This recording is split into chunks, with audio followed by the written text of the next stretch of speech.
hello. Good evening, and welcome to Morningstar Company Incorporated, a Dungeons & Dragons 5th edition actual play live broadcast, DM'd by me, the wonderful, illustrious DMF Saint, and played by all of the wonderful people below me and to my left, right, your right, my left on the screen. Let's go around the horn, introduce the players and all of the characters that they are playing tonight, starting with Mr. Chum. Konnichiwa. Greetings once again from the future. It is Monday morning here with me in lovely Japan. So, you know, feel free to ask me what's going to happen. I probably won't tell you, though, because I don't want to spoil it for you. But I am playing Varys Salvaran, the High Elf Warlock. And, yeah, probably nothing special going to happen tonight. It's fine. So, yeah, I'll turn it over to Joe. Hey, I'm Joe, or the Nation of Joe. I'm here playing Bree, the Warforged Rogue Fighter. And I just want to take a quick moment to wish everyone a happy anniversary to the Dave Matthews Band incident. We will always remember, never forget. Akechi? Everyone, I'm Akechi. I play Delg, the stone-shapen tree-jumping god, praying and werewolf bit, and used to being feeble-minded, recently widowed, wish-making, wafer-wielding, cat taming, nature cleric, fighter. Yeah. I'm ready to meet Varys' daddy. Who's your daddy? Nope. Sarah. Nope. Hi, I'm Osaric Sprenko. I play Cascade Traylon, the Water Genasi Order of the Scribes Wizard. And I'm just hanging out by a magic wall. Stroke the magic wall. Picking over to Ash. Hey, that's me. Hi, I'm Ash. I go Ash and Rabbit here on Twitch and over on Twitter. I play Hope, the Firbolg Life Cleric. And I think I'm in the Shadowfell right now. Maybe? It's weird. I'm scared. Anyway, I'm going to post it over to Direct. Hey guys, Direct Thread. I'm over here playing Fenjor. I was the one that Leroy Jenkins entered the portal right before we ended session last time because I got distracted by my own thoughts. Hi. Thanks. Hi, I'm DMF Saint. You can find me on Twitch and Twitter at DMF Saint, as well as running things here on Nat 20. So, the room that they're currently in, a little bit of a puzzle room. There's some things that they need to figure out in order to make the gates go down and the stuff to happen. So, last session was pretty much just this room. So I'm going to ask the players to tell me from when you came into the room, what you figured out about the room, how the room works, what this I think I'm in the Shadowfell statement might mean, and also where we left off. And I think we can end with Varys telling us exactly where we left off at the very end of this recap. Sirenscape, if everybody forgot, just throwing it out there. Thanks, buddy. So my understanding of the room system, right, is that there are gates and there are orbs and there are screaming men. In order to deactivate the portals, you have to alter orbs that are through portals into another realm that affect the walls here. Does that make sense what I just said? Because I got lost halfway through. There are portals in this room that lead to a different area that have these orbs that correlate with these magical walls in the original room. You hit the orb, assumedly the wall goes away. There's a few of them. In this magical room you speak of, time goes by a tad bit quicker. Very quickly. Yeah, I think Delg's really tired and hungry right now. Oh, I'm not tired. I was napping. I was napping. Oh, that's right. Yeah, you were sleeping. And he can Hero's Feast. He has pocket bacon and Hero's Feast. He'll be fine. Yeah, I'll be alright. Get some fruit snacks, you're good. In the center of the room is a fairly good-sized black hole that sucks things in if you get too close. So don't get too close. I didn't know that. Oh no. Why did I go in there? I thought Shit, that was. very I thought cool. that was how you got back. It may be. You could try. I mean, get back to somewhere, maybe. Everything leads to somewhere. Listen, if you Mhm. jump in there, we can't use the diamond to bring you back if we don't have a body to bring back. Technicalities. Is there... Can we retrieve object? Can we retrieve A body? a body? That's a good question. I think that I don't even think that's a spell, though. I think you should give us one of your fingernails so that we can use locate object a lot better. Locate object, yeah. That should work within a certain range. We'll just pour some holy Eldath water on the spell. Just ask Wayfarer where he is. Tell us to take us right there. Through hell and Yeah, it's chaos, fine. but right there. Yeah, right to him. So, the first question I have is, in this other realm area that you were, what have you done so far? Showed up. Not you. We touched, well, Varys touched the green gem, and it was cold. We walked around the room. A door opened to a yellow ball, and then we broke it. And then stuff came out of it, disappeared, and the yellow ball dropped. And then I took a nap after Varys left. Hmm. And then when Varys left, what happened in the regular room? Well, we found another portal Yes, with the blue orb in it, correct. Mm-hmm. and then I shot a and then we shadow went through the person come portal. out of it. Yeah, that too. Oh, let's talk about your thing. Yeah. I mean, that was the long and short of it. I saw a shadow person come out of the portal and go hang out in the corner and be creepy. And then I jumped in the portal. So we don't know. Yep. And then I went in the portal. Nothing happened. I just went through the portal. Nothing at all. That's definitely not true. What? There was some crazy hentai scene with Varys and somebody else. There was. You want to talk about the hentai scene? What are you talking about? You Uh, like, I don't have any recollection. I think one of the tentacles went in his mouth. I don't know. You know, I mean, you know how sometimes, you're at work and your boss just wants to touch base? That's all that happened. I'm pretty sure That's I heard. bait. I'm pretty sure I heard Saint go. Just wanted to touch base. Like, See how things are going. Just check in a little bit, make sure Performance things are review. going okay. Yeah. Yeah. I mean, not even that Solid. intimidating though. Is what Chum's No. going for. no. Chum's It's going just, for. Hey, you're doing great. No. Yeah. It's Not in a life-threatening soul-owning kind of way. Not in the least bit. Yeah.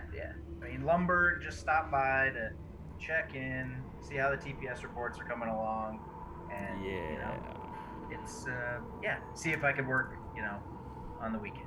Could you work on the weekend? I'm curious. Yeah. I could probably, swing that maybe. Yeah. Gotta talk to the wife first.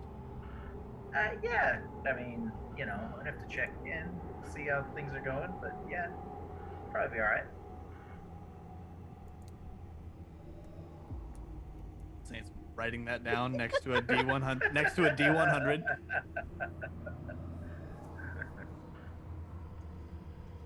Don't like when he has this many papers or dice.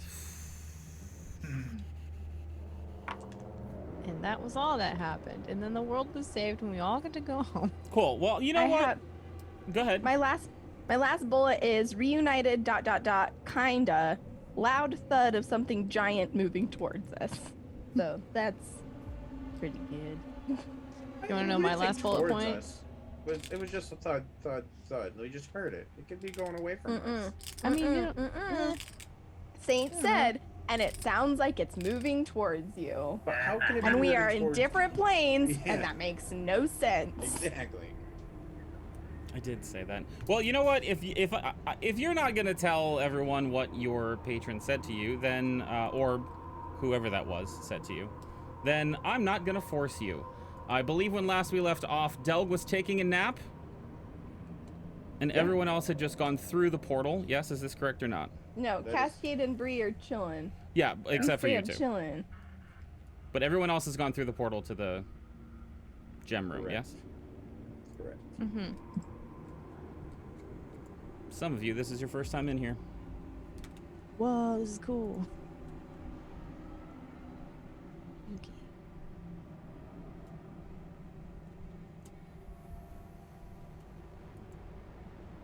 You have stepped through the portal. I'm guessing this is the black hole that we're talking about. No, actually, it's no, not. That's where we came from, right? Yeah. So, stepping through into this area, everything around you is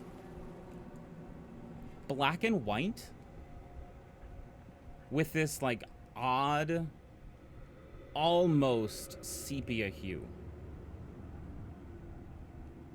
Hope, Fenjor, actually, it's kind of funny. All four of you are the ones who really started this in Barovia. And the walls that you see around you, Fenjor, it's the mist that you walked into in Barovia. It's the mist that trapped you in there. It is the mist. Sick. How long passed between when Hope exited the portal and I exited?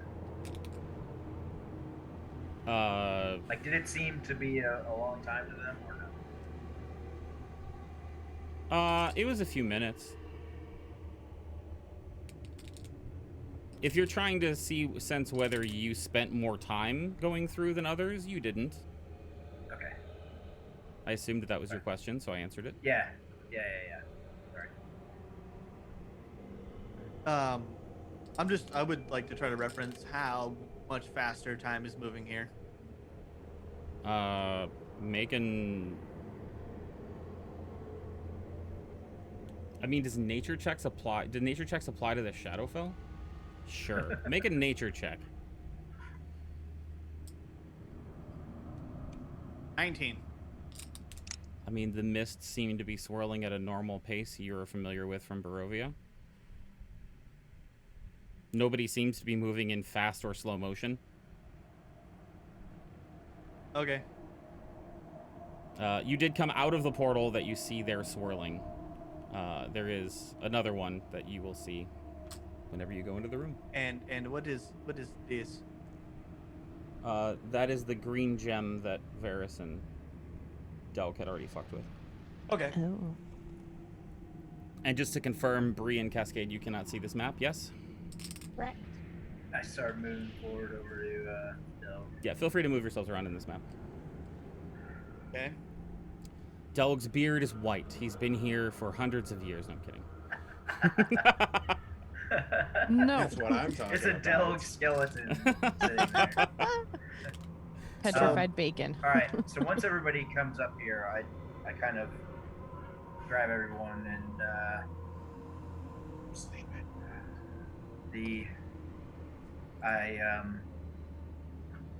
Varys looks very kind of unsettled and nervous, just not normal.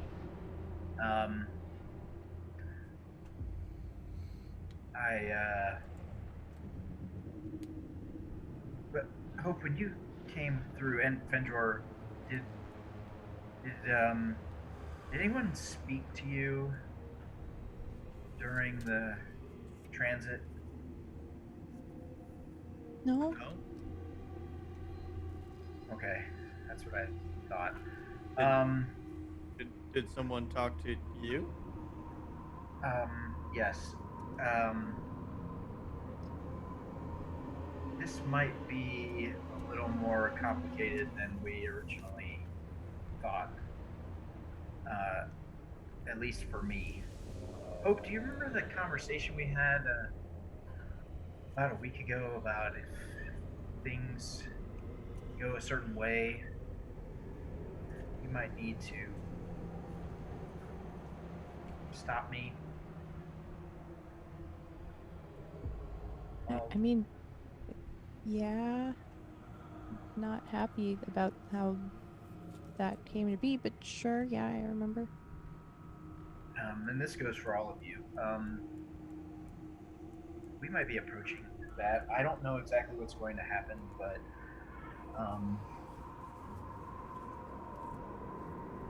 the entity that grants me my powers is becoming more demanding. And I honestly don't know what it wants. What did it say to you? Nothing specific.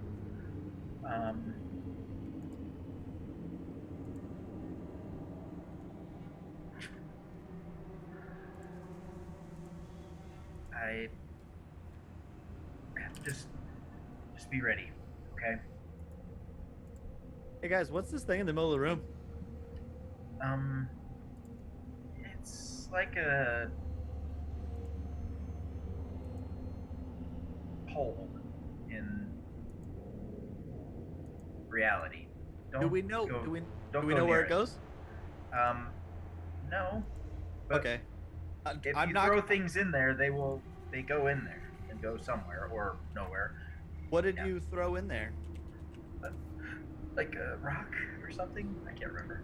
Okay.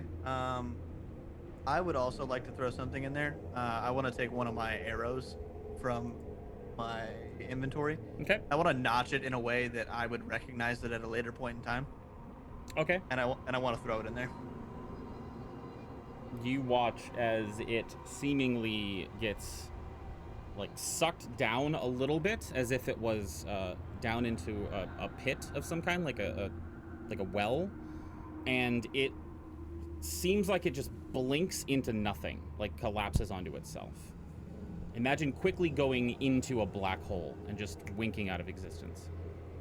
Okay. Around what area did that did I watch it actually get sucked into, like at the actual hole part, or was it before that? I would say that you started to notice your arrow change trajectory. Probably within 5 feet of where the swirling purple is. Okay, cool. I'm not going over there. So how'd you guys make that yellow wall drop? Over this way, and I'll walk over to the north end here where the blue one is. See if this wall comes down. Yeah, as you walk closer to that wall, the mist kind of slowly fades away, and you see behind that a blue gem. Okay. It's an orb, by the way. It's about 10 feet that seems to be floating just off the ground. And it's as if there's swirling water inside of it. Like if you've ever seen one of those globes that has like the thick liquid and like the glitter, where you move it and it kind of keeps going inside of itself, kind of like Jupiter. It looks like it's like slowly moving inside. And I just blasted it. Once it broke, that seemed to correspond with the portal closing. That's when I jumped through, and we confirmed that the wall had come down. If I move to this one over here, does the same thing happen? It does not. I think I know what you're thinking. The walls seem to correspond with coming through the portal, where the corresponding orb on the other side was. So the first one, the yellow orb was there. We went through the portal. The wall in front of the yellow ball dropped. This one, there was a blue orb in the room. We go through the portal. The wall and the blue orb drops. Presumably, we need to find the room with the orange orb in it and go through a portal to get that wall to drop. Okay. I assume it will be behind the blue wall when we go back. Probably. Yeah. Well, whenever you want to do that thing that you did to the last one, I don't want to be here. Fair enough. Delg, you're coming out with us this time. I think he's still asleep. I'm gonna try and wake him up. Oh, I assumed I woke him up when I was talking to the three of you earlier. I mean, Oh, that's fair. Yeah. say that, but I wanted to talk to all three of you, so I would have woken him up. Okay. You don't need any help breaking the orb, right? I mean, I don't think so, but you can if you want. I'll hit it with the old blast. Delg, are you ready to run to the portal? Yeah.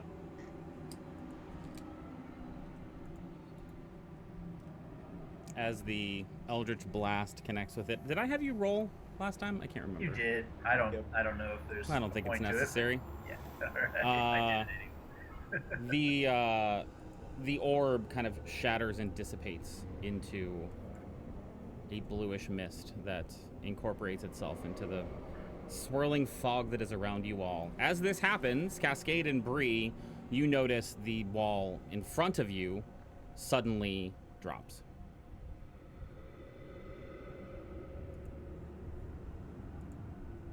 Seems like they were successful.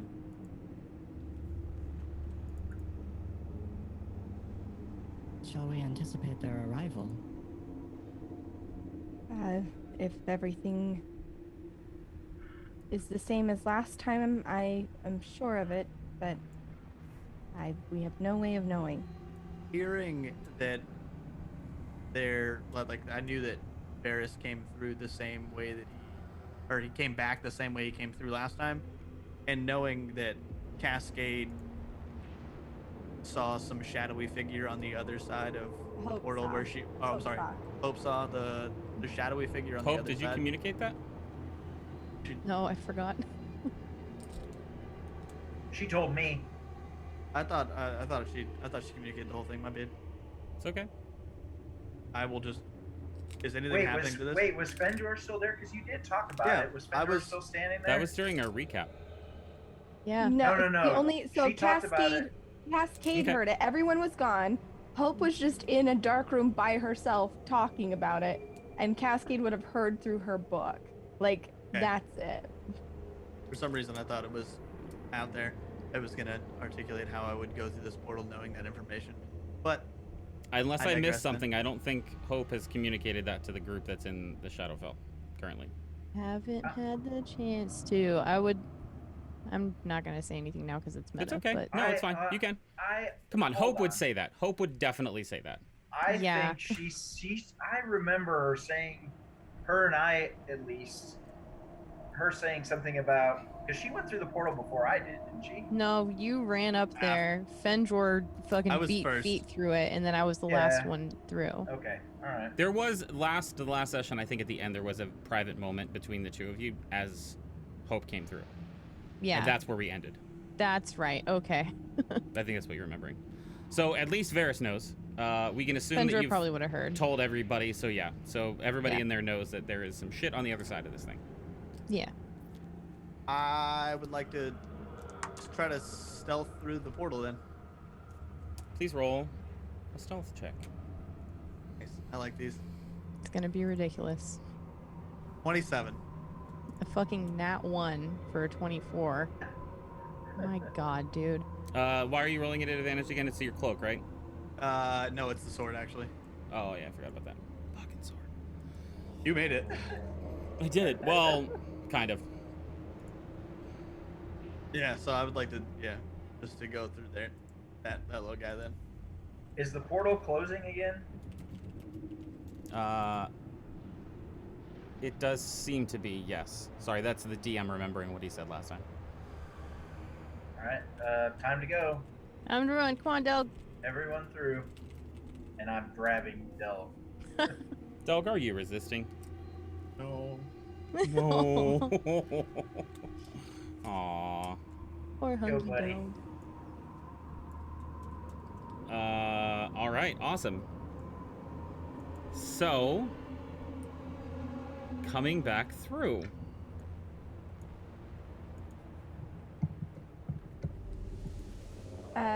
On the other side, once the wall went down, Cascade would be trying to, like, she heard there was a weird screech in the room where they came through, or where they went through the portal that she heard. There was the weird thudding sound of something like it was coming closer. Cascade would be keeping an ear out just for sounds and still maintaining contact with her book to see if / when they're coming through the same room. And we kind of turn and look at Hope and ask, can you please keep an eye out in front? If anything moves, we might need to get out of here quickly. Wait, who are you saying that to? Not to Hope, sorry, to Bree, who's next to me. Okay. For the two of you, you can see what appears to be a continuation of the cavern that ends in 2 rooms. The room in front of you, you can clearly see a very similar looking gem in the back corner, this one with an amberish, reddish hue to it.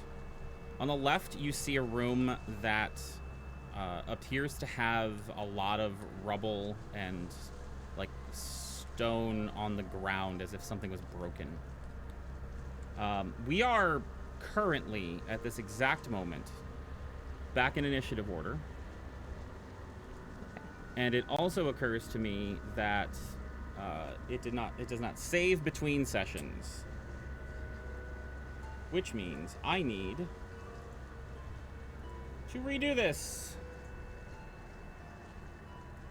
Since there was time spent in the other dimension. Is the yellow box me being a sneaky boy? I don't know what you mean. Hang on. Oh, for some reason. I don't know if I'm the only one that can see that or not. Is it like around your character? Yeah. When you hover over any of the tokens in the turn order, it will highlight that character with the yellow box around them. That is what it is. Yes.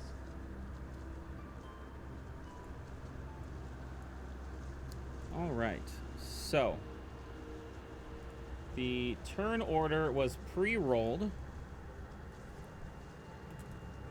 Fenjor was first, so 20 is how we're indicating that. Varys was second, which we are indicating with a 16. Third for this one was Bree, which is a 12. And after Bree is Delg with an 8. Hope brings up the rear, which means Cascade is a 4. Hope is a 1. Fenjor, you seem like you were going first through the portal, so we'll take you first. It is important to note at this particular moment, the room you are in was covered in shadow. Last session, I removed the shadow for the ease of narration. The only person who can see in this, in the wrong layer, in this room and in this room is Hope.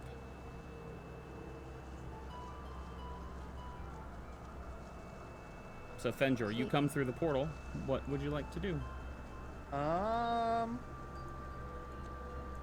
being able to see.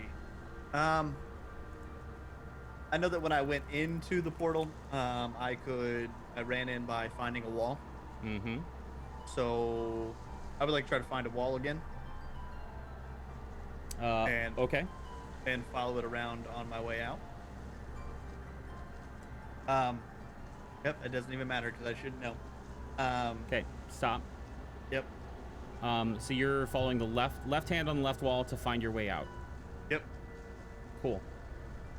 As you yep, go ahead. get to that particular part of the wall, it's not warm in these caverns, but this particular area you walk into is frigidly cold. And you start to feel swimmy, like your head's starting to not lose consciousness, but almost like you got drunk instantly. Can you please make a charisma saving throw, please? Charisma. 15? You had the sense that, like, actually, Cascade, did you ever probe his mind? I've cast Detect Thoughts on Venture before, yeah. It felt similar, but a little different to that. Interesting. Do I have any effects from that? No, you know you don't. All right.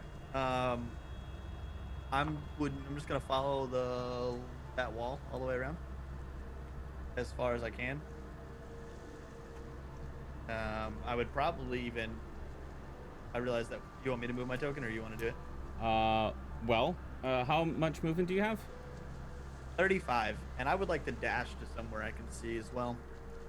So getting to this point right here, what is that? 5, 10, 15, that's 20 feet total so far.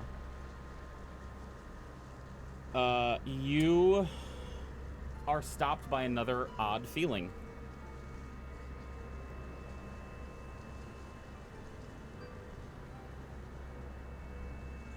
Okay.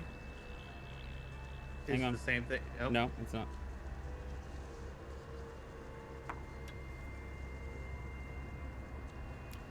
Does an 11 hit you? No. How much do you remember about your time in Barovia before you left the group?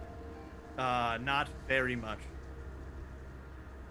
Do you remember a suit of armor? Yes. Do you remember what happened with that suit of armor? I remember that eventually it wasn't a suit of armor anymore, and I turned it into a trap. Do you remember what? I remember that. Do you remember what came out of the suit of armor trap? No.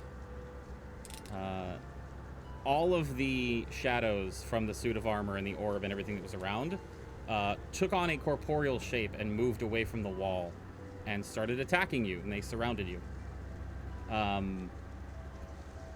It cut into you in a way that you had your strength drained from you. This felt real similar as something is in the next space from you and just slashed out at you. Okay. I'm gonna call out to the group, and I guess Fenjor would realize that it was the same, and I would let the people know that were in the house with me. Nobody's Oh. come out yet. Oh, yep, just me. Cool. I'm just gonna call out and see if Bree and Bree and Cascade can hear me, and let them know that I think there's something bad over here. Yeah, they can both hear you. Bree's passive perception's high enough, and Cascade's perceiving through the book, so. I'm not exactly sure what it is, but I know it's not good. I unfortunately can't talk through the book, so Cascade would look at Bree and say, we should maybe head back to that room. They might need assistance. And not being able to see, I think I would just, knowing that bad things happen when I move right now, Mm-hmm. I'm gonna hide. Okay. I mean, you want to try to hide more than you already are? Because your last stealth check was, what, 27? Yeah, I want to hide more better. Okay. You will take the next roll, whatever it is, even if it's lower. Okay. 24. I'm still okay with that. Okay. Yeah, I mean, you feel like you've blended in with the darkness that's in this area. I mean, you can't see anything. Safe to assume other things can't really see you either. Next through the portal is the wonderful Mr. Varys. Yes.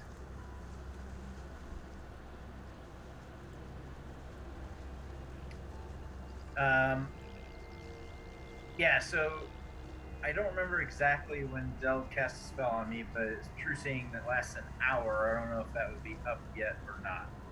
I want to say he did it right before or when we came into the room with the yellow orb, and then just kind of going back and forth. I don't know if an hour would have passed yet. I gave Delg a short rest. So yes. Well, for him though, right?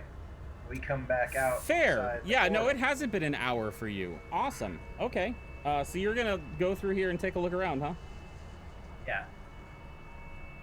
So right in front of Fenjor, you can see what appears to be a shadow that is like equally sized to Fenjor and just Okay. staring like face to face with Fenjor, who seems like he is oblivious to the fact that there's a shadow there.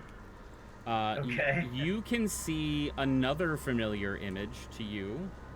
Do you remember when Rose and Thorn became incorporeal? Yes. So there's a ghost along the wall over there. All right. And you can also see something a little different. It looks similar to the shadow that's staring at Varys, but the edges are a little bit more rough and frayed, and the darkness, even with your true sight, is even darker. Like the shadow looks like a grayish cloud. Okay. The thing you're looking at looks like impermeable black. Okay. Okay.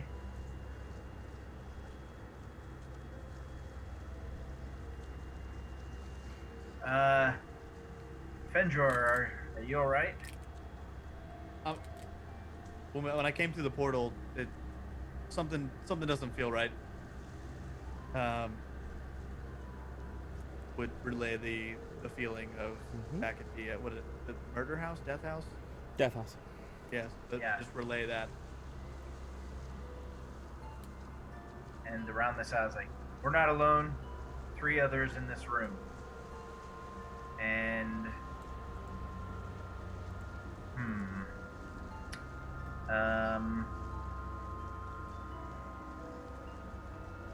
let's see.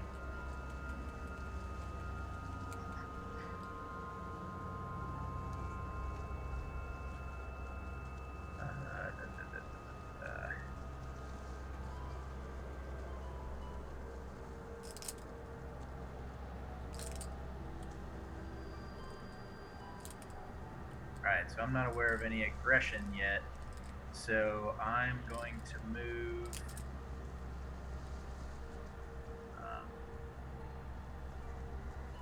Oh, I I'll forgot. move. This Sorry. orb is also appears to be the same as the other one, so it's not really there. Okay. I'll move here and put my hand on Fenjor's shoulder.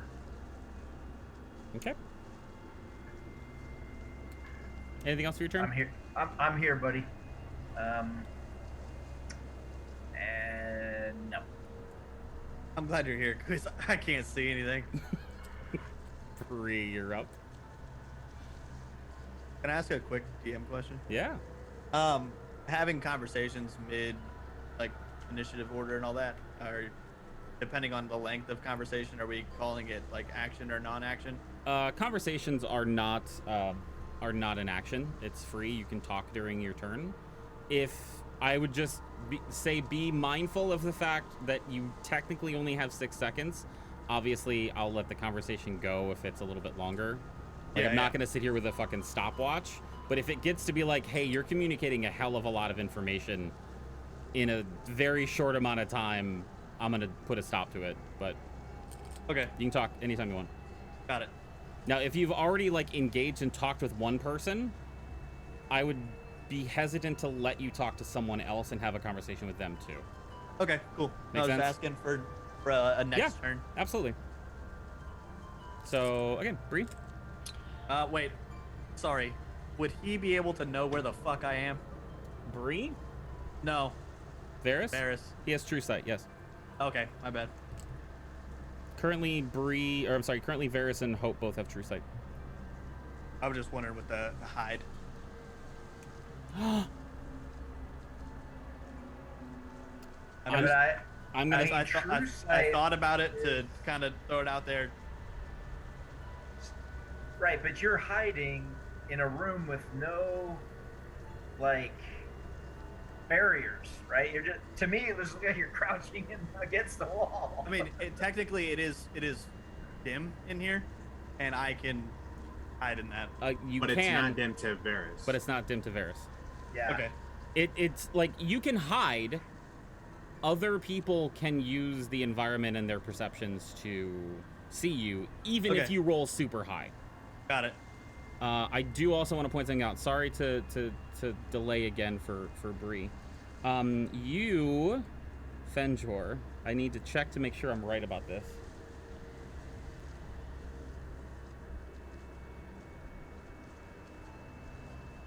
No, okay. Why didn't I do that? Interesting. Oh yeah.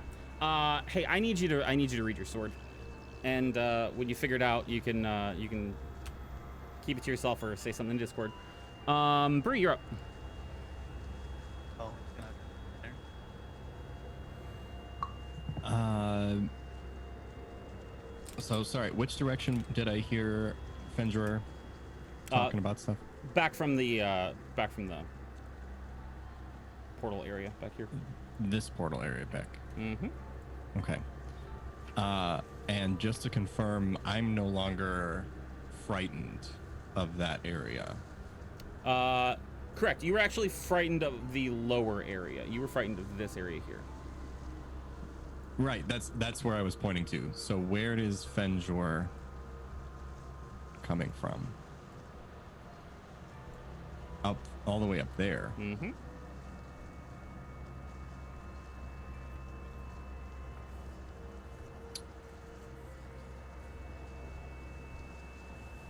Okay, back inside that. Okay. All right, so that wouldn't have mattered anyway. Okay. I think I'll take my movement to go head into that room. Okay. 5, 10,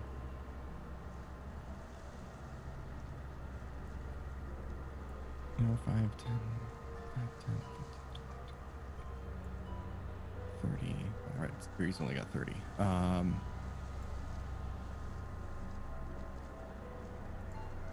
So yeah, I think I'd probably make if I can make the full 30 to the door, that would put me right in the doorway. Yeah, go ahead and move your token. And okay, I wasn't sure if that was us. As long as you're not moving forward, like moving into a room that you haven't been to before, I'm fine with you guys moving your tokens. Okay. And let's go ahead and use a bonus action to throw out my echo. Okay. Where are you putting your echo?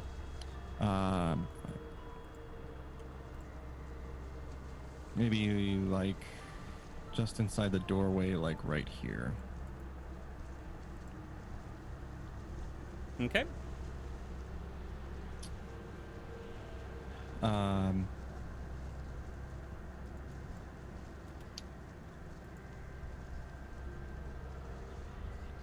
And I don't know how it's going to work with the token and everything, so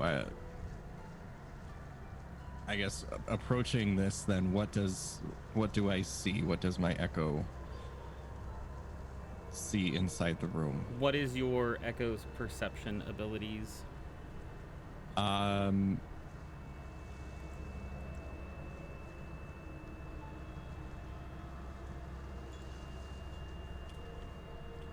mean, I think it's got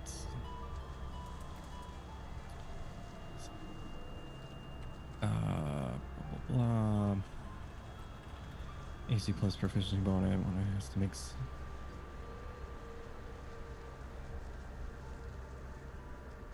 Like, do you have anything besides dark vision?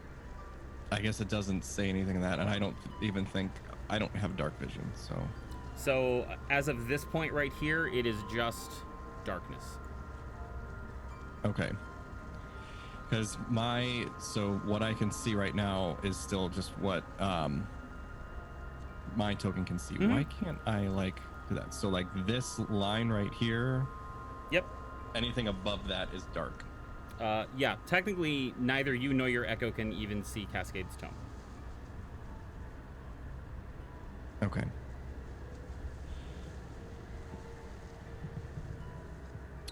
Then I guess that's it. I'll just kind of stay on guard for a second. Okay. Do you want to ready an action for if something comes close? No, I don't. I can't really necessarily see anything. I'm kind of don't know what's going on yet, so I'm just Okay. gonna hold off and wait for something to happen. Okay. That brings us to Mr. Delg coming through with the hot quickness. Delg, what would you like to do?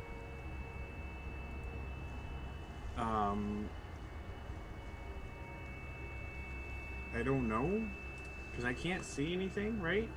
Correct.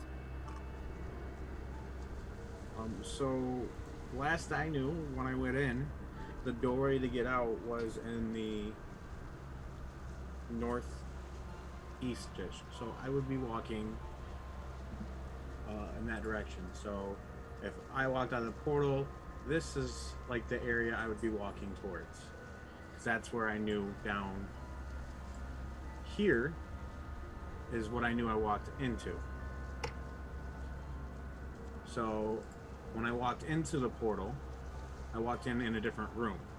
I don't know, I'm in another room now. So if I can't see, I just figured that it's something we did, and I would be walking in a diagonal direction towards the door. Where I think the door's at. Okay.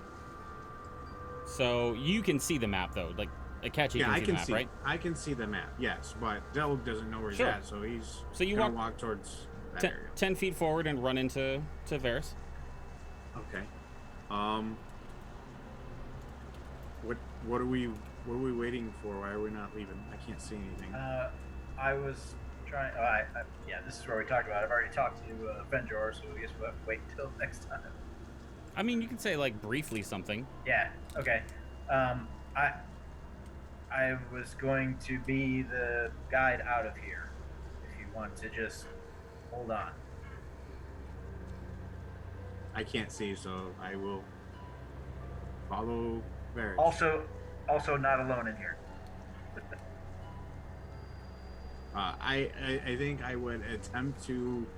I'll pull my shield and my Wayfinder out, and I will cast light on my shield to see if that helps. Probably knowing it's not gonna, because I do have dark vision, but I will still cast light on my shield. Absolutely nothing. Okay. Do I see it at all? Like, how far can I actually see? You can't see at all. So I can't even see my shield? It's as if your eyes are closed. Okay. Yeah, that's my turn. Magical darkness ++. Cool. Cascade. You're up. Yes. I would move. As they're talking, and Cascade can hear all of this through the book. She wouldn't be saying really anything, but would move her. Well, I think she'd just move here to the top of these stairs, still trying to keep an eye on like where this magic wall went down, not wanting to like, if something's gonna come through, like be able to protect us before it can get there. But would bonus action move the book like here, just to be able to, like, understanding that it can't see anything, but kind of following that wall to the doorway and the sounds of their voices, to position it there in case she needs to do something with it. And I think too she would, yeah, I think that's it. Like, she's just gonna try and support from a distance, like when shit starts going down, and leave it like that. Okay. Time out. I'm going to say she will hold a card trick on her person if anything tries to attack her coming through where the magic wall was. And that's what I'll end my turn.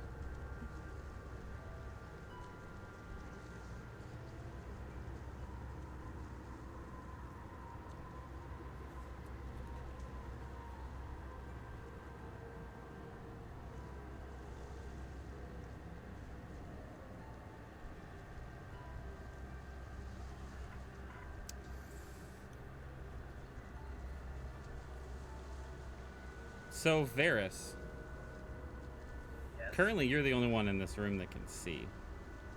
Yes.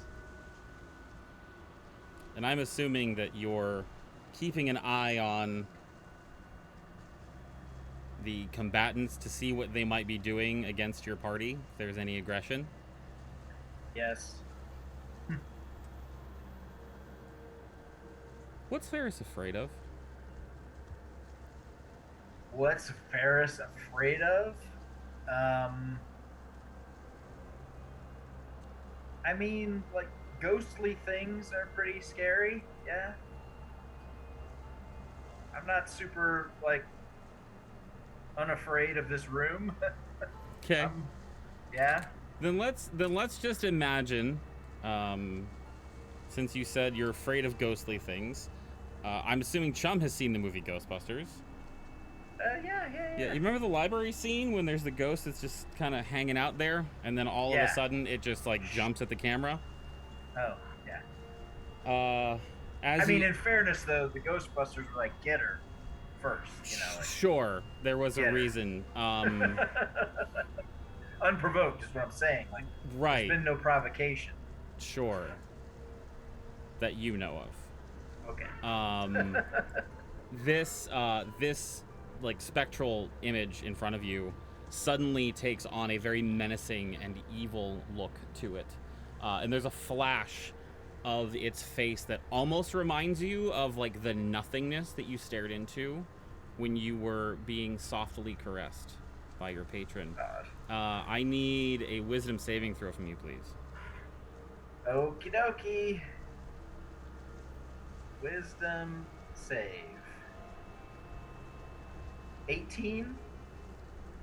18 will do it. You feel frightened for a second, but resolve yourself against it. Okay.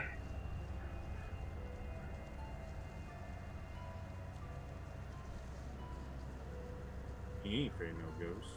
It is now Hope's turn.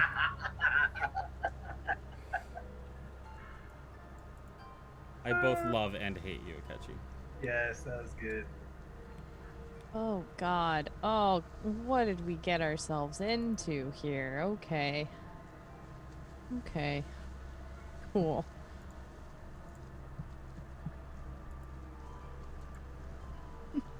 I think Hope will just come out of the portal and like scan the room and be like, oh fuck.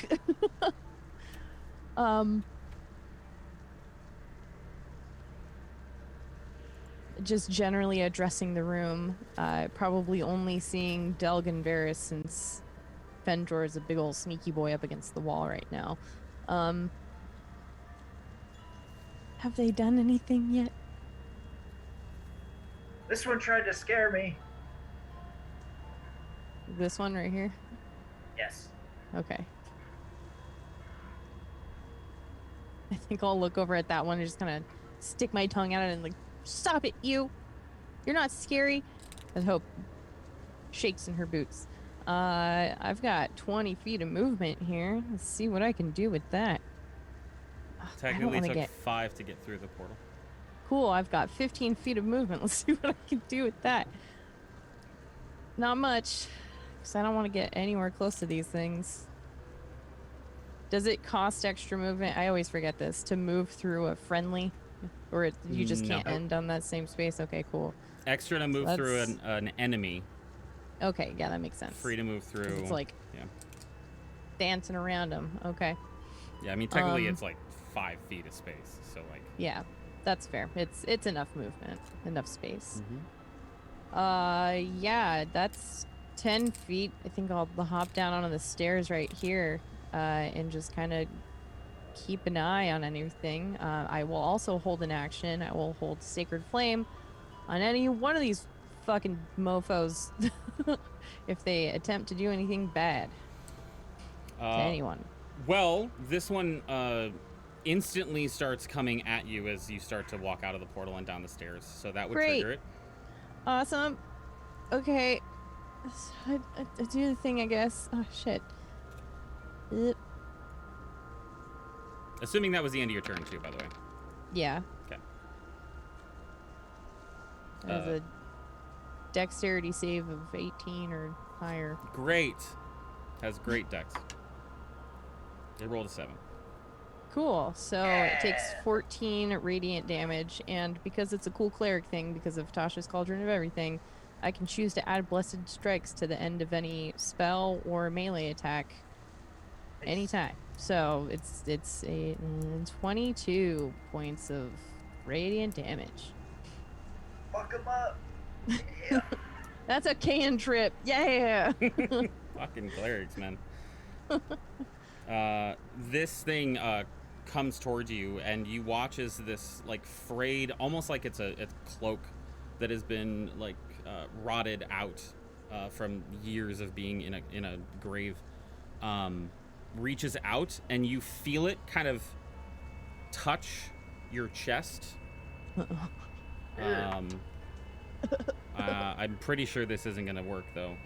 12 does not hit you, correct? Yeah, nah.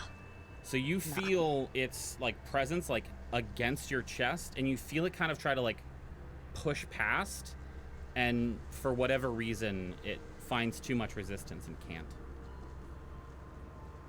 Gross. Gross. Can I point to Delg and say, there's something right here, don't walk that way? I can't see you.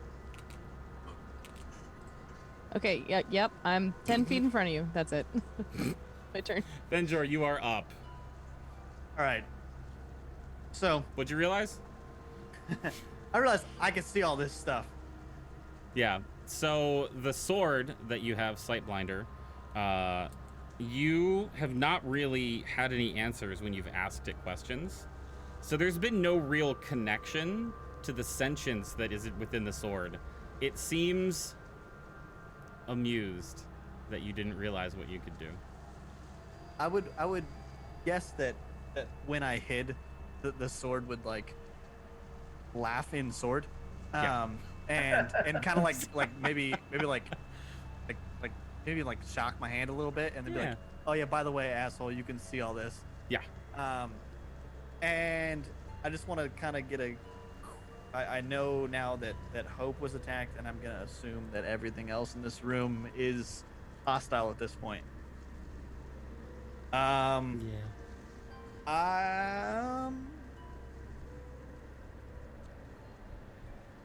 gonna just attack Home Slice right next to me right here with good old Sightblinder now that he wants to hang out with me. Okay. Does a 20 hit? Does a 20? Yeah, 20 hits. 14. What kind of damage? Piercing. And just because it needs to be said, is your weapon magical? Yes. Yes. Cool. It is.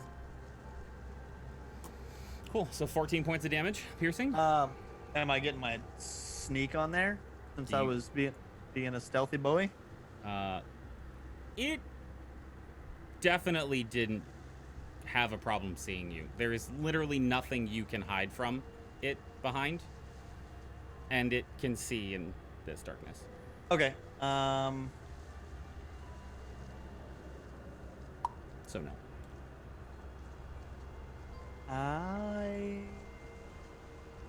What about the ability of his sword to hide at any time, regardless of cover?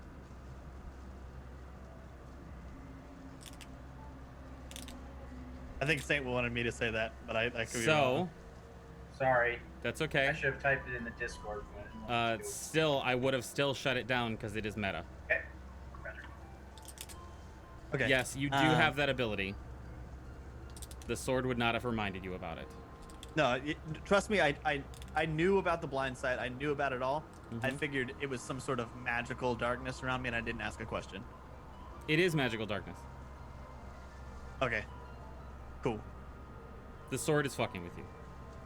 Nice. We like it. I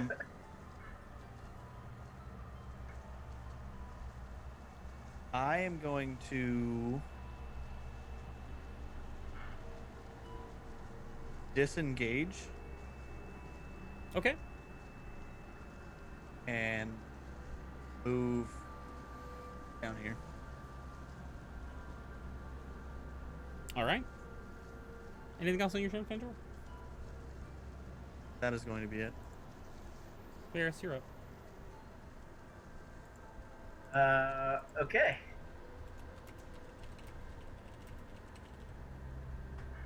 Well,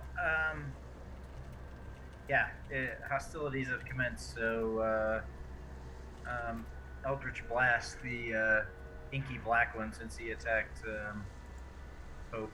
Okay. A 1.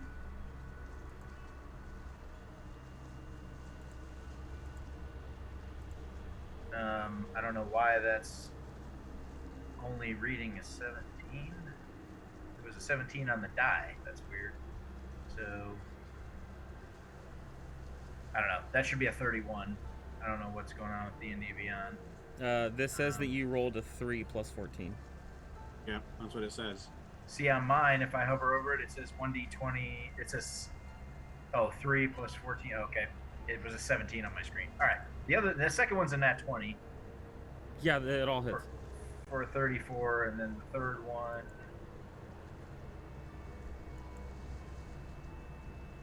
Oh my goodness. 25. Yep, all hit. All 3? Okay. Cool. I'll roll this macro.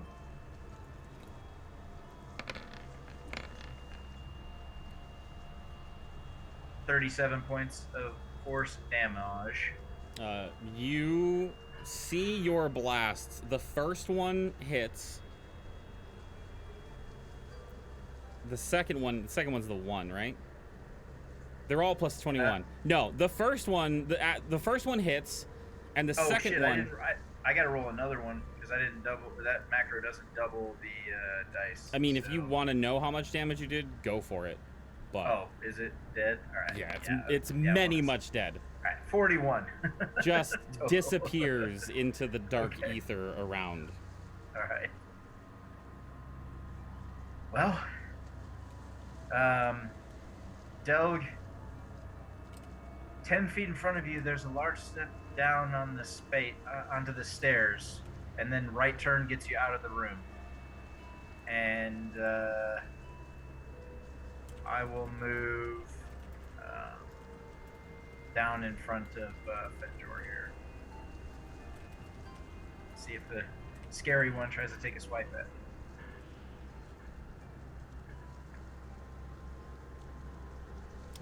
me. It did not. Okay. Anything else on your turn? No. Good. Well, the Wraith is up now, so... Bree, it's your turn.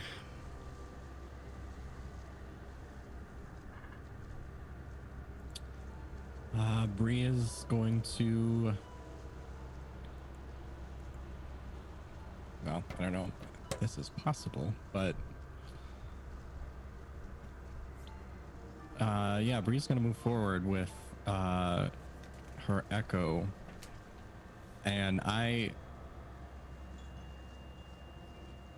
feel like I want to be technical about this. I don't know if I've actually been, like, all the way inside this room before, so... I don't think you have. I guess I would just do, like, we would both do our 30 feet. forward into the room as close as like moving forward as best we can. Okay, so let's do the echo first. So there's 5, 10. 15 would be right into the doorway. How would your echo navigate knowing, like, not being able to see anything? Like, Fenjor came out, found a left wall, and just went along there. Like, would your echo do that, or just go, like, straight forward? I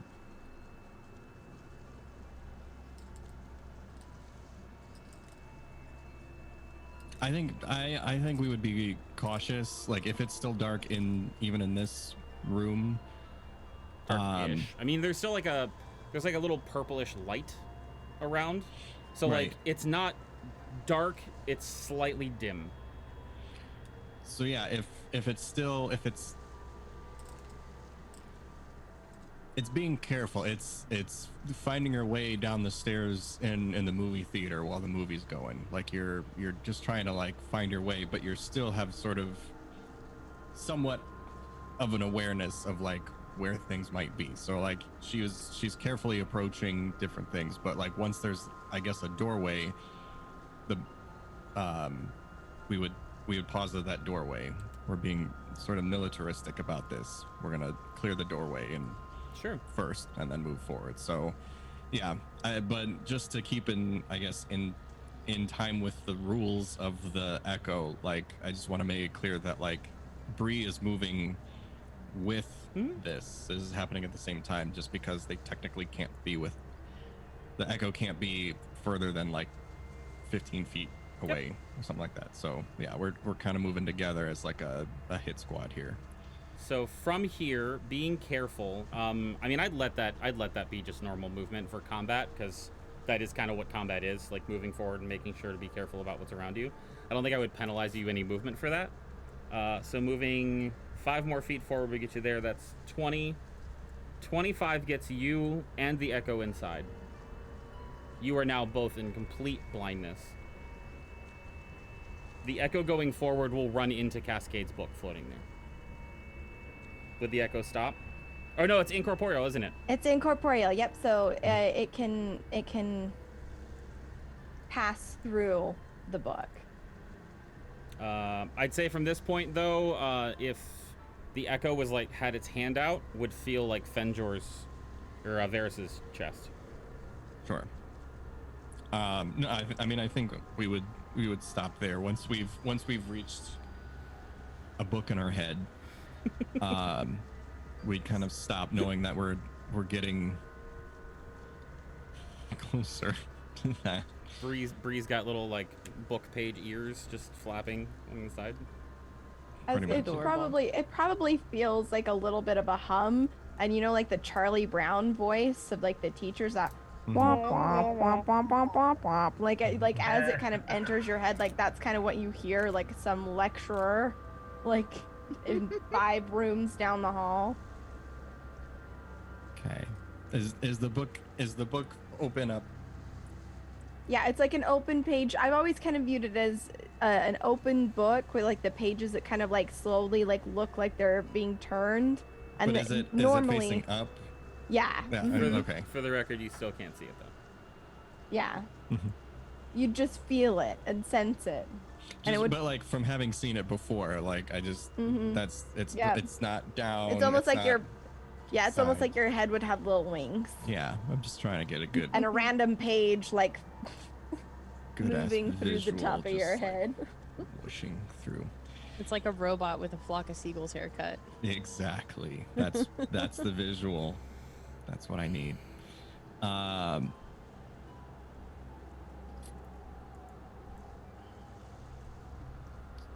So that actually moving.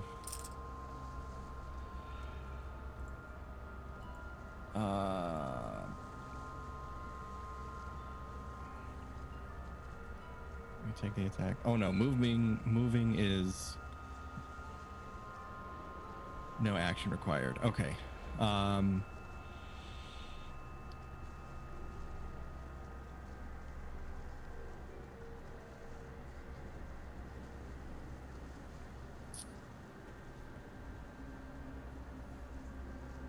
Let me. Oh,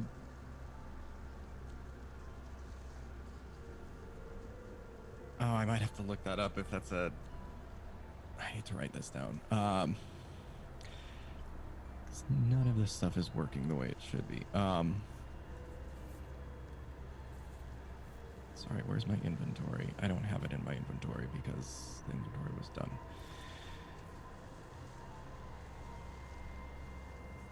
I think it's all I would do right now anyway.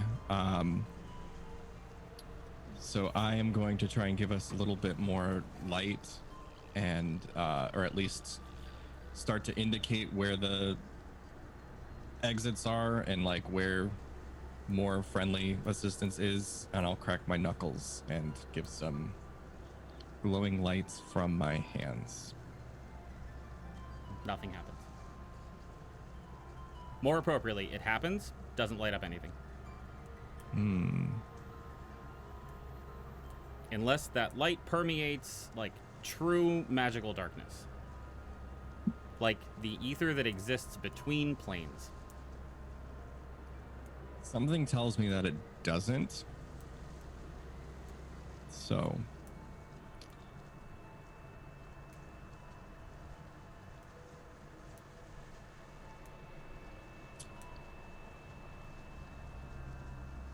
Has everyone returned all right?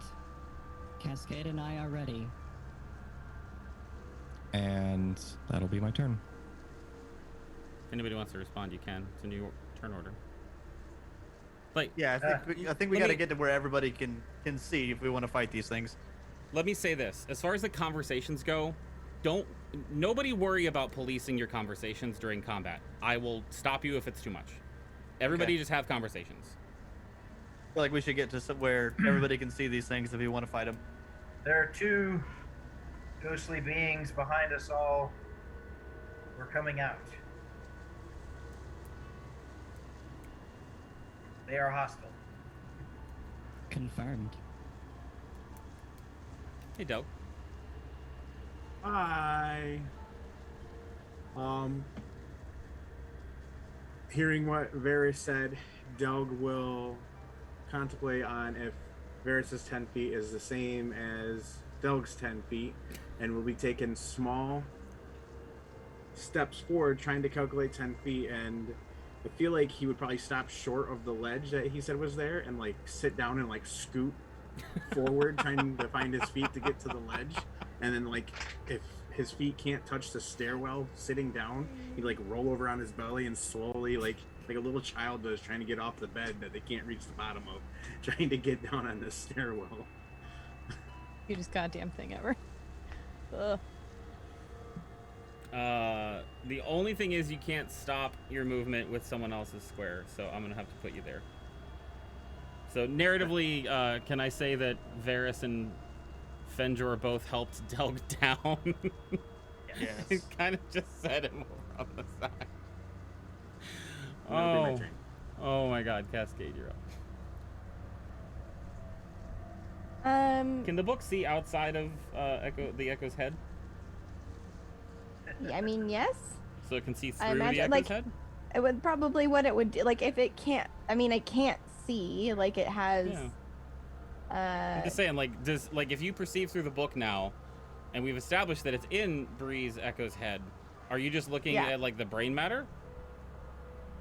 You know, I don't really know. I imagine that it would just kind of go dark. Like, I don't think it would see. More dark than already. It's black. I'm absolutely just Right. fucking around with y'all. It's I taking me know too it's great. No, I'm seriously. trying to think. I would say the Echo would feel a little enlightened because the thing sheds a dim light in a 10-foot radius in normal conditions. So unless the magical darkness exists inside the Echo's brain space, it would be filled with kind of that like pretty, you know, when you're like in shallow water and the sun's coming through, that's kind of always how I pictured it, is that kind of like glowy light. But it has dark vision within a range of 60, which doesn't matter here. So let me get this. Cascade's like understanding, like she's trying to keep an eye out on their backs. she's hearing spells, she's hearing these conversations going on, and it can't be seen. She understands that this dark is magic in nature. There's no way that it isn't, because like everything that she's encountering with it like should be different.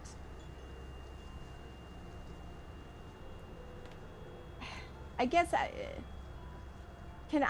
she would try to like investigate it a little bit more to see what she could do with it, because she can't spell cast at things she can't see, and like getting rid of the darkness seems to be the most efficient thing. But if it's one of those things that she feels like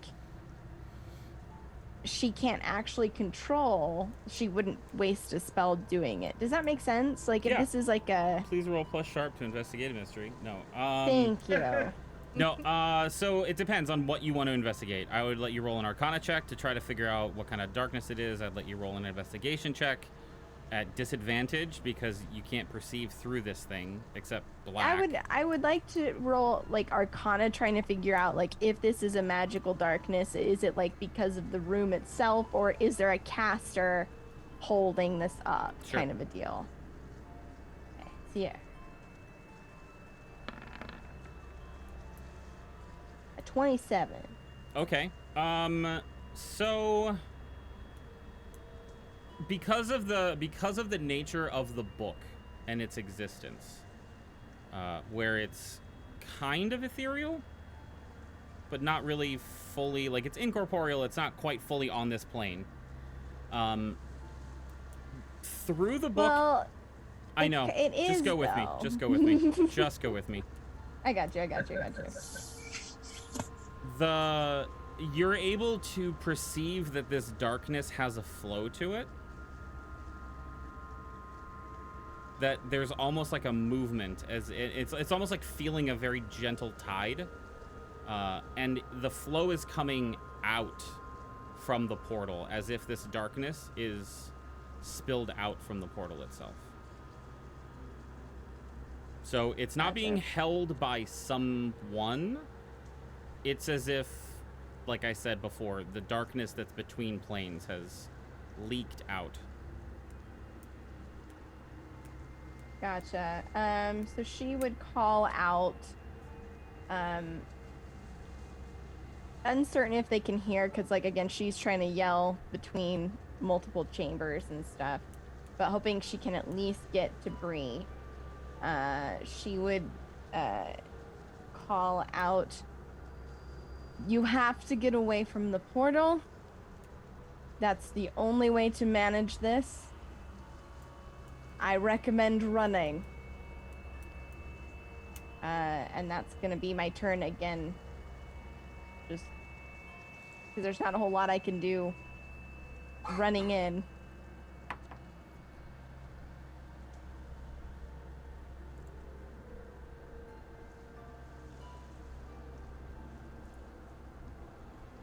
The ghost, a similar thing that you had seen come up to you before, Hope, but this much less dark and foreboding, comes up to you and also tries to put its hand and like push into your space.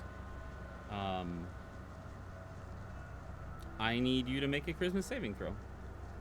Oh, charisma. Okay. 14. You feel it press and resist, and it seems very sad. Like, does it actually look sad? Mm-hmm. Oh. Interesting. It's now your turn, whatever you'd like to do.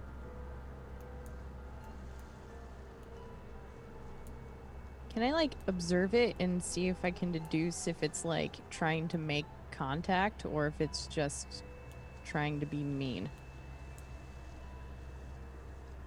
Yeah, I mean, I'll let you do, like, an insight check into the ghost. Okay, cool. Insight check that ghost. 29. I can't remember. Did Rose or Thorn try to possess any of you? I don't think so. I don't think so. I don't remember if they even asked. I know that that's a thing that they can do, but Yeah. I don't know if they ever did. It seems to want something from you. And it seems to be trying to reach out and connect with you on a much deeper spiritual level. Cool. It does not seem nice, though. Okay, well, that's all I needed to know. You almost had me with the, it's trying to reach you on a deeper, not so spiritual level Yeah. than the, it's bad. Okay, that's enough. To 29, yeah. Yeah, Yeah. he's a bad ghost. You get actually you could put together everything. You feel like Furbolg's Hope's an intelligent Furbolg. I'd like to think so. If the ghost were to possess you, it could very easily, I don't know, walk you back through the portal and yeet you into the center. Oh, okay. Yeah, we don't want that. No. This thing obviously knows what the fuck is up. Well, I used an insight check, so I don't know if I can really do much else right now other than That just was your continue action, to move. Yeah. Let's see. 10, 15. I'm gonna try and move through everybody. Excuse me. Sorry. Pardon me. Use my movement to get away. Does it do anything? Trying to exit its space. No. Okay. I'll just very quickly say, stay away from the ghost. It wants to do bad things. It knows about the thing in the other room that can just throw you in there and die forever. So don't interact with it. Keep walking. That's it. That's me. Fenjor. Hey, Delg, I can see. Do you trust me?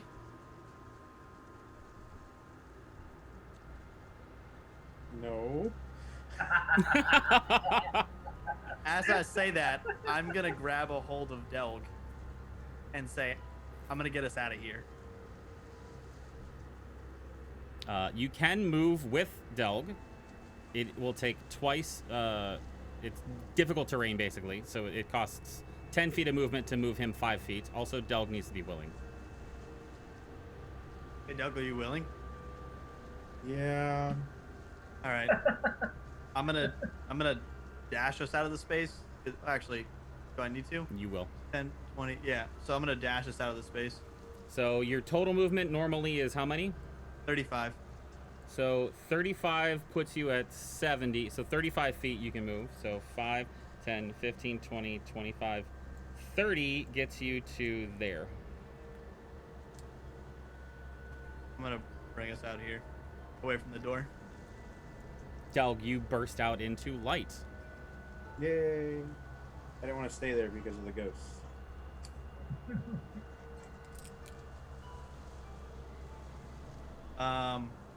That is your movement and bonus action. I'm gonna ready an attack if anything comes out the door that's not a friendly. Okay. Thanks for making the distinction that you're not going to attack your friends. You know, since the sword is fucking with you. Trust me, there will be a conversation when we're not fighting. For a conversation involves there being two parties talking. Varys, you're up. All right. Eldritch Blast on the one that tried to touch Hope. Okay, that's the ghost on the left. Go for it. Sweet ghost. Come on. That's 26. That hit. Roll it again. So slow. 27. Yeah. And 22. You know, its armor class is 11, so yeah, we're good. Okay. Blast, blast, blast.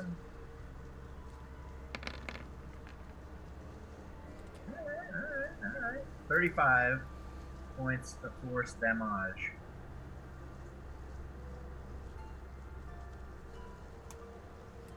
Okay. And I will move here for passing Breeze Echo, going up to Bree. I'm the last one out of the room. If you want to start moving back, I'll move to the right over here. so I can keep sight of the doorway. Actually, I'll move here. 5, 10, 25, yeah. And that will be my turn. Bree, you're up.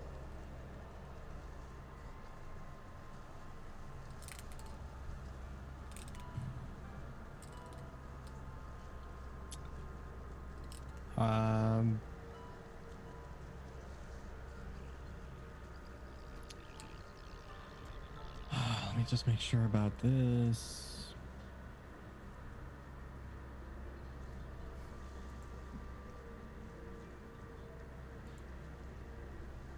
No, that's that. Okay. Okay.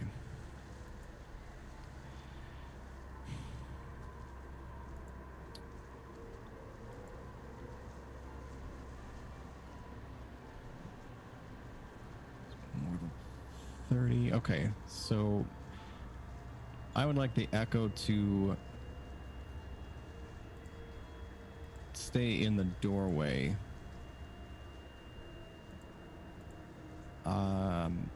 I'm going to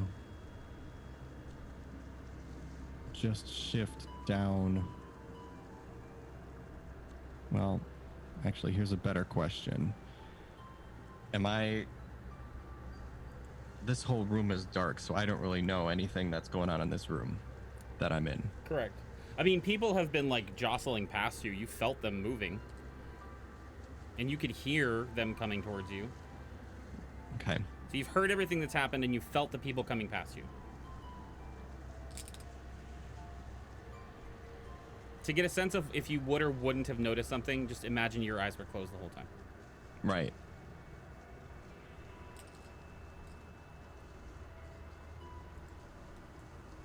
I'm just trying to get a sense if I know where the where like the edges of the room would be. I don't know how you would know that. Exactly. So the only way I can think of is if like Varys was shuffling past me. I know there's space around me. Mm-hmm.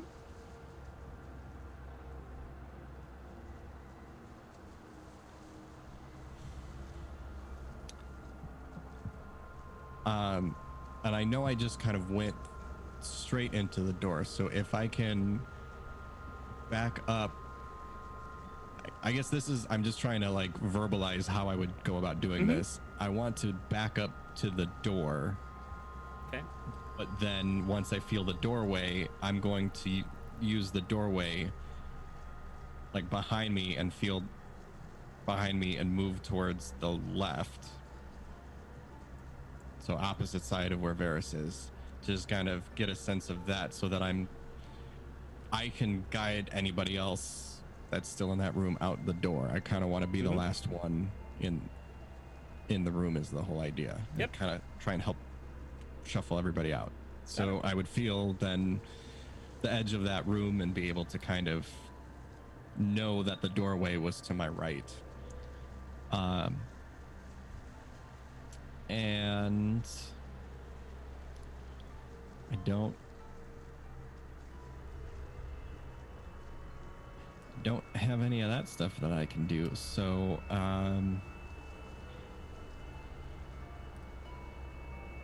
I think I'm going to I'll hold an attack. My echo, I guess I should say. My echo will hold an attack with Quiet Hope until no, I guess they would be more defensive than that. I would know that I've got a couple people around me.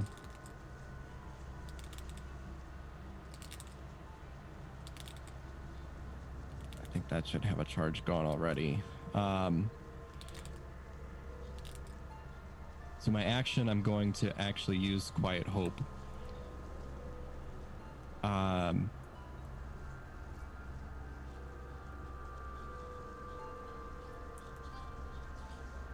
on Varys. Since that's who I knew was there. How does Quiet Hope work? I'm granting Varys. It's one ally within 30 feet, so Varys specifically. Is there anything else in that description, though? Is it one ally within 30 feet or one ally within 30 feet you can see? It just says grant one ally within 30 feet on myself. Awesome. Doesn't specify I can see them. There you go. Awesome. Like there's no see or touch or anything else Perfect. like that.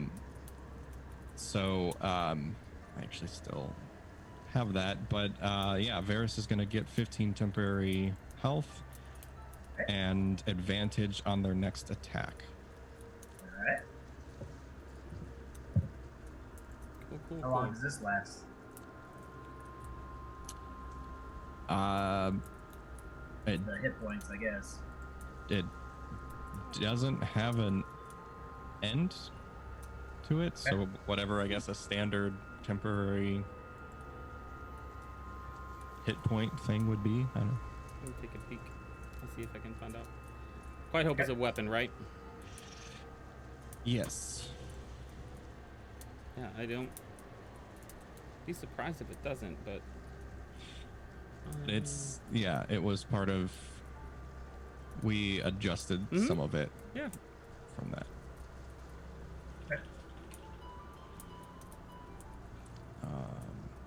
I'm gonna say until a short rest or long rest. Until a rest. Okay. Since it's not on there.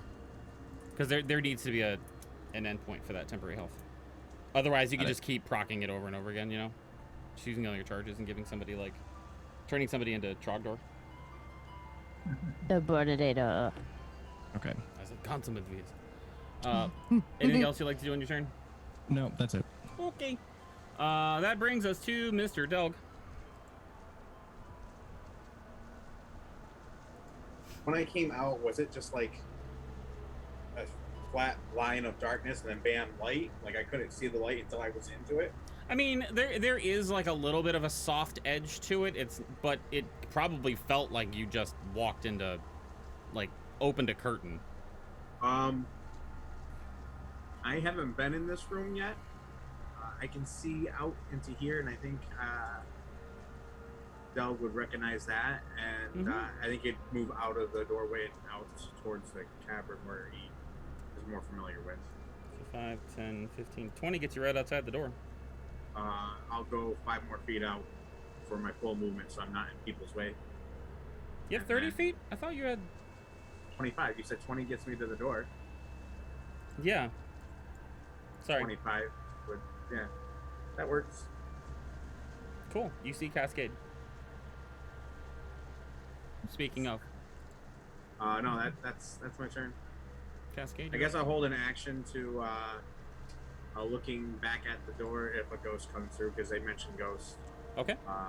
Sacred Flame is 30 feet, so. Sacred Flame the door if a ghost comes through. Got it. Let me make sure. Oh, hell yeah. Cascade sees Delg come out, and will just look up. Are they all running?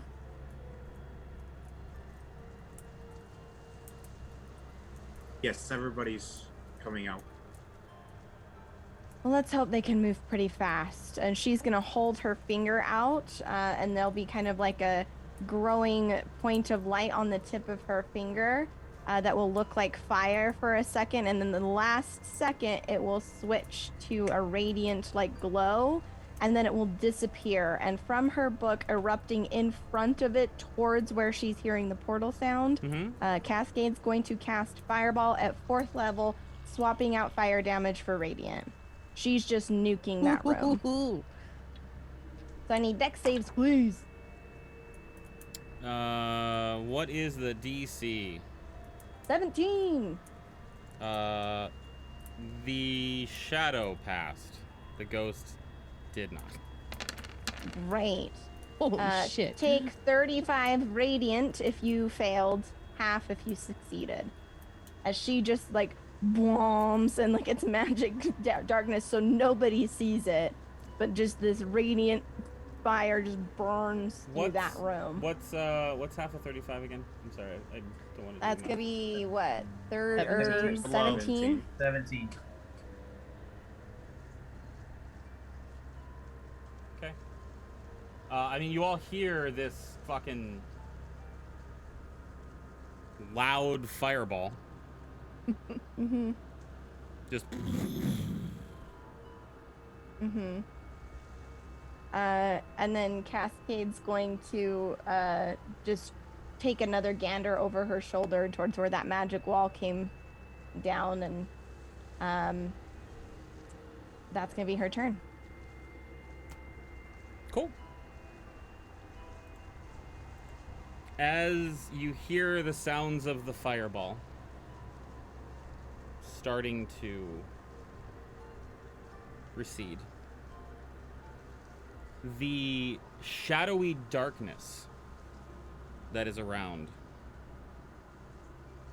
slowly starts to fade, and the sounds of the portal, the darkness, the ghost in the shadow all seem to be gone.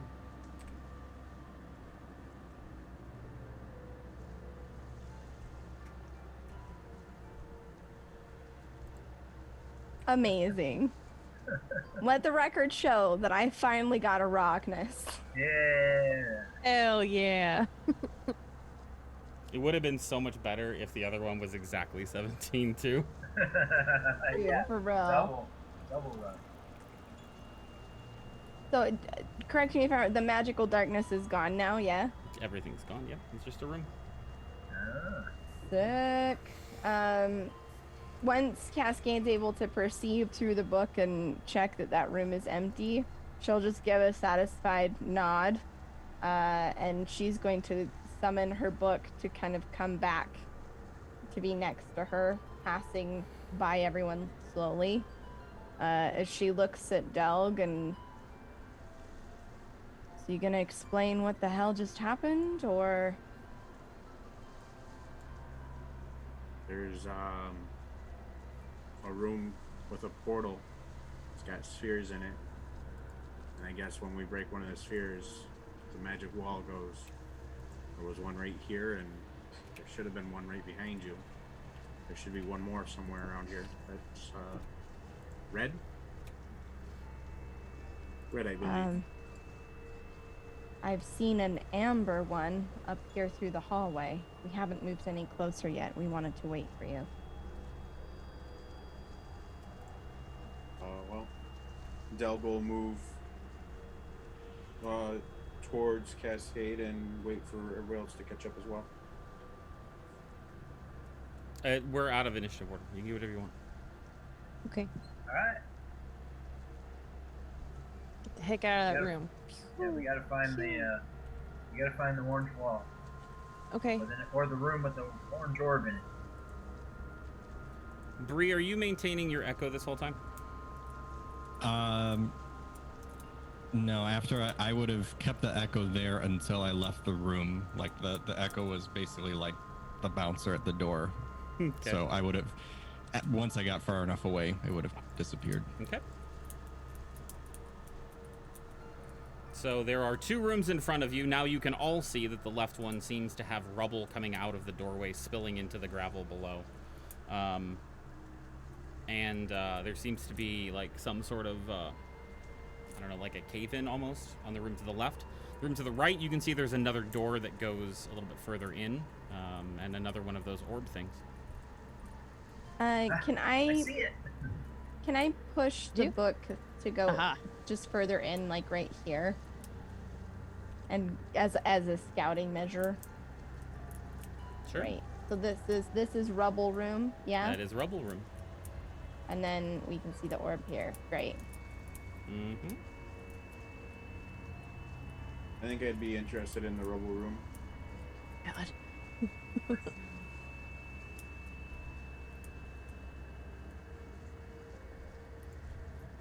I was gonna put Should you we go there. see if there's a portal in there?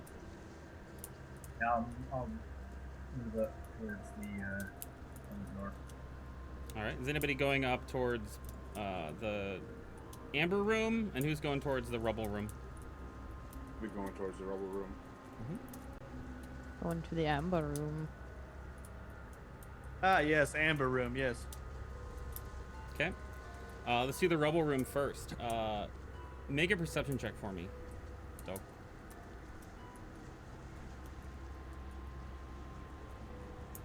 27.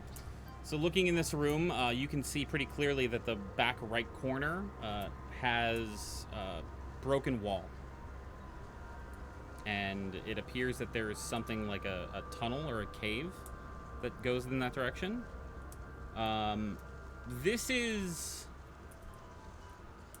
odd. The craftsmanship of these walls, if you remember from last session, is very good. It's almost like do you know how like they say that like there's the whole like the Egyptians couldn't have done what they did because of how like precise everything was, and like how like perfectly angled. Yeah. So it wasn't aliens, they were just that fucking good. But the sturdiness of the walls should be strong enough that this is not possible to be broken down like that. And you can see with a 27 what appear to be claw marks around the wall. How big is that, like, entrance for that? 5 feet. Like, it's a little bit less than 5 feet, so, like, it's a comfortable hallway for Delg. Hope would probably have to scrunch her shoulders in a little bit.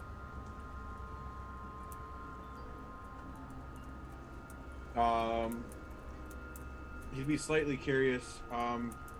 He'd look back and see everybody else looking in the other room and saying, "There's a small hallway back here. I'm gonna take a look at real quick." And he would step inside the room and head towards the hallway. Be careful. Okay. So let's do the other room. Varys, make a perception check for me for that room. Okay.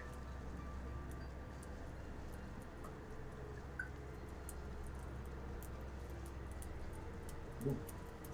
It's no bueno. It's a 9. 9. Oh. There's an orb in the back right corner. The room itself appears to be barren, as if whatever was here before was just cleared out and taken.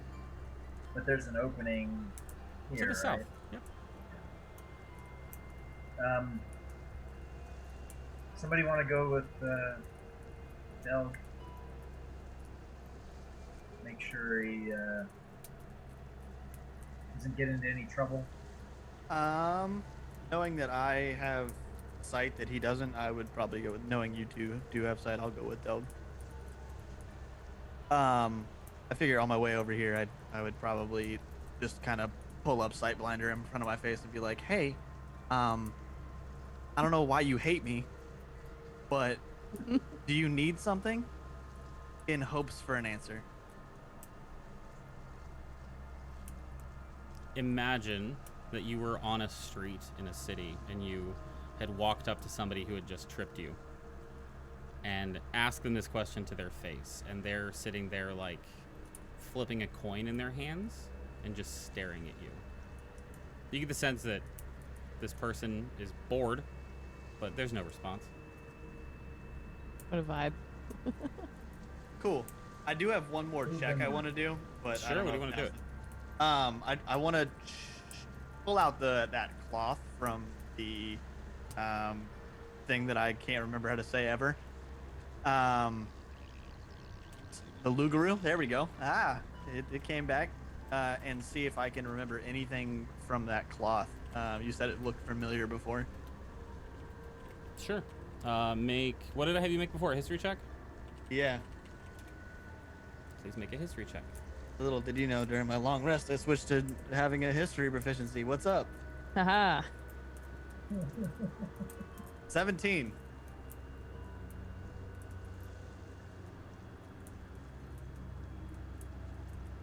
What do you remember about the cloth? You said it looked familiar. Did I tell you what it looked like at all, or just that it was familiar? You said it looked like a decorative cloth, Mm-hmm. and that was about it.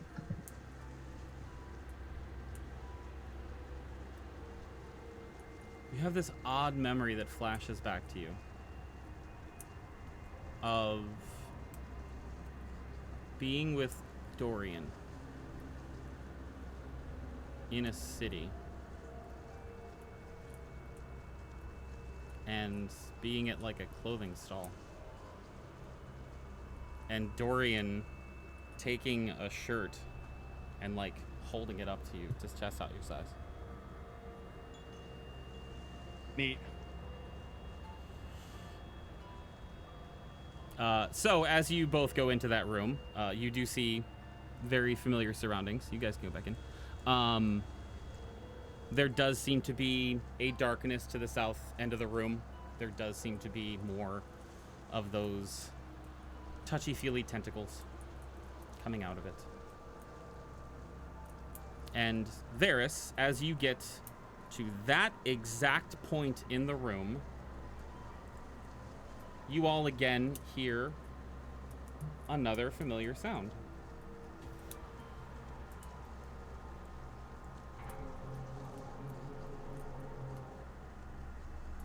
Which didn't play because it was low on my end.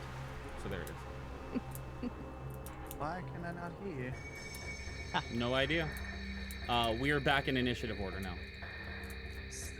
Okay. The new initiative, Cascade, you are first.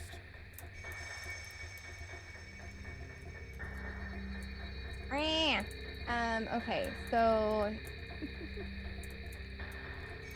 Delg says he saw a little hallway. He's moving to investigate. Varys and Hope kind of moved in to look at this orb. What Cascade's gonna do is bonus action move the book into the rubble room. Okay. Right here, if that's acceptable. Sure. Awesome. You can see through the book, and Delg, you can see as you step into the room as well. You can see like maybe 6 or 7 inches into this hole, this like tunnel, and then it's the same darkness as before. Right.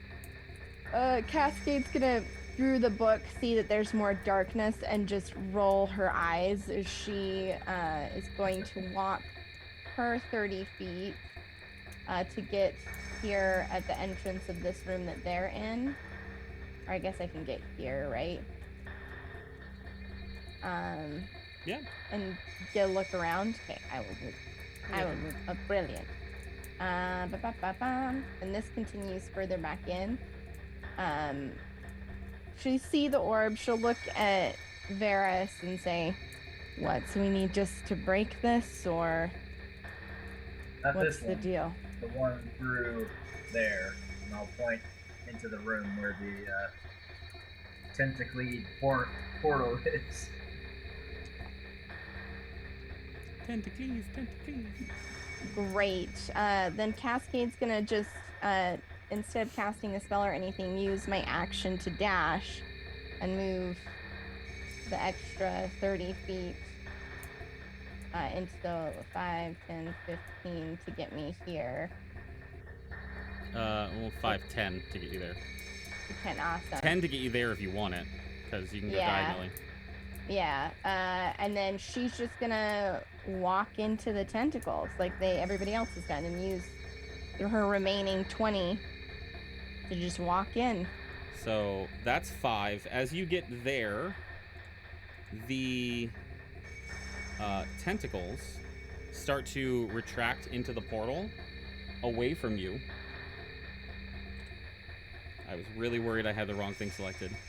And then 15 puts you right at the portal. Okay, I mean, yeah, if I can go through, I'll go through. Well, hang on. So you started here, right? Yeah. As I moved, I used No, my she 30 was to right get next to here. her. So 5, Right next 10, to Hope. 15, 20, 25. And you're dashing, right? Yeah. Okay. So 30, you step through. You are now elsewhere. And Great. I'm assuming that both Cascade and Sarah knows what to do in that room. Yeah. So we're going to thematically not switch back and forth and say that on your next turn, that's what you're doing. Yeah, if she sees the orb, she's gonna try and destroy it. It will take 2 turns for you to get to it in there, break it, and come back. Okay. Understood.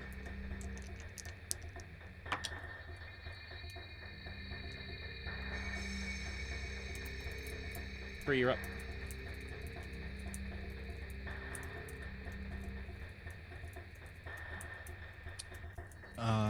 We've got 30, 10, 15, 20. I think Bree is just going to move up.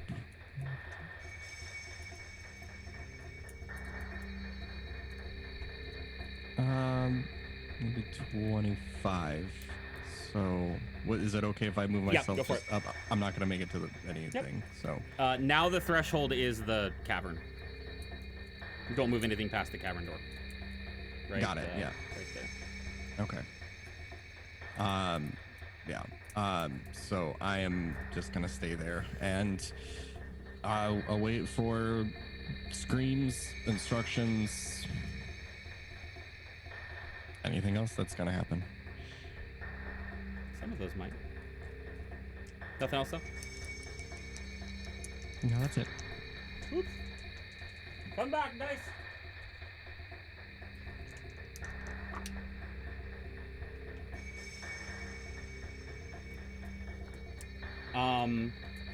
Ferris. Hold up, no, don't you dare keep that little grin on your face.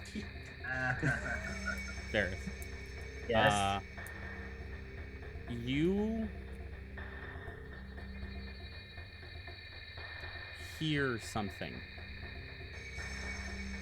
It sounds like it's right over your shoulder, as if someone is behind you, leaning in,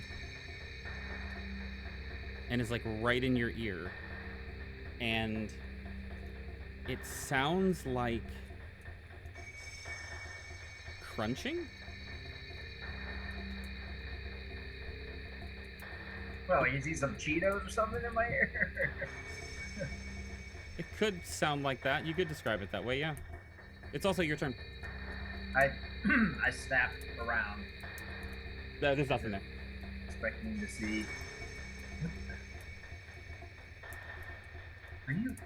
Are you eating something? Oh,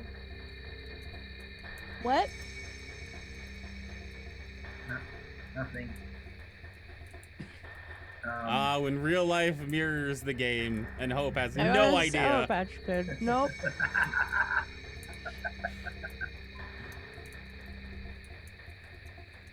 You just saw Varys like snap around 180 degrees from where he was facing, and then he looks at you and asks you if you're eating something. I mean, it's just a Sour Patch Kid, but no. No. Alright. You okay? I don't think so.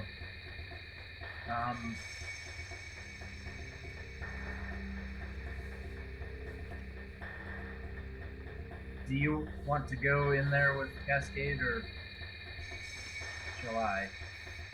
I can. It's okay. Okay. I'll keep watch here then. And I will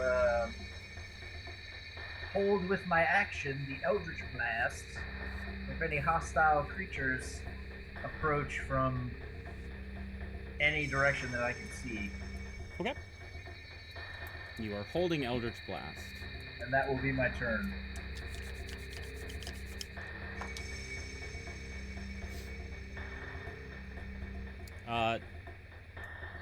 Delg, Yes.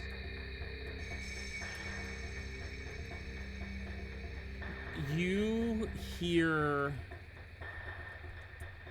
this weird, like, crackling sound. Almost like static electricity. But, it also could be like, pebbles crumbling down. Like an earthquake and rocks are falling. Okay. And you hear 2 more loud, thunderous footsteps coming towards you. In any direction. It sounds like it's echoing all around you, as if like you're where the footstep is centered, but you still get the sense that it's coming towards you. Also important to note, no one else hears that. I don't like how you just stared at the camera when you said that. I feel weird now. I feel Well, it is your turn, Hope, so what would you like to do with that weird feeling? just generally feel weird. Just gonna tap Varys on the shoulder and say, everything's gonna be okay. Like, you're fine. You're you, and me. Everyone else is themselves. We're all okay. I'll see you in a bit.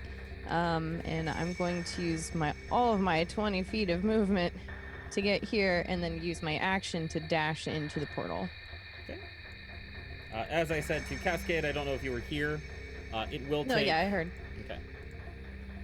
We good. Awesome. Hi, Raiders. Raiders! Legend of Aeolus. Welcome, everybody. We are in a weird dungeon crawl on the edge of Shadowfell. That's weird. Mm-hmm. Welcome to Morningstar, where things get weird. Mm-hmm. I have to move the shadow to touch your token. I'm sorry. Oh. Okay, thank you for asking first. Yeah, sorry. I don't know what's going on. So yeah, it'll take 2 turns. 1 to get there and 1 to come back. Okay. That it for your turn? You just going in there to do the damn thing? Yeah.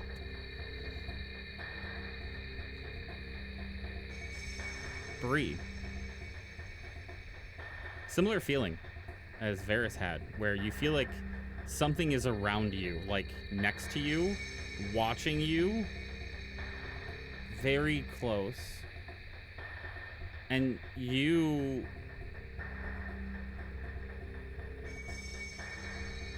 Actually, make a perception check for me.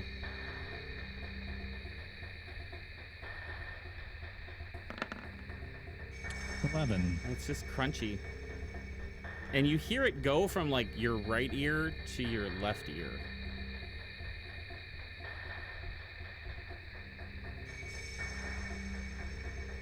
It's Fendra's turn. I want to get somewhere where I can see through the darkness over here. You'd like to get to where you can see through the darkness? Maybe like here. Sure. So you're just walking into the room. This room that Delg is in, yes? Oh yeah, somewhere in there. I kind of wanted to see what I can see in there. Sure. So you have the sight that is blind. Yes. There is a torn out cave. You can see scratches along the walls on both sides, and a roughly hewn staircase that goes down a couple steps.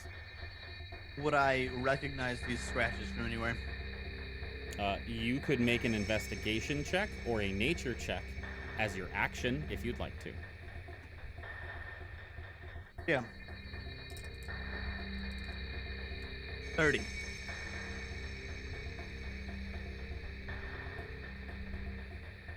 No. Cool. You have never seen anything like this. Hey Doug, I'm just gonna suggest we wait for the crew. I'll go this way.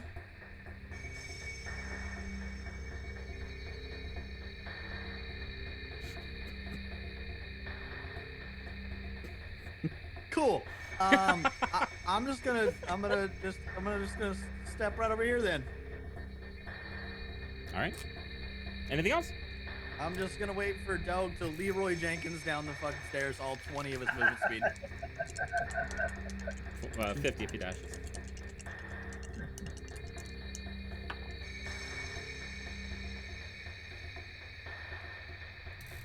Don't like it. I don't like it. Is that me then? So, Delg, you hear the footsteps that I've mentioned before. Mm-hmm. Again. Varys, it's definitely like, it's eating. It's the crunching of eating.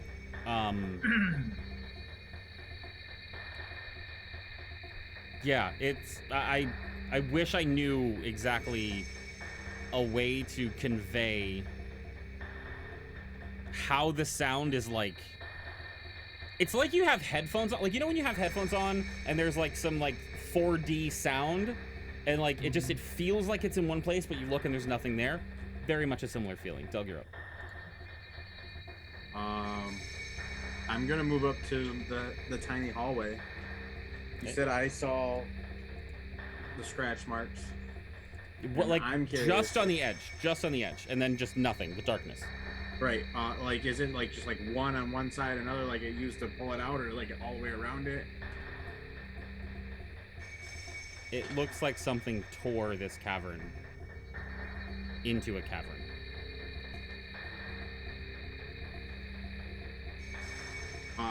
Did you see anything in there?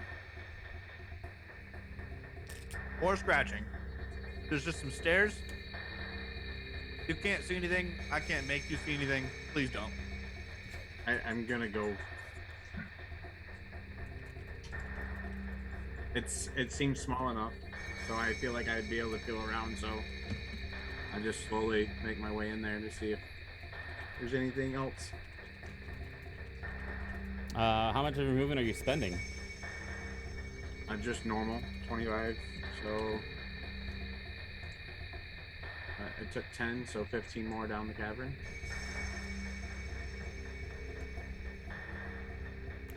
Here's the thing, Fenjor, you didn't tell them about the stairs, so I need a dexterity check from you at disadvantage, Delg.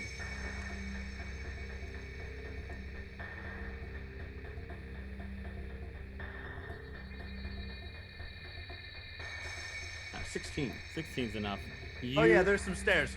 Yeah, as you hear, like, the grunt of Delg as the first foot, like, goes to find the next, like, level area, and then just keeps going down. Like, we've all done it. We've all, like, not known there were stairs there and just kind of took the step. But, Doug, you're able to catch yourself. You are 10 feet into the tunnel and on a staircase. Sounds good. Fenjor calls out. Oh, yeah, there's stairs. Thanks. That's my turn.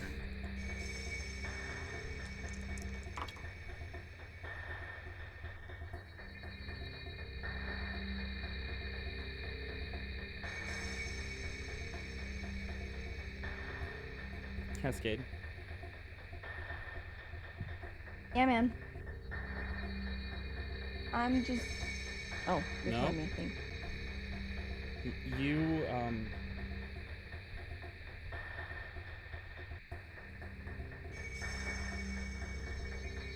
as you are set about your purpose, dashing forward to get to this thing and do it as quickly as possible,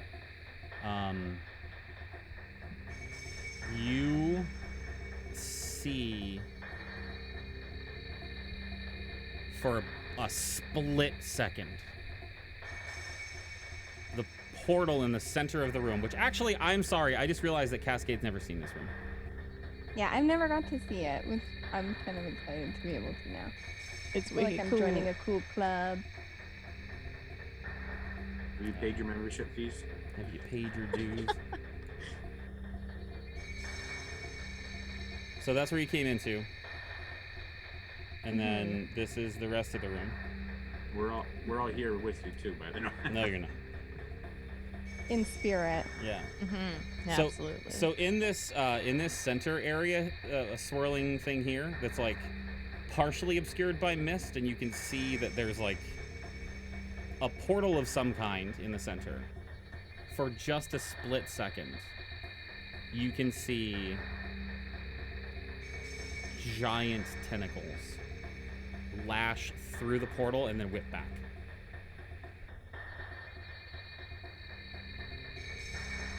Giant.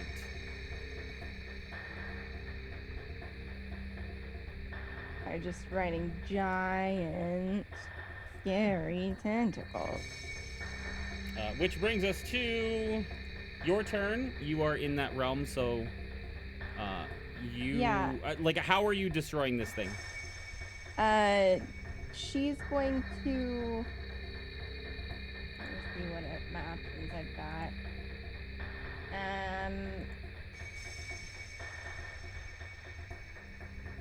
Let me see. 1 second. Sorry. Don't be sorry. That one.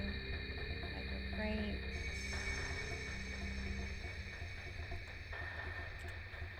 This looks like inorganic material, right?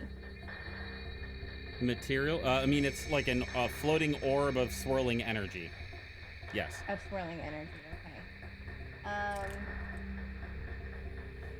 It was previously described as like a snow globe, though, like encased in Mm-hmm. a hard Right. material. Yeah. Right. Cascade would pull out. Everyone would know this, that every morning when Cascade gets up, she spends a few minutes transcribing a scroll. So Cascade would reach into her bag and pull out the scroll, unfurling it, and start reading through the incantation. I'm using my my set.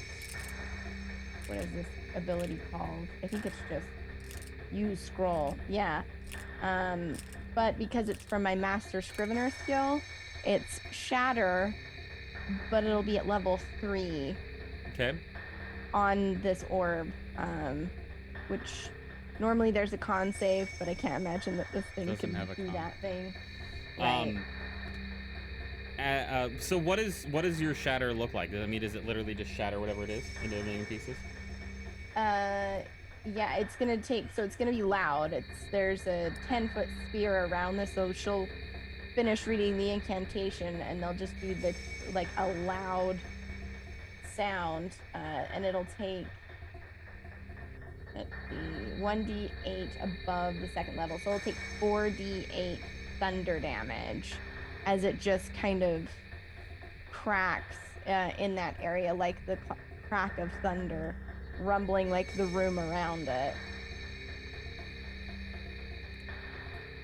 I need 2 things from you. Uh-oh. 2 things from Hope. First and foremost, I need a dexterity save from both of you. No. Thanks. Send my dexterity skills through the portal. Doesn't work that I way. got a 6. Ooh. Hell yeah. I got a crit. 21. That's not what the dice looks like on my screen, but woof. I also need I a see it. Constitution save. Let me ask you this. Well, no, it doesn't matter. Go ahead and ask it. No, it's fine, because it's not, that would be made to maintain my concentration. We're fine. An 18. 11. Distracts. As the shatter spell releases and you watch this globe just burst into a million shards of glass, and the energy from within it start to dissipate into the mist around, you feel as if someone had a rope around your waist and just yanked on it as hard as they could, and you get flown back and basically flushed down the drain of the portal back through where you came, as if this was collapsing and ejecting you back out. Hope, this is enough to knock you flat on your ass as you are ejected 10 feet away from the portal. Cascade, you manage to anime, Neo, slide to a stop on your feet. The forcefulness of getting yeeted out of this portal makes you severely motion sick. Hope. Uh-oh. And you We take lost the Chuminator. 5 points of bludgeoning damage as you hit the ground. Ow, my butt. Hey, so this is a screen that looks fun and interesting. If everybody can find your frame, your camera. Hey guys. I guess. How's it going? Listen, I guess we're gonna take our break now, while we figure out how to get chum better internet in Japan. Look at me. I'm the DM now. Hang tight, y'all. It's probably gonna be a long one because I'm gonna have to wait a little bit to give my mom her meds. So we'll be back before 11, but it'll probably be like a 20-minute break. So hang tight, guys. We'll be back soon. Don't go anywhere. I'm Ash, the life cleric.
right, y'all. Welcome back.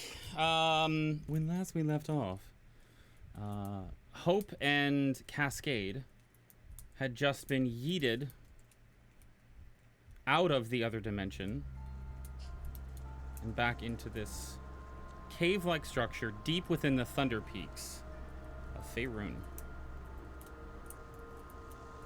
I would say...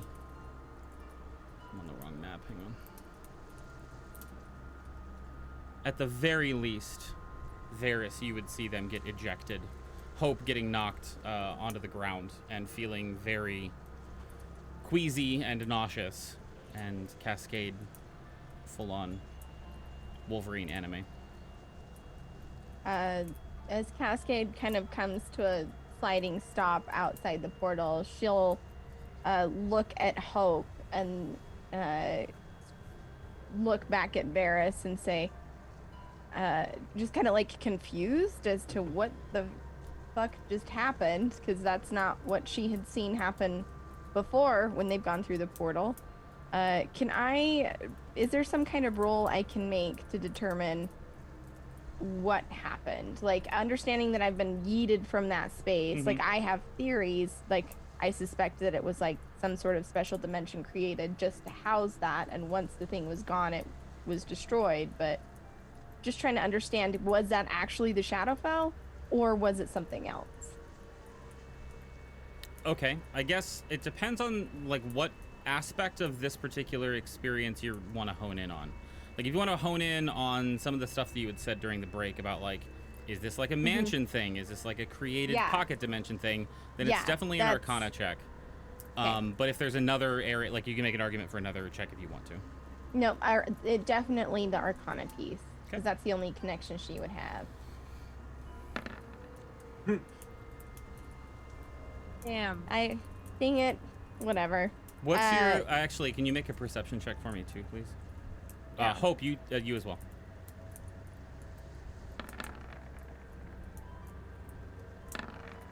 16 perception. 24. So Hope, as Cascade's kind of looking back at the portal area and trying to figure out what the hell just happened, you are, I'm assuming, putting yourself back together a little bit.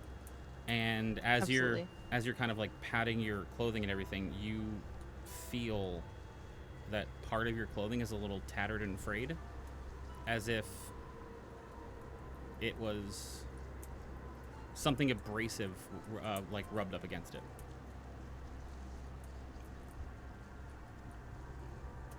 That's weird. I don't understand. I mean, I like fell, but that's not where I... It's around your waist. Oh. I don't feel good about that. I don't understand what happened. You all weren't forcibly expelled from a space before. I mean, it could be that we just destroyed the last one, but I really think I would like to instate a new rule where if we see tentacles coming out of a strange portal, that we make note of said tentacles coming out of strange portals. That would be ideal. That was highly unnerving to witness. I barely even got through the portal that time before I just felt like I was yanked right out.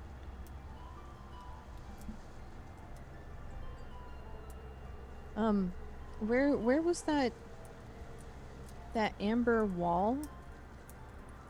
I haven't seen one yet. I imagine that it's forward. We should connect with the others and see. Speaking of the unknown, Delg, you are halfway down this tunnel. Heard none of what just happened. I'm halfway there. God damn it. I do live on a prayer. To Eldath. I'm waiting for Benjor to catch up. Benjor, what you and doing? for him to quit being a pussy and actually... Are we still in initiative or no? No. I'm legitimately gonna get behind Delg and meat shield Delg through the stuff that he can't see. Left, right, left, right, left, right, left, left, left. Like I figured it would be like left hand on shoulder, right hand wielding sword, being his eyes through this mist. And Delg, you are a willing participant in this? For now, yes.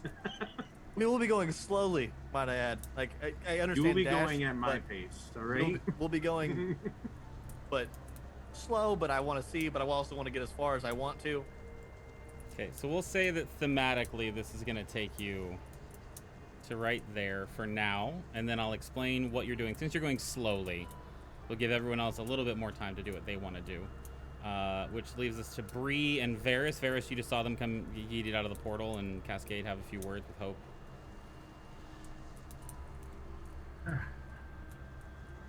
Very, I don't know. I don't think it was that unexpected. Maybe a little. Well, I was told there were orbs in there to destroy. Was not told about this swirling, endless thing. Well, I was not told that you were going to go in that time, so... Don't know. Okay. All right. It didn't seem relevant if you weren't going in there, so... I didn't know you were going to go in. You didn't ask if there was anything else. Understood, Varys. No problem. No Understood. problem. Let's find this amber wall, and continue on.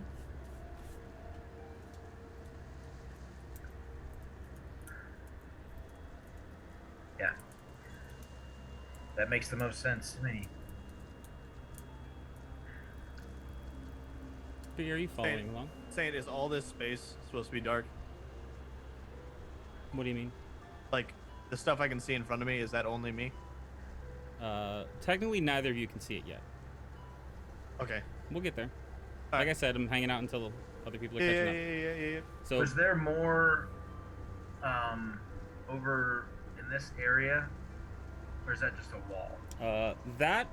where you're pinging right now was what appeared to be a dwarven-made wall across the center of the cavern. Okay.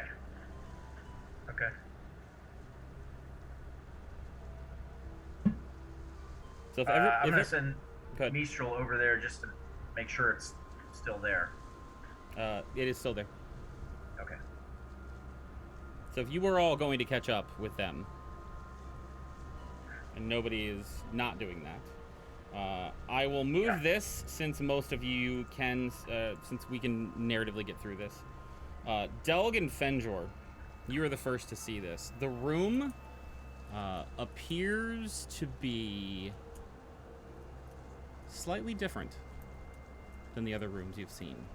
The flooring looks to be more worn, almost like polished marble. And you can hear your footsteps echoing a little bit louder as you get closer. And it takes you a second to notice that it's because the ceiling is much higher. The ceiling in this room is about 30 feet. Beyond, there appears to be another room. The flooring continues in. You can't tell if the ceiling is also higher in that room or not.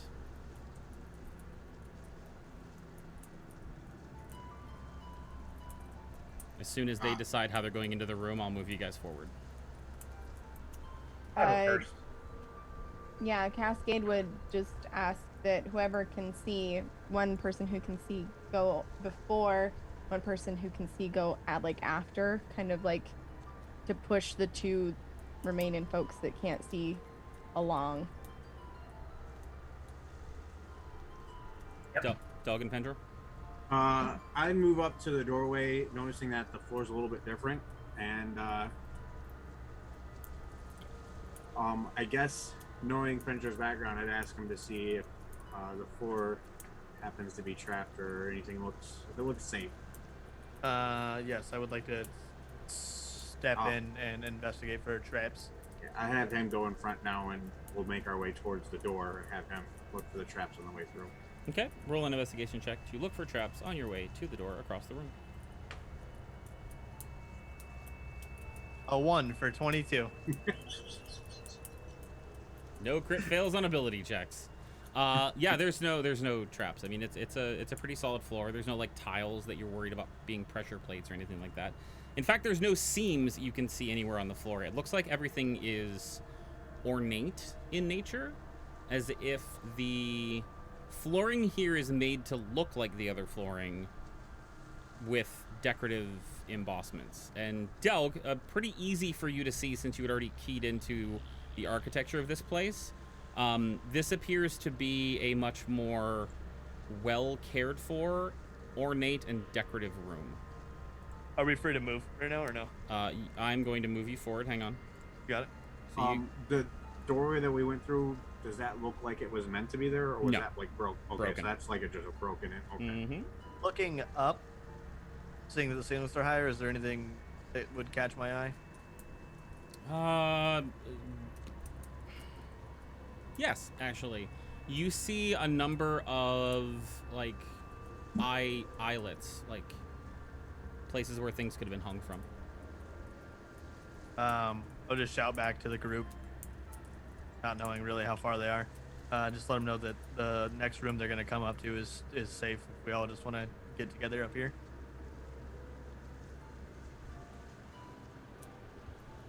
So, it's Okay. Cascade and Bree that can't see, right? Correct. As you are marching your way through this little bendy tunnel situation into the next room, the two of you hear something.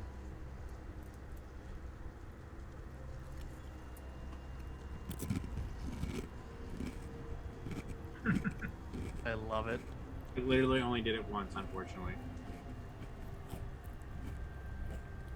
Chew louder. Chew louder. That sound gate's like, no. Crunch, crunch, crunch. Your mic does not like to let us listen to you crunch it. I know. Cascade would stop. Like, if there's a weird crunching sound, Cascade would stop where she is and say, "What the hell was that?" This would have been in the middle of the tunnel, so I don't know what order you would have been in. What the hell was what? Can you not hear that crunching sound? Can you see anything? I can't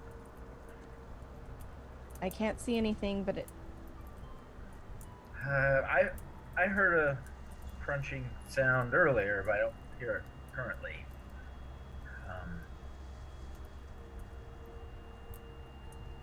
Did anyone else hear it? I have not heard it. There is an odd sound coming from somewhere. Bree, could you analyze the sound?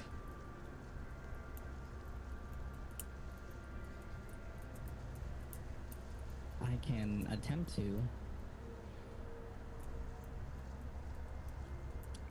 But correct me if I'm wrong, DM, this is pitch black in here. Pitch black. But it's a sound, so. Mm-hmm. I mean, you're analyzing the sound, not the sight of it. Can I perceive with my With your my ear balls? ears Yeah. Yeah, go for it. for any that doesn't make any sense. What do you mean? The move is called eye for detail, and I don't have eyes in my ears like that. That's not. That doesn't. But could it be ear for detail in this moment? The player's logic sensor is breaking at that idea. Okay. So that I don't think that would work. So yeah, I don't think Bree can do anything about that at this point. Not even like a generic perception check though, because I mean, if we're getting into it, Cascade's perception's not that high. Yeah, I mean, you can make a regular perception check if you want to.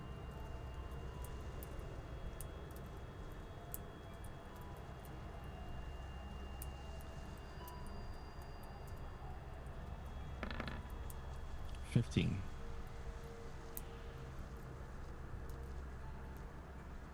Sounds like popcorn.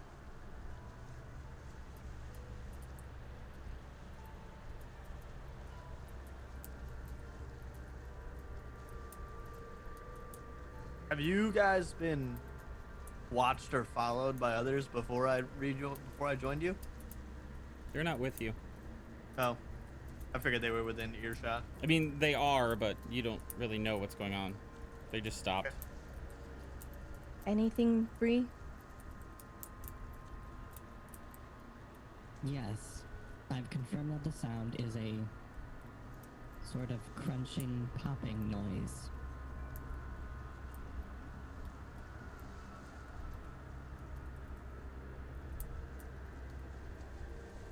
Well, I just would like to point out, and Cascade will just say as she continues to like try to move forward with the rest of the group, it's rather rude to chew in someone else's ear.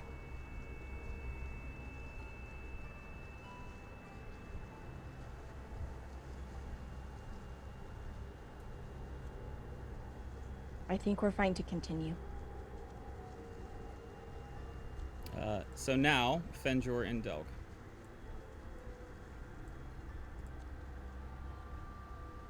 We'll continue forward to the next doorway. The two of you see a room. This room appears, the doorway goes out to what appears to be a raised platform. And there are stairs to the left that go down to a door that goes back into the cavern. You can see from here. In the far back corner of the room is another one of those orbs. This one, dark purple maybe? Maybe like violet or indigo. It's hard to tell. It almost has like a sheen to it. Like it's slightly changing colors between those as you look at it. The ceilings here are also 30 feet. And Delg, seeing this room that you were in, going into this like bigger room with a staircase and a raised platform, and another room across, and a room down below, you've seen this structure before in your studies. This is probably some sort of receiving room, probably by some sort of holy person within whoever lived here in their group. You can also see the smoke in the next room.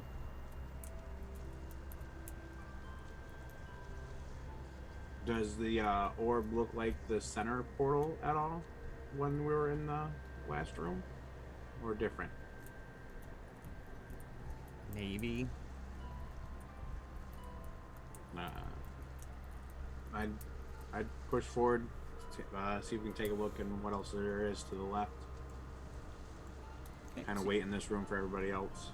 So you guys go in. You guys are now forward into this room. We'll say you're all together.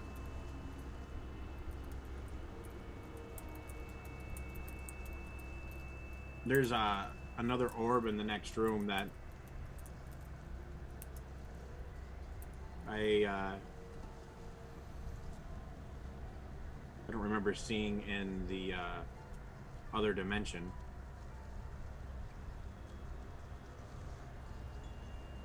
I want to creep up and check out the other rooms. Make sure we're not gonna have there's nobody in there. Okay. Fenjor, as you go to this room, you see very familiar sight of a shadowy wall with tentacles coming out. This room appears to be a small closet of some kind. Much shorter ceilings, about 10 feet tall. Okay. And what is this? Goes back out to the cavern. Okay. Is there anything in this room? I mean, the rooms all appear empty. Okay. Are you looking out to the cavern, by the way? I'm assuming you are. Yeah.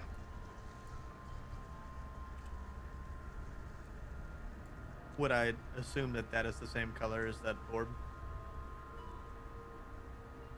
It's close. Well, we have a magenta wall back out in the cavern. We have the purple-esque orb, and we have more tentacles.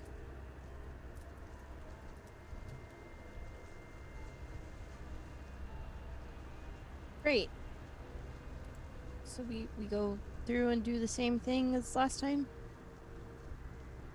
Assuming that it's similar?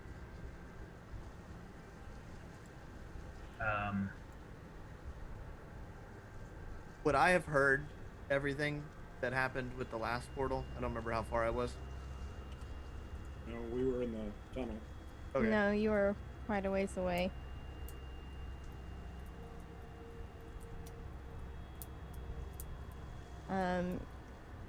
GM, can I send my book ahead again? Just, Sure. like right here, I feel like. Yeah, I'd like to get through and have a look as well. Thank you. I'm assuming that y'all would have said this room was safe and everybody would come through. Yes. Yeah. So there you go. I would move up in front of the doorway where the portal's at, mainly to try to keep Varys from going through another portal with the information that he said last time we talked. Fair. So holding an action to prevent Varys from going through. Got it. It'd be more like a suggestion, not really. Okay. Like if he comes to go through, I'd be like, hey, maybe we should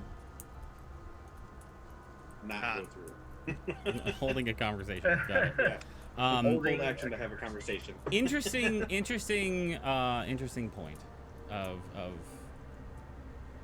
interesting point of order. As you get within 10 feet of that orb, God damn it. we are now in initiative order again. Is this the fourth one that we've pre-rolled? This is the fourth one you've pre-rolled. Okay. Varys. Look who's up first. God, I rolled horribly.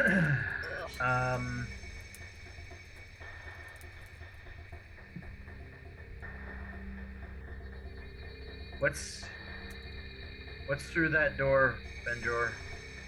Leads out to what appears to be the same cavern. There is another wall here. It seems to be purple.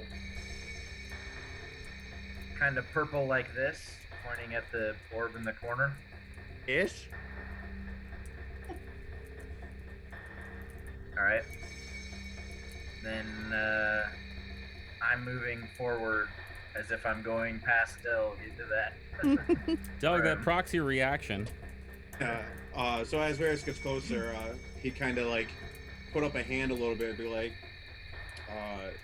you mentioned that last time you went through a portal that you went somewhere else before you came out. Do you think it's wise that you go through another portal? Should we try not to give any more ways for that to happen again?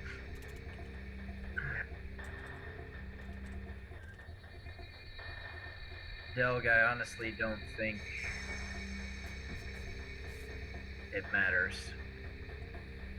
If it wants to take me, it will. I don't like hearing you say that, by the way. I just put my 2 cents in there. I don't like saying it, but it doesn't make it less true. I still hate it, for the record.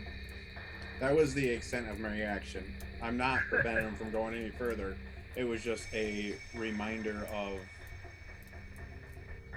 you might not want to, but Doug will drop his hand and kind of step to the side a little bit, and he's not going to stop you. Okay. Cascade's gonna call forward to someone should go with him in case that portal closes with him inside. Delg, you can get back to Faerun, right? If that were to happen. In time, yes. She rolls her eyes and just says, might be something to consider. So, Varys, you've spent 5 feet of your movement. Yep. I'm going in. As you get... Son of a bitch. As you get there... Here, I'm going to put this in Oh, the... sorry. Yeah, I shouldn't have moved up. No, you're fine. far. You're fine. Sorry. Please don't go all the way down. Yep, you did. You son of a bitch. Nope, that one. There we go. Now I can do it this way. Yep. As you get there, Mhm. the tentacles lash out at you. Does a 22 hit? It does. There is... You son of a... One point of slashing damage. Actually, Smacks me on the hand. would I be able to use my reaction for interception? No, because you already used your reaction to stop him. But, yeah. Okay. Sorry. It's fine. Oh, We had a Okay. conversation. Said Bruce.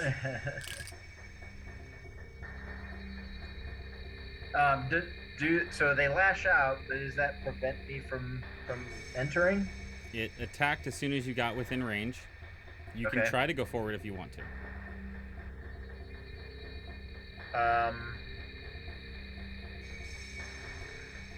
I think, since I just got a little slap on the wrist, Literally. You're not worthy. I will clutch the amulet under my shirt and attempt to reach out with my mind and say, if not through here, then where? And how am I supposed to pay my debt if you won't let me pass?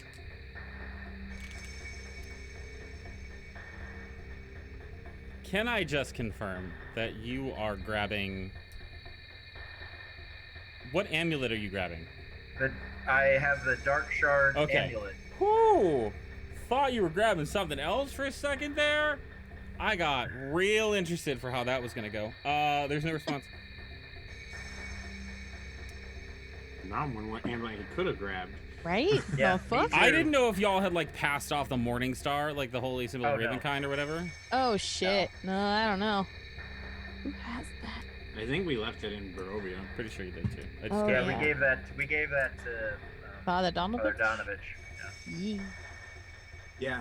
Yep. Definitely did. So that. no response. Okay, that's my turn.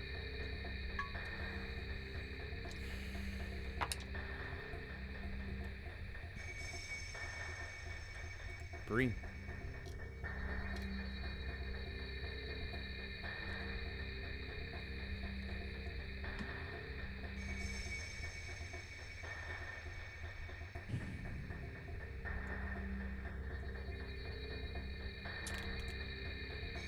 Uh,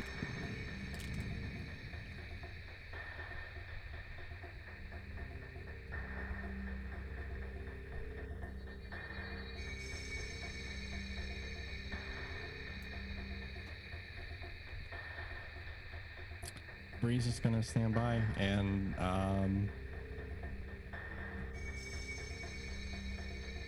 yeah, wait and see what everybody is doing. Wait and see if there's any things that are gonna pop out of anywhere, and yeah, I think it's too soon to actually hold anything, any actions or anything like that. All right. Yeah, so just keep an eye out.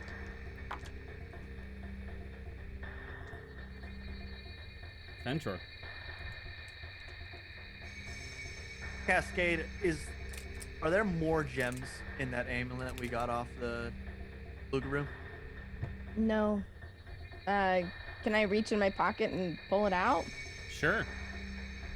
Are there any other gems? Yeah. Oh fuck. Okay. She would say no, and then pull it out and look. Let me guess. Is there a blue one, a Yep. yellow one? Yep. Okay. And a red one.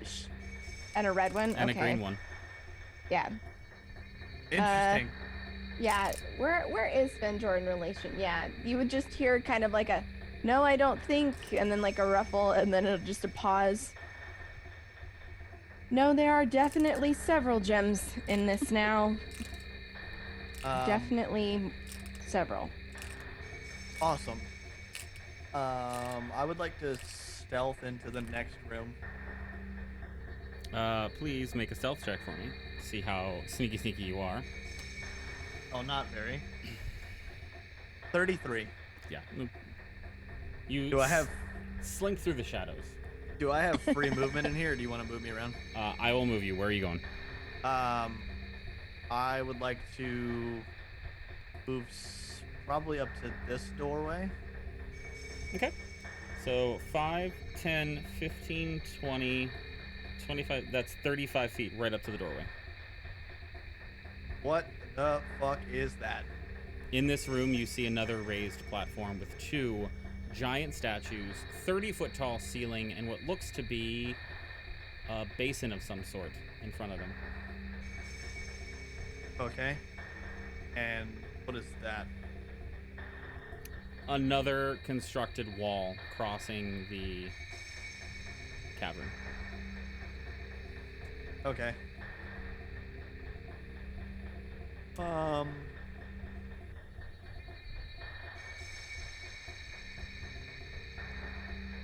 The basin I can't. It's raised, right?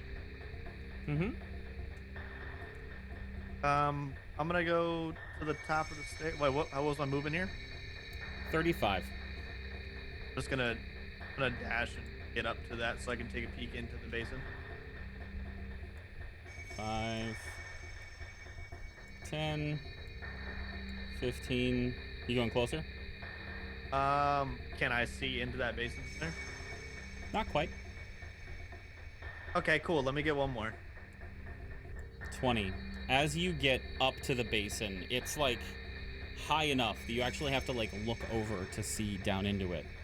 And as you touch the side of it, you see the whole thing kind of pulse and glow for a split second, and then it reduces itself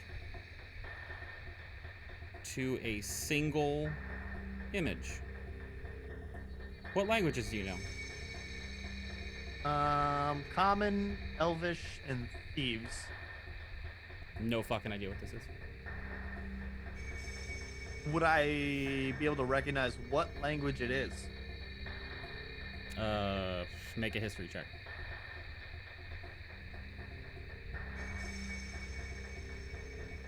Two for a 17. No. Okay. That was 10 of my dash, correct? 15. 15 of your dash. You have used your action to look in this thing and Yeah, check yep. for it. I'm just gonna move back to the doorway. Okay. Go ahead and move your token. Is that it for your turn?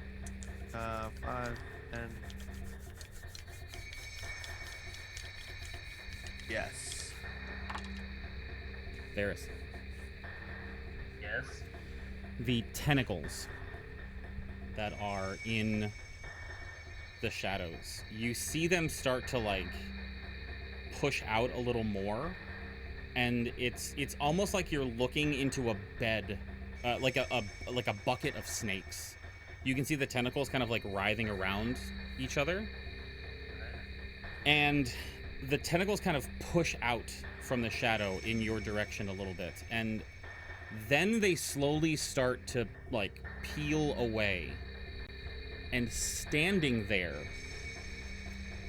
slowly revealed from the tentacles receding, is a humanoid creature.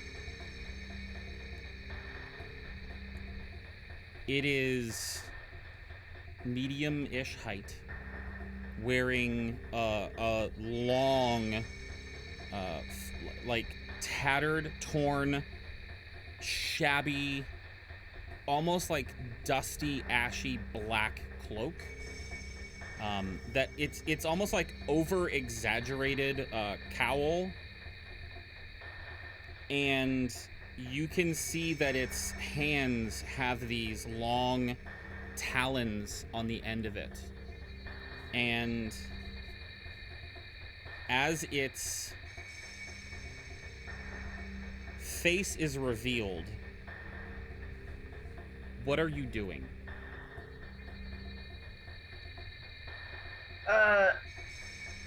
I'll take a step backwards. Just out of surprise. It's not your turn. It's not what I'm asking. Oh, what am I doing? Okay.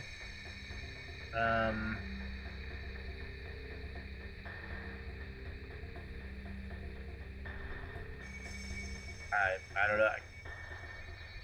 Wondering what it's going to do. I don't know. I don't understand the question. I guess if I can't move or anything, what do you mean? What am I doing? Let's say it this way. Okay. Are you looking at it? I mean, I think that's the natural thing. Yeah, I see a figure emerge. I would look at it. Yeah. Can you please make a Constitution saving throw? Sure.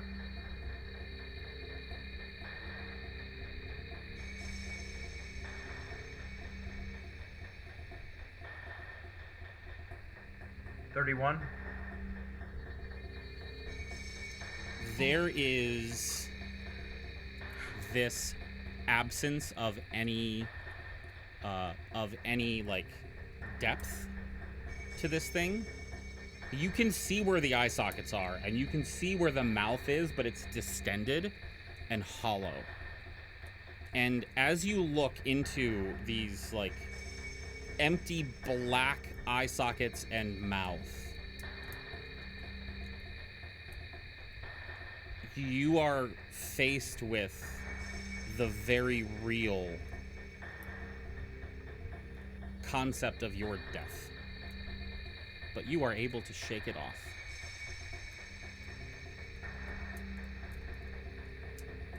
Wait a minute. The concept of my death, does that mean I feel like I would have died? Thought crossed your mind.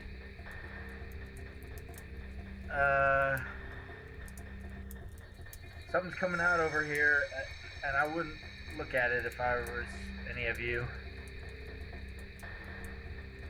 You hear this cackle that sounds like it's coming out of a throat that's been sore for a week and a half. And feel this pulse of energy. I need Varys, Delg, Cascade, Bree, and Hope.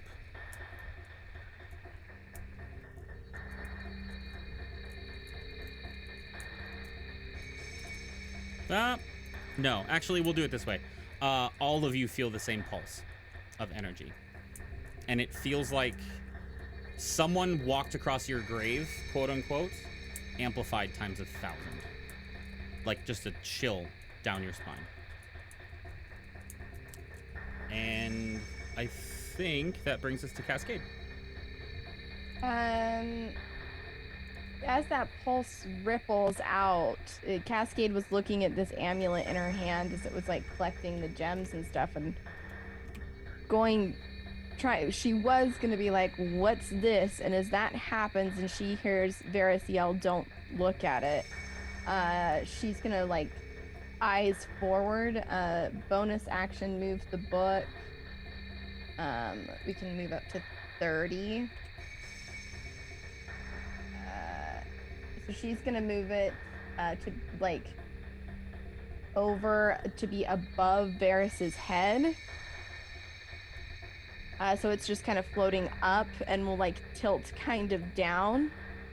And Cascade, like as she's standing, is going to be kind of moving her hands and begin casting but erupting from the book itself will come lightning bolts. So it's above Varys, kind of aimed down, directing it into that room. So I just need a dex save from this entity. Plus attacks. What kind of save? A dex save. It stands and takes the lightning damage flat on. Cool. Not horrifying at all. She will, again, like, it'll just erupt lightning as she blasts this thing. It not moving, that will freak Cascade out a bit as she stands over here with the amulet in her hand. And she's just gonna yell, "Get the fuck away from it."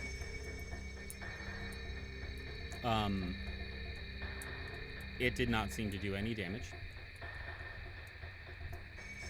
And the kind of chill that you had felt, if you can feel it pulse again a little bit, and you take 5 necrotic damage. You can feel this little, like, it's like an earworm, like when you feel like you should remember something but you can't, and it's like slightly just painful enough to do a little bit of damage.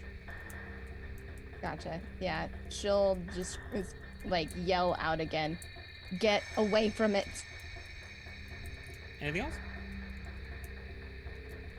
That's our turn. Hey, Varys. Yes. Where are you looking now?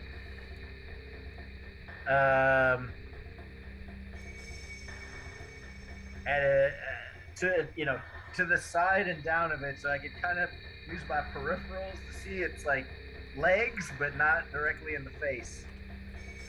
As you are looking down in that direction, you see an almost identical pair emerge from the tentacles. Fuck this! I should have noticed they're color coded. Damn it. Delg. Yes. You feel this compulsion within you to look up at it. And for a split second, you do. I need you to make a Constitution saving throw, please.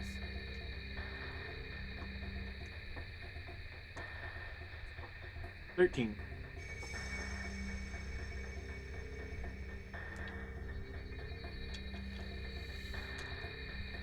Hang on, my dice are all fucked up. I moved my thing.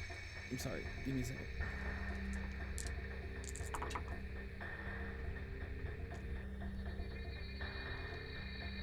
You,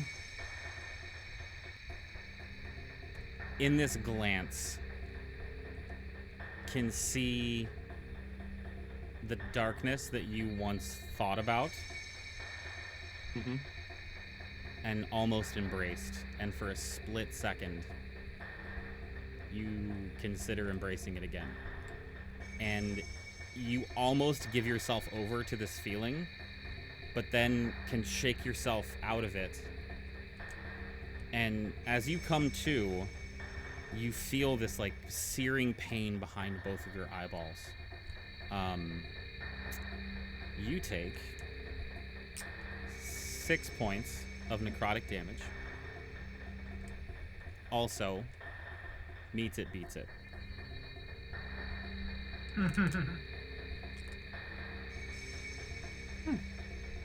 And as this thing's turn finishes, you feel another pulse joining the first one, and feel this wave of just death and unease emanating off of both of them, almost like they're in perfect harmony with each other.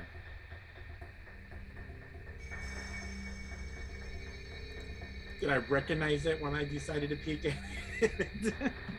it? You know what? I'll give you a history check.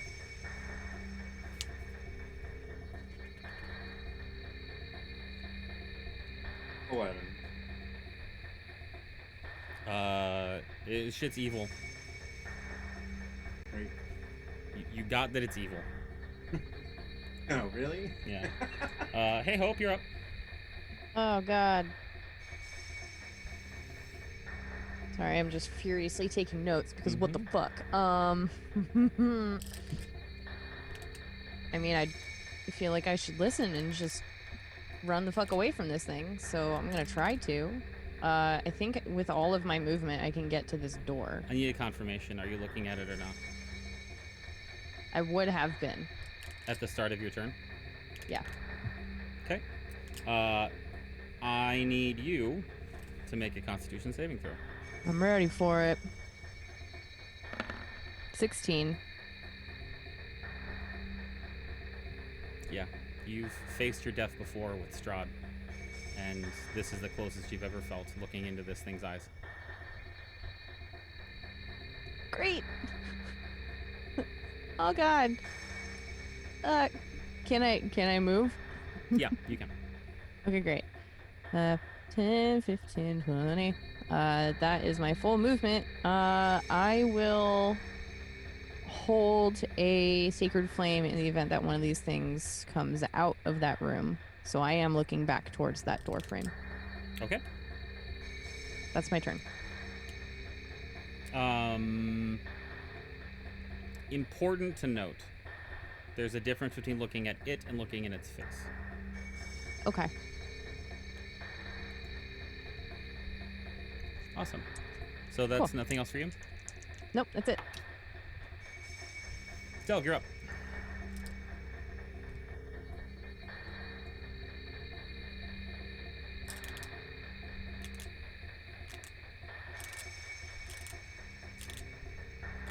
You're muted. All right. Doug's right behind Varys, and he would like get a little bit closer and ask him if he's recognized or seen these before. Are you averting your gaze or not? I'm standing right behind him, so I'm like my head's like I'm not looking at him right now. So I can't see him. Varys is blocking my vision right now. I'm like leaning into like his back in a sense and just asking him if he's seen or knows what they are. And I would like to try to move Varys off to the left and take the place in front of the door and plant my shield. Varys, are you resisting? No. Okay. So Varys moves off to the left. Just a titch. Delg moves forward, plants his shield. And I'm gonna do what I can to hold my shield there to stop them from coming forward as much as possible. Okay. So you're holding your action to do something against them? Yeah, I guess it would be a grapple, I think. Okay. I am like shoulder into the shield and not attempting to look at him, but like looking at the ground around it to see like if I can see him moving through. So I'd be like trying to look at their feet or legs. Got it. Hope I forgot this, and Delg, you both feel the pulse strengthen and intensify slightly at the end of your turns. You each take 10 points of necrotic damage. Oh, great. Who did you say that affects? It has currently affected Delg and Hope this turn, Okay. and I believe Cascade last turn. Mm-hmm.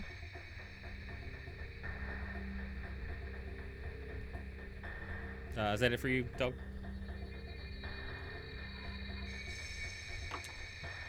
Yes. Ferris, you're up. Okay.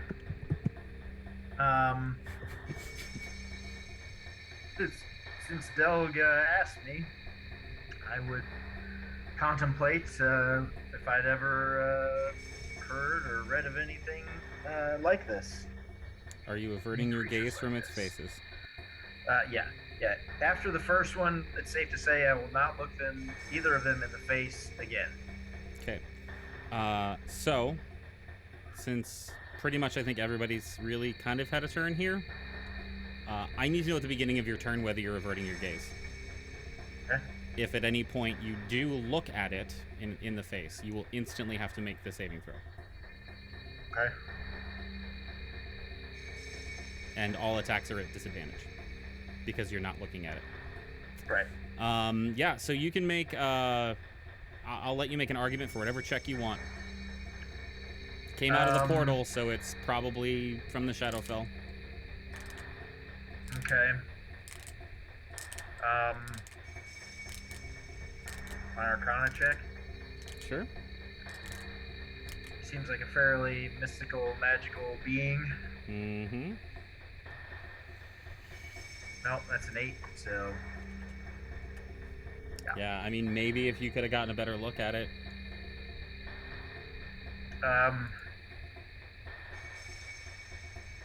No, Doug, no idea. Are we fighting these? Cascade said run. Okay.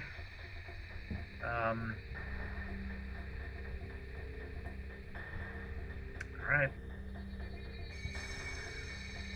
I will slip past Doug here into the hallway. Any reaction? Yes, they both will take attacks of opportunity against you. Okay. The first one is a 10 to hit. That doesn't hit you. No, thank you. Second one is an 11 to hit. Don't think that one hits you either. No, thank you. Whole bunch of no thank you. All right. I'll look at Doug and say, I'm pretty sure I can prevent them from leaving this room for at least an hour. Should I do that? Let's wait. Head towards Fenjor. Okay. With that, I will. What do I use? 5, 10, 15, 20, 25, 30. That's my turn.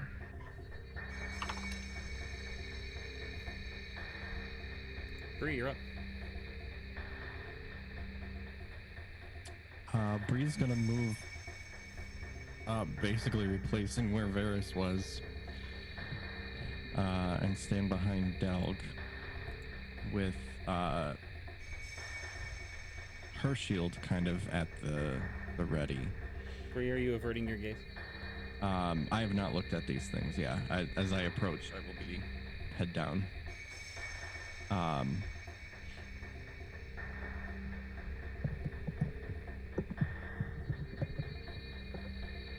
Dog, I shall assist with your escape. And I am going to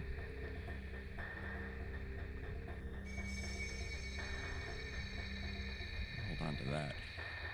Yeah, I'm just going to stand my ground there. I've got hopefully something else in mind, but yeah. Are you readying an action at all, or just No, not readying an action. Okay. But I have something else in mind. All right.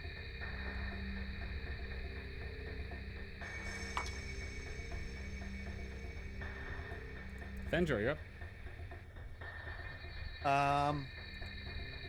Hearing the commotion of what's going on, I'm gonna head towards the room.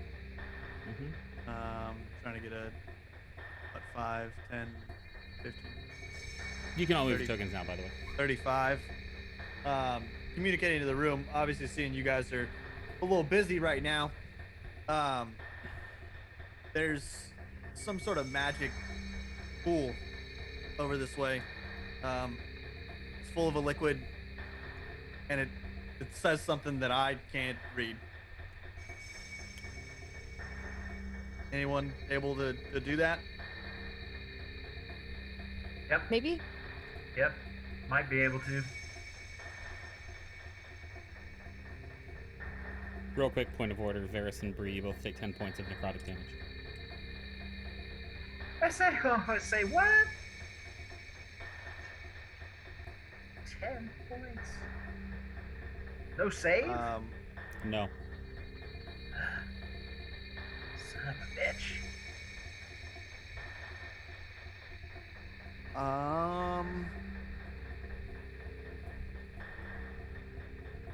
The only other thing I could think of is maybe the amulet can do something with the pool. 5, 10. I would end up next to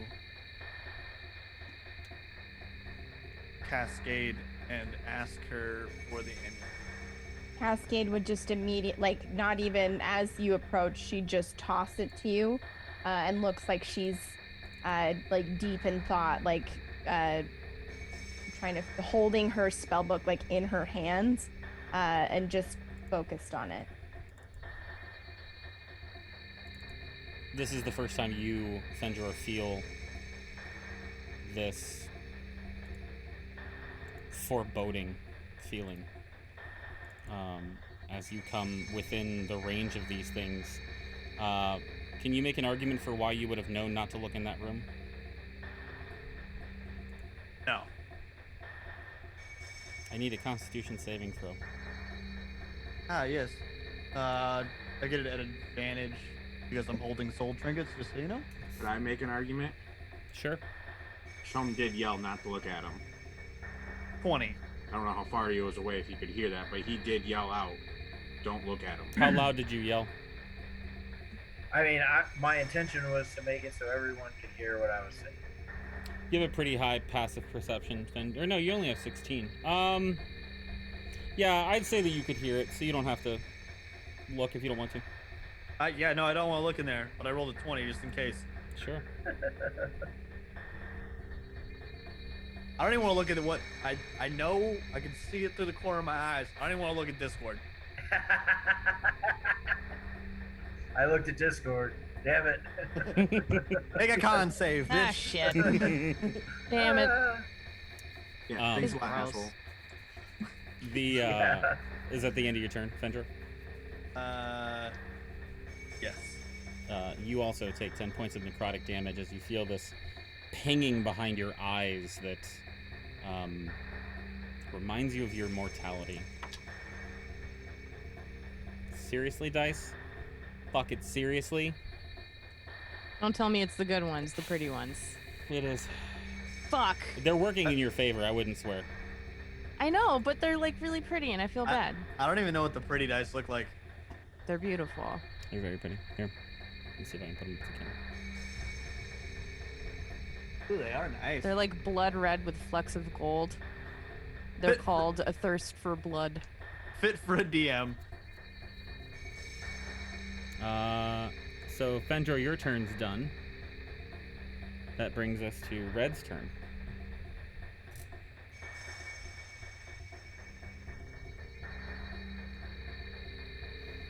Delg, yet again, you feel the compulsion to glance up and just out of the corner of your eyes catch a glimpse of its face. Please make a con saving throw. 24. Say again? 24.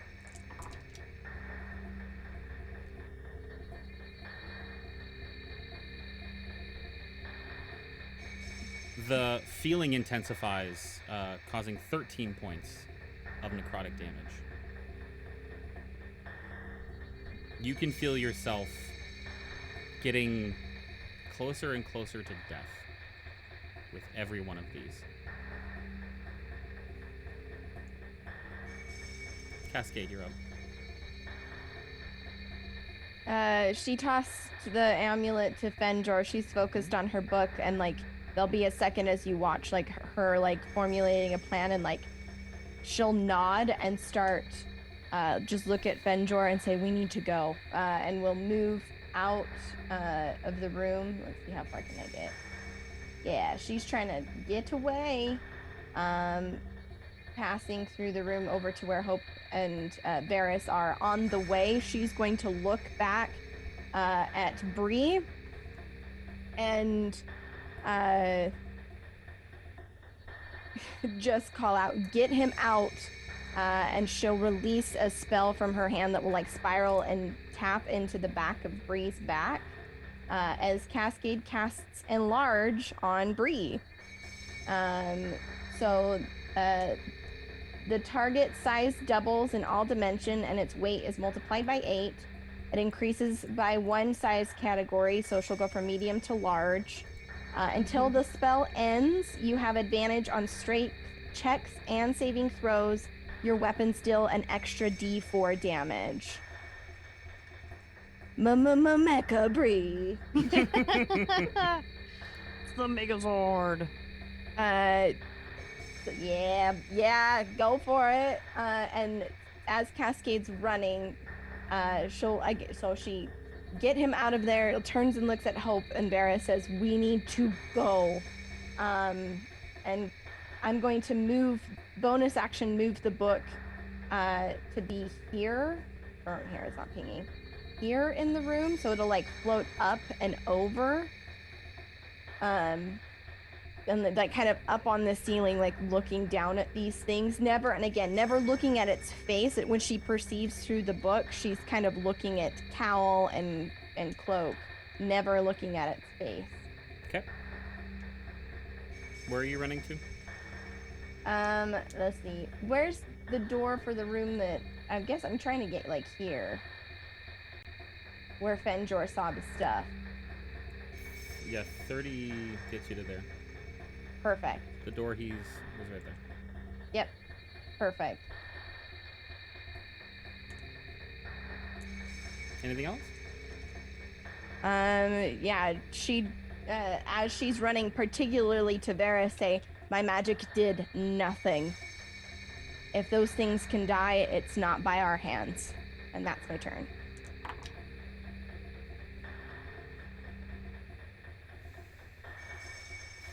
So I guess Bree, Delg, and Cascade would all see this. The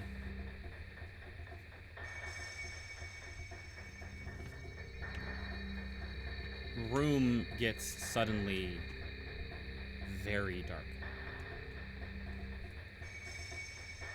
And you can, if you're looking near them, you can see these two creatures turn to each other and can see their shoulders kind of like shaking, like they're giggling to each other.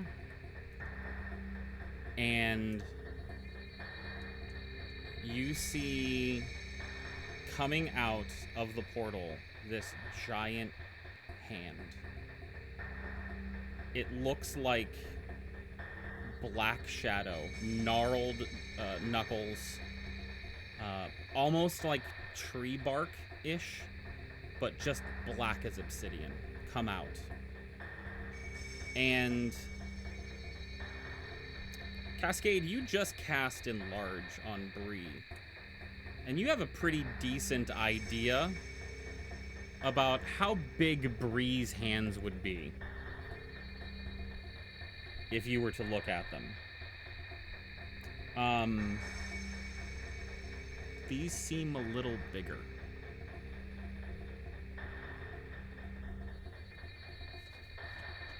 And then another hand comes out on the other side. And this thing just starts to crawl through the portal. And as it does, stands up to its full height of 20 feet above you. Oops. I accidentally put that on the map layer.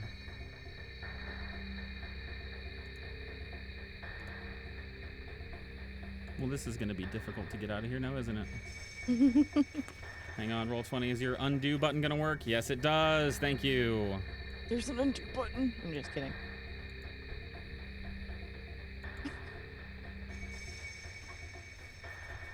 It is coming through the portal. It is giant. And you can hear as it does and starts to come through this sound of stomping. on the ground. And as you start to see it, you put 2 and 2 together. The sound you've been hearing is the sound of this thing walking towards you.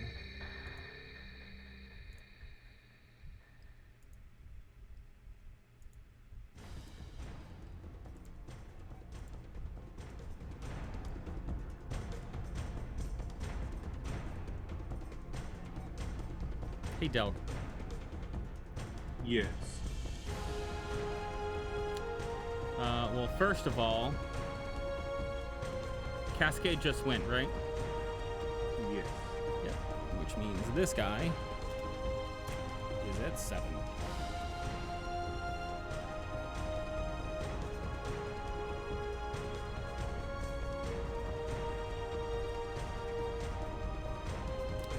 This thing crawls in to the room, over to the side. And it is just, I mean, it's towering over you. Like, it's 20 feet tall. This giant, hulking mass of darkness, of, like, despair.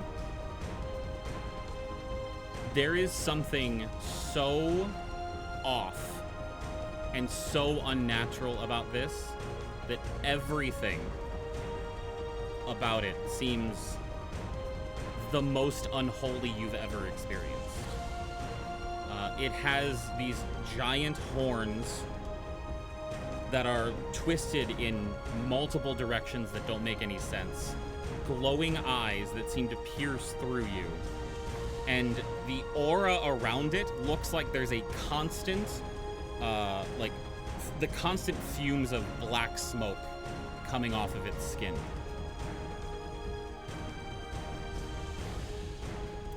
It reaches out to you to make an attack, Delg.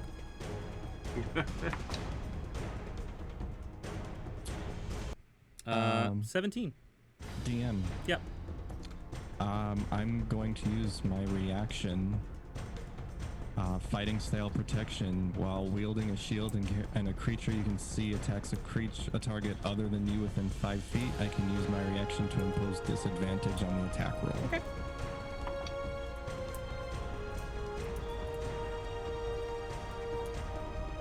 What did I say last time?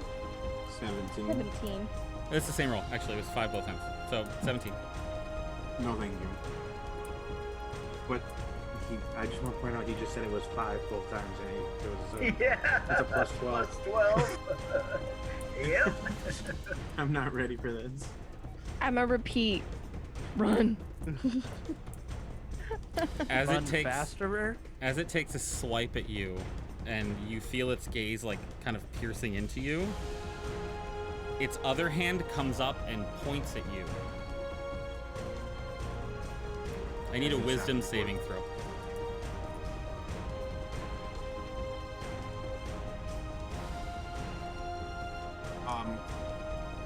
I haven't used my sword yet, so I'm gonna re-roll that. Okay. Yes, please. Better. 25. Oh, thank God. Buddy.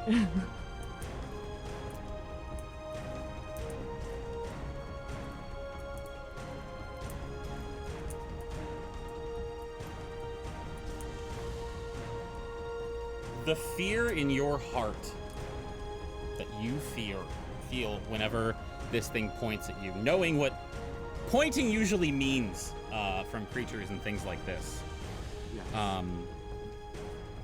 is probably a little scary.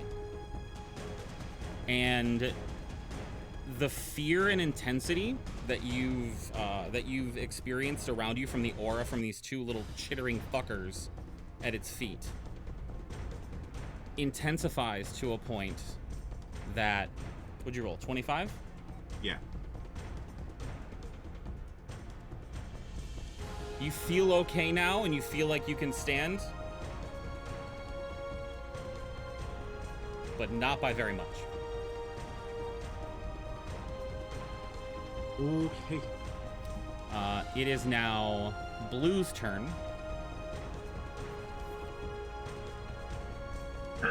You again feel that urge to look at it and look up and just glance at it.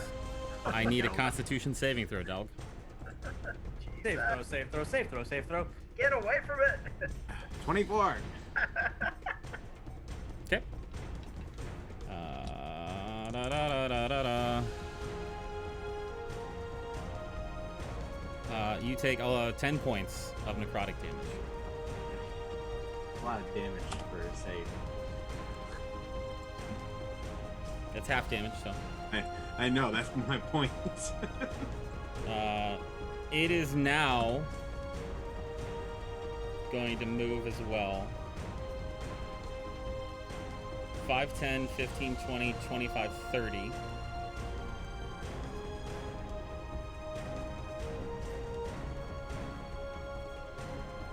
And that's it for its turn. Hope, you're up. Ah! Here's Johnny. God.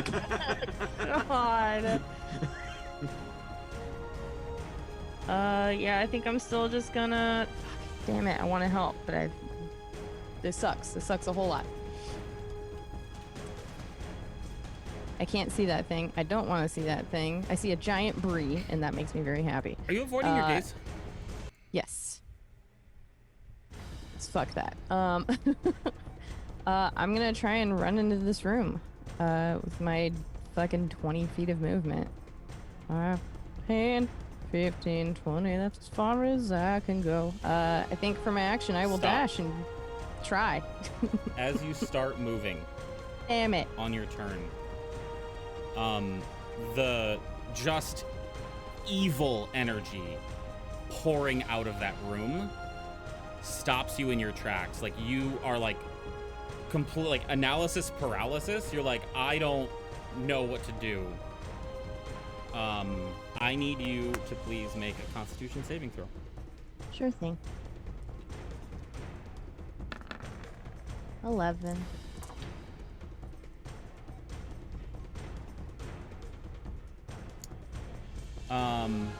You take 13 points of necrotic damage. You also have a feeling that if it were to come after you, you would not have as easy of a time avoiding its attack because of the fear that you feel. Now you can take a turn. Okay. Okay. I just want to try and move another 20 feet with the dash and look at this freaking thing. That is as far as I can go. This plate armor is cool, but I am very slow now. That's my turn. Okay. Delg? Yes. This thing bends down and is kind of just looking at you and only you and doesn't seem to be paying attention to anyone else. I need you to make a Constitution saving throw, please.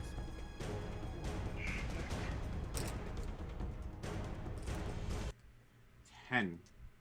Oh no. You take 13 points of necrotic damage as the fear from this thing just eats you from the inside out. And feel like if it were to take an attack on you, it would probably get the better of you. Mechanically, it has advantage on its next attack against both of you. This is which creature is this? Just The big guy. I know. The I don't big know guy. anything. The big one. Okay. Yeah. So there's your turn, Dog. What are you doing on your turn?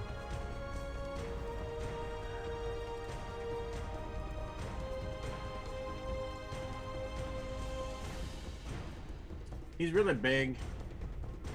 But there's one thing that I have in my advantage is he's not from here. And neither is the other one. Mm-hmm. I'm gonna try to banish him and Red. Okay. What is banishment? Charisma saving throw. DC 18.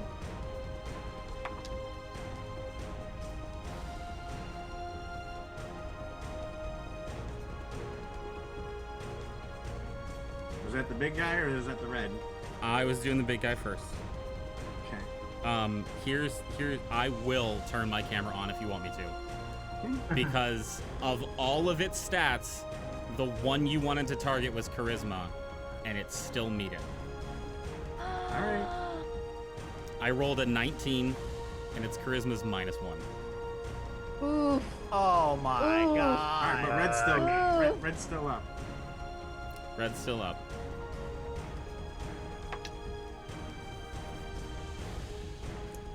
Red is more charismatic with a +1, but I'm pretty sure a 3 is not gonna do anything to it. Yike, yike. All right. Bye-bye now. Bye-bye now. Bye. I am concentrating right now, though. Yes, you are. Oh, Cascade is also concentrating to make Mecha Brie. Brie.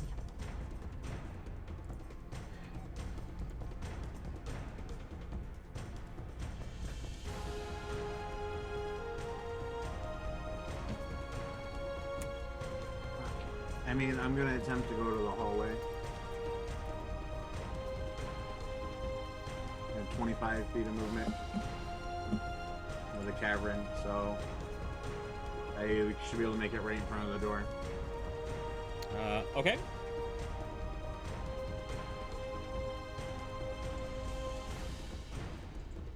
It's not gonna attack you. Neither of them. Okay.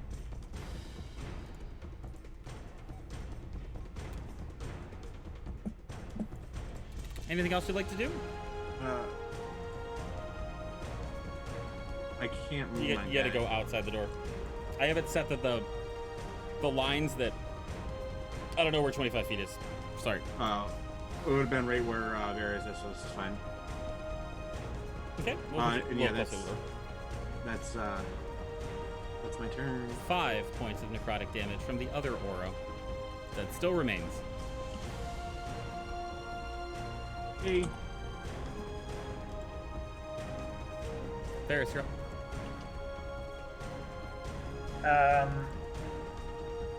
Alright, I would like to move into this room and to where Fenjor said the pool is. Is that where Hope is? I have 2 questions first. Are you averting your gaze from the remaining one of those things? Yeah, I'm looking out the door where I'm going. Wonderful. You also feel the intense fear of this gigantic creature. Okay. Let me confirm this. Where are you currently? I Underneath just stepped through the Cascade. door. Yeah. So you're underneath No, Mecha what? Brie. Wait, No. me? Yeah, No, he's to the I'm left in the through cavern. door. The door to the Yeah. cavern. Yeah. He's underneath Cascade. Okay. Where did you start your turn? Right. Sorry. Yeah, hold on. I moved through the door again. I was right here. Oh, Right in front of Delg. got it. Cool. Yeah. So I need a con save from you too, please. Okay.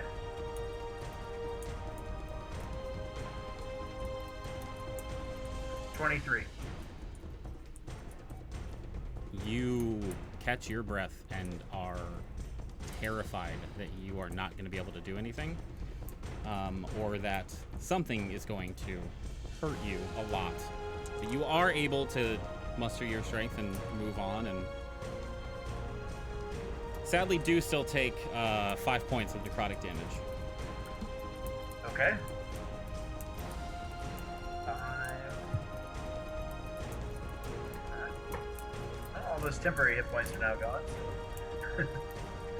Okay. All right. So yes, once again, I'd like to move out of this room. And I assume when Fenjor said something about pool with writing, etc., he said a direction, and that direction is where Hope is currently. Is that correct, Fenjor? Yes. Okay. 15, 20, 25, 30 will be there.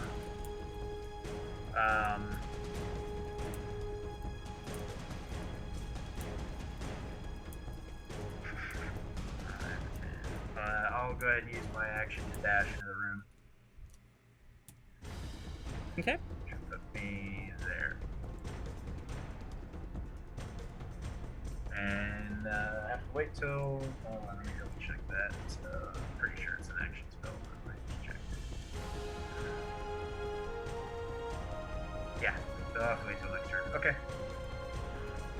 End of your That's turn? my turn. You Yep. brace yourself, wondering if you're going to feel the fear that you had felt around the hooded creature, but nothing comes.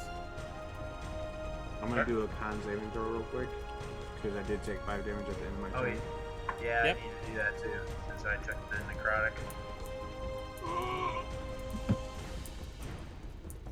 Oh wait, I'm not concentrating. Dang. Never mind. Yeah, it's a 6. So homeboy's back. Crap.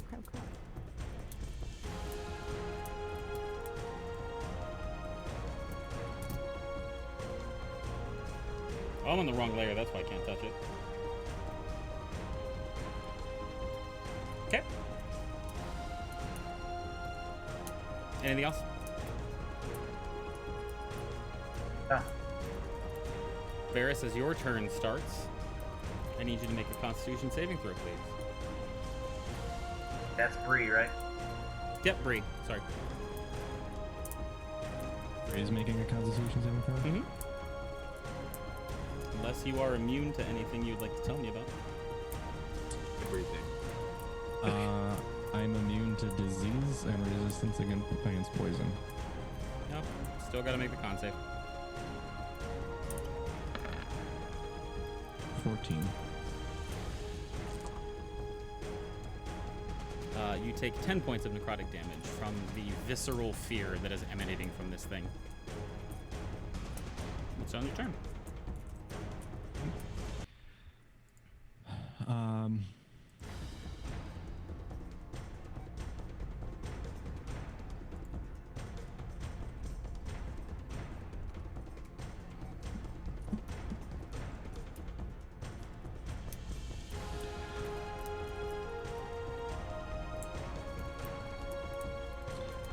I am going to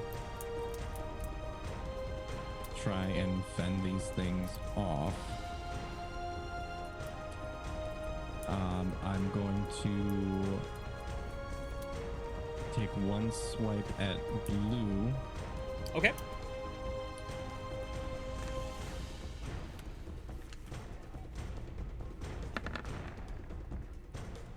$15. Beats it, beats it. Woo. You have an extra D4 too. I don't mean to play the bad guy, but Saint did say unless you look at him, it is a disadvantage. That Look is at true. his face. Yeah. No, Like that's if fair. you're trying to actively avoid looking at its face, it's disadvantage for the attack. That's fair. Yeah, it still hits. Still good. So that one's still, the 14 is still good. So Yeah, baby. 9, 10, 11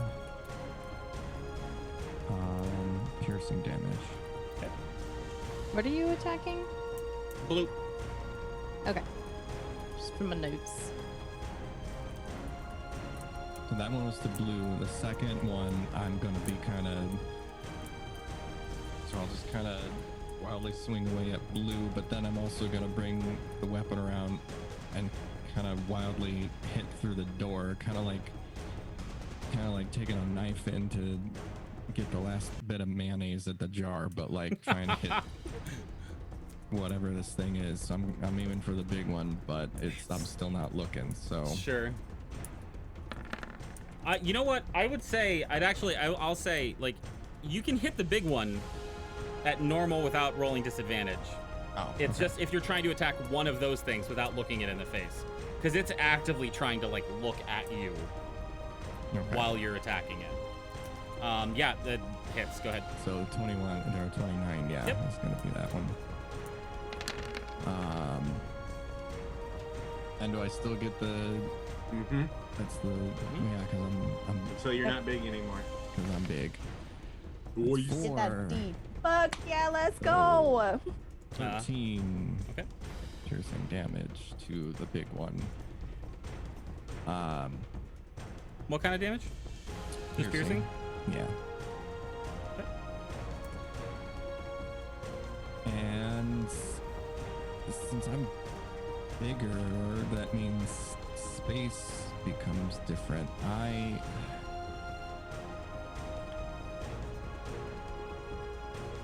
can kind of see through the doorway there, and so right. I don't know how this works. I don't know if it's going to be enlarged as well. I'm assuming maybe not. But So- as a bonus action, I'm throwing the echo out. The echo won't be enlarged, so it'll just be you and your gear. Got it. Okay. Then, Where are you putting the echo? 30 feet will be like right next to Cascade there. All right.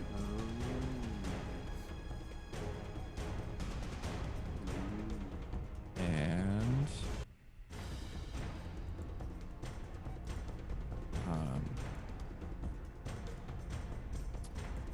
as I acknowledge where my echo has been placed, I see that Doug and Fenjor are still around, and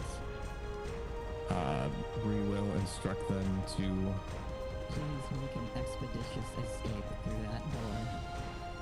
and end her turn. Okay. You are ending your turn in a place where the fear is still thickening the air around. You take 10 points of necrotic damage to end your turn. Can I create and destroy water to loosen the thickness? I mean, it's like... I feel like fear's a mist, and I should be able to destroy mist with destroy water. So the way that I'm picturing this in my head is it's like you know when you look through like gasoline fumes, or like on a over a asphalt on a hot day, just kind of wavering. It, to me, there's this energy of pure fear of death and the unknown that is just slightly seen around it.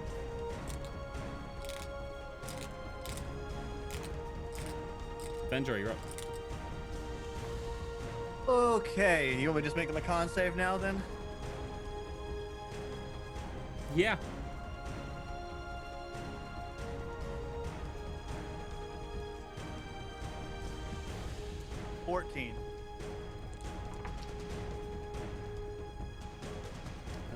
Sure. 12 points of necrotic damage from the pain of the fear of death. You can feel like your insides are breaking down the longer you stand around this thing. How big is this drop right here? Like 5 feet. Is that a save to go down that? No, it would be 10. If it was 10, it would be, but no, not for 5. Okay, I'm pretty sure I can articulate getting back to the pool with a dash. Could be wrong here. 5, 10, 15, 20, 25, 30. Oh, wait, is that right? 35, right? That'll be 35 right there. Mm-hmm. You can get there. You can stand next to Varys. And I want to hold the amulet. I want to kind of check the pool out with the amulet and kind of see if there's a reaction with the amulet to the writing at all. There's nothing on the pool. Oh.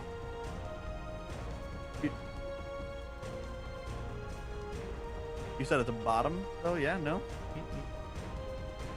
Oh, shit. Was it like a there and gone? Like, it's now gone kind of a deal? So what I saw before is now gone. But depends. Like, how are you, like... Talk me through what this thing looks like. You said when the water came down that there was some sort of thing at the bottom. What does the basin look like? It's tall? Mm-hmm.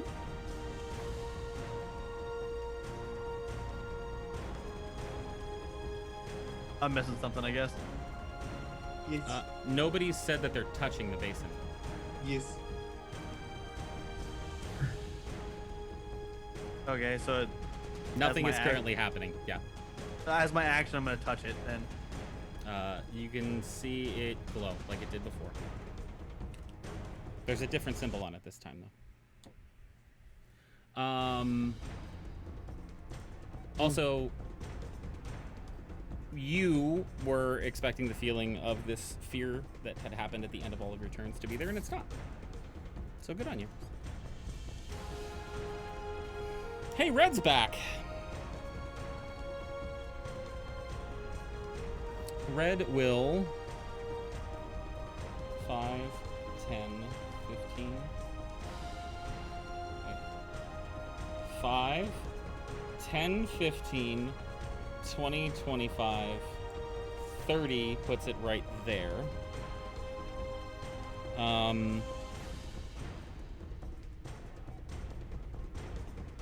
Delegate will look at you again. As you cast a glance over your shoulder, please make a con saving throw.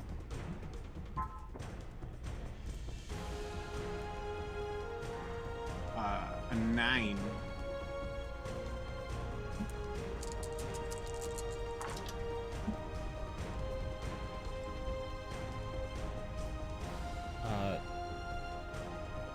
This time it catches your gaze, and you linger for just a split second, too much longer than you should have. 26 points of necrotic damage. Cool. Jesus. And you feel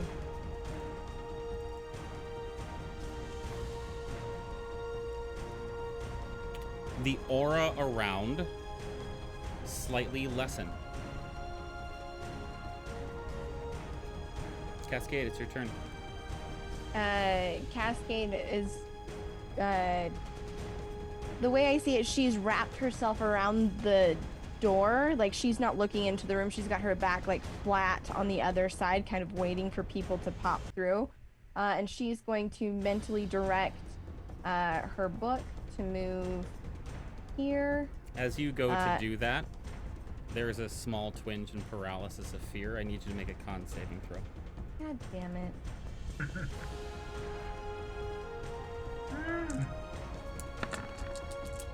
on, baby. God damn it!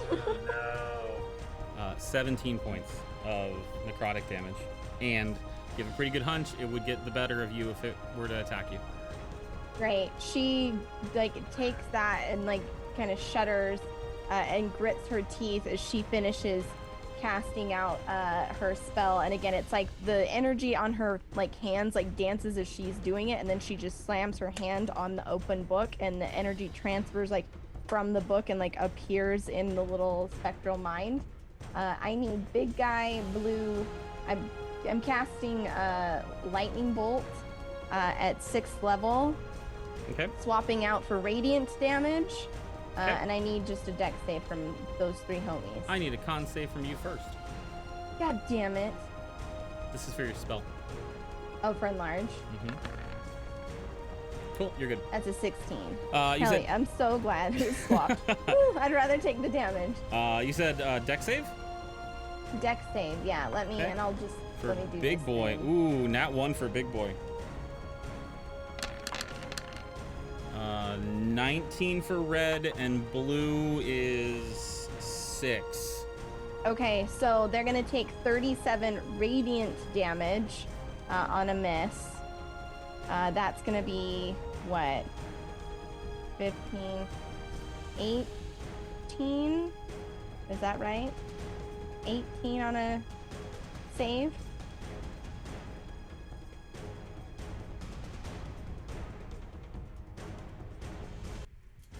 I'm doing math. Yeah, 18. Okay, sick. As she just kind of sends that arcing out, and she'll take a second to kind of like make sure that it actually hit, it actually landed. Doesn't look like these things got hurt. Blue looked like it was knocked a little bit, but relatively unaffected. Red and the giant thing look absolutely unfazed. However, Okay. you do feel like what you did landed the way that it should. Okay, great. And then she's going to kind of push off of the wall and start running towards where they all were headed. As she's passing the door, just like to Delg, who's kind of coming, and like just a quick keep up as she moves. And that's gonna be my turn. Okay.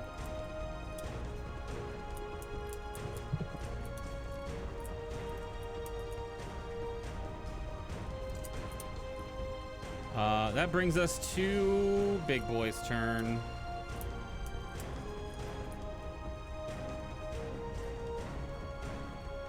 Big Boy slowly starts to extract the rest of itself from the tentacles. And then, Bree, you can see it takes on this, like, shadowy form. And it still is, like, physical. So you can feel it as it presses against you to come out of the door. And then realizes it can't. Because it's fucking giant.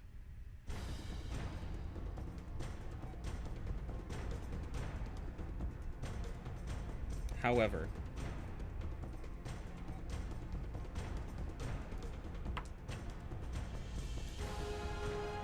it can maneuver into a position where it can see you, Delg.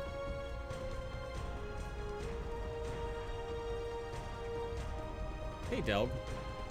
Yeah, sure. Am I not just like sitting there with my shield, like trying to Red Rover in front of its eyes? I mean, like, if there is an actual me. movement, like, or an ability benefit that will give to this attack roll or disadvantage or something, No, I'm open.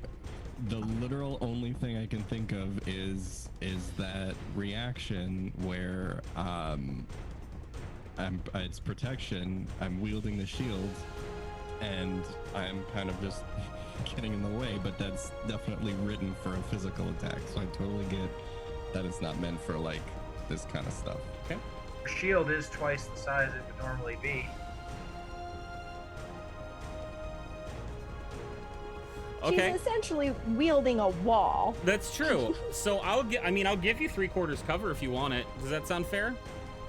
I don't think it would be full cover because this thing, like, I've already established it's affecting you guys around corners and through walls and stuff. Like Bree's big, but it just went to large, not giant or something. So like, Right. So 3/4 cover would give you +5 to your AC, Del. okay. It rolled a 16 for 28. No, thank you. Yes! And it gets to do it again. Damn it! I swear to God, I will not move my hands. No, thank you. It's I said no, thank you. It's a nat 20 for 32. Son What of if I told you that my AC is higher than 32? I would know you were lying to me. It's only 2 under. I have a 30 AC right now. It's also a nat 20. It doesn't matter what your AC is. I know. Crits always hit. I know. I think it's time for me to go to bed. I need a Constitution saving throw from you, sir. I don't think Delk has any more Constitution left. 22. That's some left. It's a crit though. By 1, you beat the save.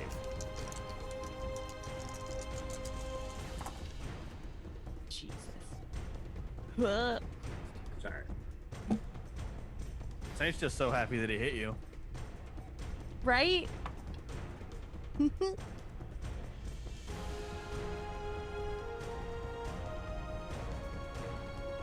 It's an illegitimate hit. It's a crit. That hits anything. So I feel like it doesn't count. Like I get hit, but it doesn't count. You had to crit. Come on.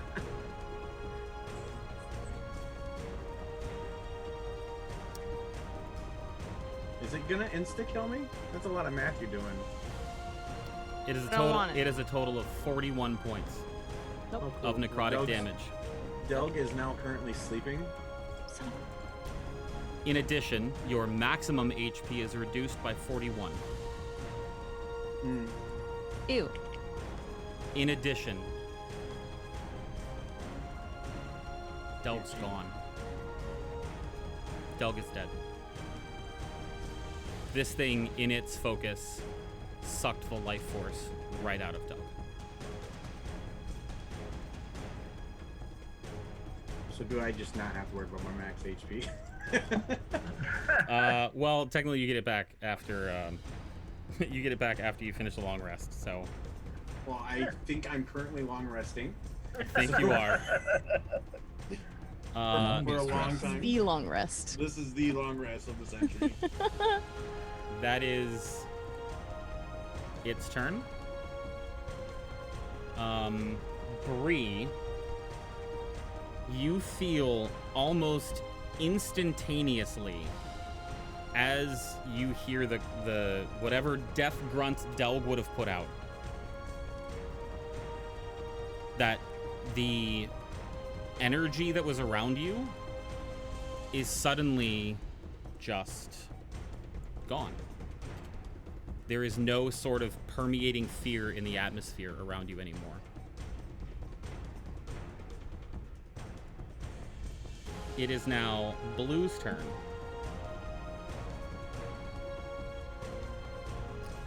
Blue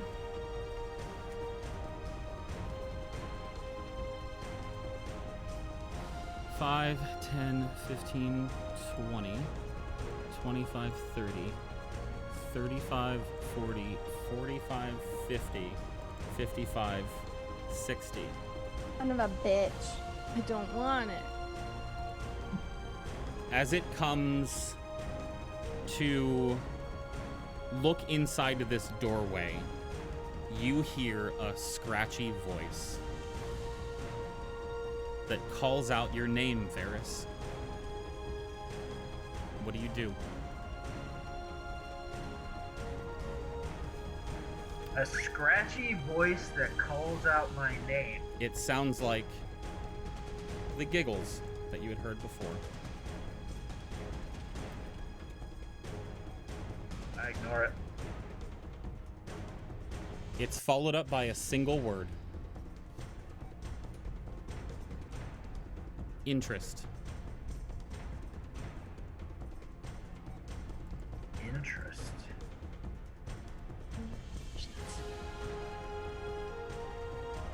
Hope, you're up. Ah! Panic. Just panic. Fuck. Fuck. Oh, I gotta hit it. I gotta hit it so much.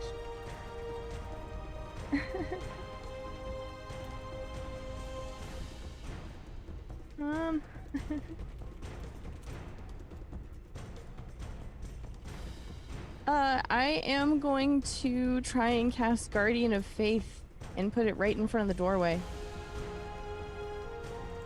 Okay. I can display it if you need to see it. I know it. I'm I don't have a Guardian of Faith token for you, and I'm very sad that I don't. That's okay. That's okay. Do you want a carbon copy of the Nightwalker? Here, I can make one. I can make one really quick if you want. No, it's okay. Okay. We'll make it a giant's. Yeah, we'll make an honorarium. Hang on. Okay. We're gonna make it a giant delve. Oh. It's huge, right? It's 10 by 10. I believe never remember. so. Large spectral guardian. So yeah, it would Largest be 10 by 10 by 10, 10. Yeah. Hey, game. How about you catch up to me? There, giant delve. I made right there. Yeah. Yeah, that's perfect. Okay. Giant Delg.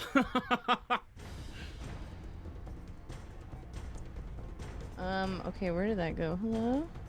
God in the faith. Okay, so it occupies a space and it is indistinct except for gleaming sword and shield. So this is Doug with his giant fucking tower shield and the luck blade. Any creature hostile to you that moves to a space within 10 feet of the guardian for the first time on their turn must succeed in a dexterity saving throw. You know what? I'm just gonna fucking display it so you can actually see it. Okay. At which point the creature would take 20 radiant damage on a failed save or half as much on a successful one. The guardian vanishes after it's dealt a total of 60 damage. Got it. Cool.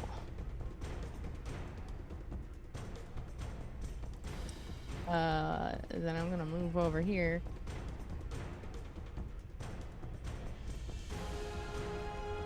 And I think that's all I'm gonna do. Other than just like press up against the wall, just like breathing heavily, trying to figure out what the fuck to do and just panicking, looking at Varys like, what do we do? That's my turn. Varys. All right, so Venjor's touching the thing. It's glowing. Mm-hmm. There's how much writing is there? Looks like a single character. And is it a language or an arcane glyph or sigil or something like that? What languages do you know? Draconic, Common, Elvish, and Draconic. It doesn't look like an arcane sigil. So it looks like a language. Probably. All right. Not sure. All right. Then I cast Comprehend Languages. Okay. And I will put my hands on it Okay. to read it. Sure. It's the letter A. And that's it. The letter A, there's no... And what language is it? Because if I understand any written language, I should be able to tell what language it is. So here's the thing that I didn't know how to answer. I knew this was going to come up. So I'm going to put it to you guys. It is not a language that any of you would have ever had any chance of seeing. So, would you know the name of the language?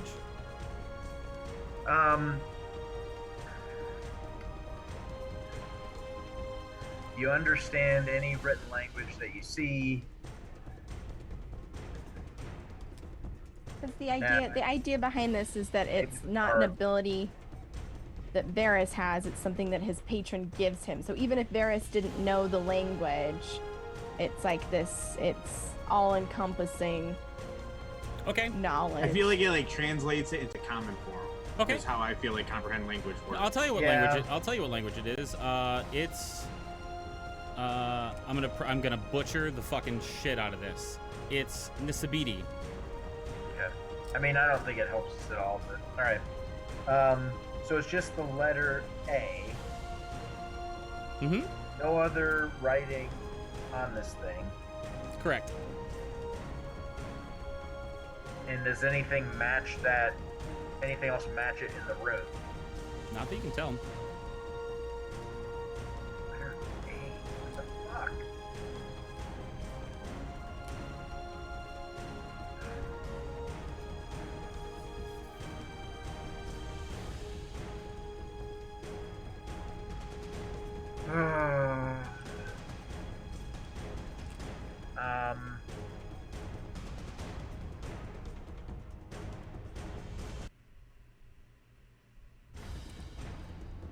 Okay. I just turn my head to the side. I'm not looking over my shoulder or anything. I just turn my head to the side and say, interest in what?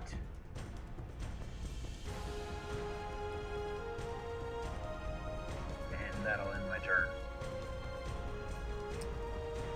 A single scratchy word in common comes out. Debt. Fuck's sake. Hey, Bree. Alright. All right. Isn't Bree and Cascade the only one know that I'm actually dead? Yep. Cascade would only know because this thing came running out of the room behind her, and she would turn, as this thing's running, she would like yell out. I don't know if Bree's gonna be able to hear, but Bree, retrieve Delg's corpse. Sorry, real quick before we move on, I would communicate to Benjor and Hope Yep. the letter A. Yep. So just Alright. out of curiosity, Cascade, you said that out loud. The thing didn't leave the room. The blue didn't. Oh wait, Blue did. Blue came did, yeah, hauling sorry. ass out. Sorry, so that's I how thought you were- Cascade would know. I thought you were talking No. about the other thing. Sorry. Okay. No. Like she was like, "Hey, keep up." Ran up, looked back, and Blue's hauling out. So she's like, "Son of a bitch!" Like Cascade put 2 and 2 together. And Isn't also, your book in there? My book can't see Delg. real fast though, would you have said that out loud? Yeah, she would have called out. That's the only way she has to like communicate to Bree for what she's gonna try to do. Bree's welcome to do whatever, but that's the only way Cascade could convey intent. Which is means to yell it out. Cascade, Varys, and Fenjor just heard bring Delg's corpse out. Mm-hmm. Yep, exactly.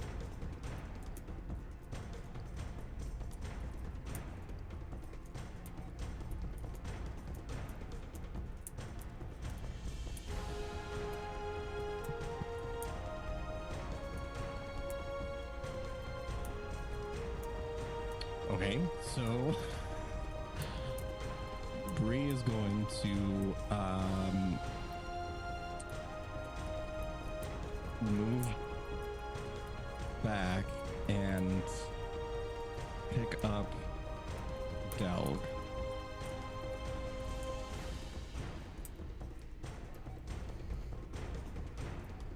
If that is possible.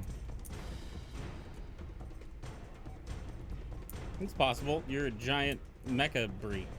Okay. I mean, Delg's thick, but he ain't that thick.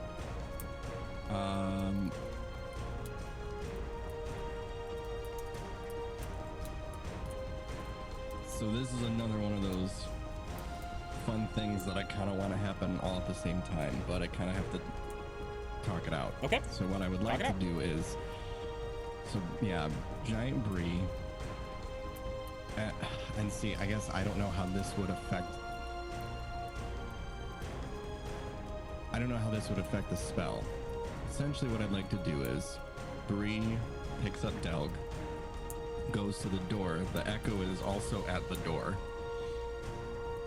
I want to. I don't know in the action economy if the trade-off of Delg's body from Giant Bree to Echo Bree is like an additional. I'm gonna say it's at most a bonus action, or we can make Delg's body a free action, interacting with an object. Sorry. Because the very like last thing I would like to do, and it's fine, I guess if it's not on this turn, then it'll be on the next one. Then,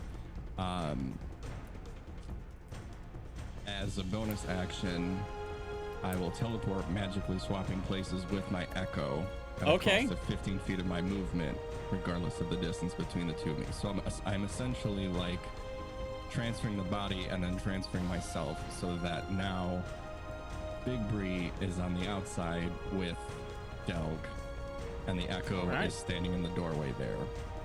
Hell yeah.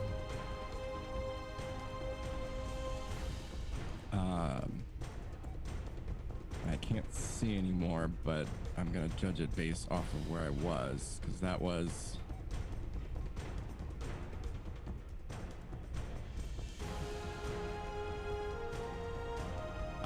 I guess I can't do that. You were here. So 5, 10, 15. So if 15 brings me like,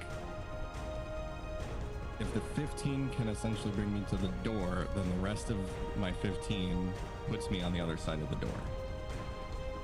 If there's even 5 feet less than that, I'm not going to be able to do that. It works.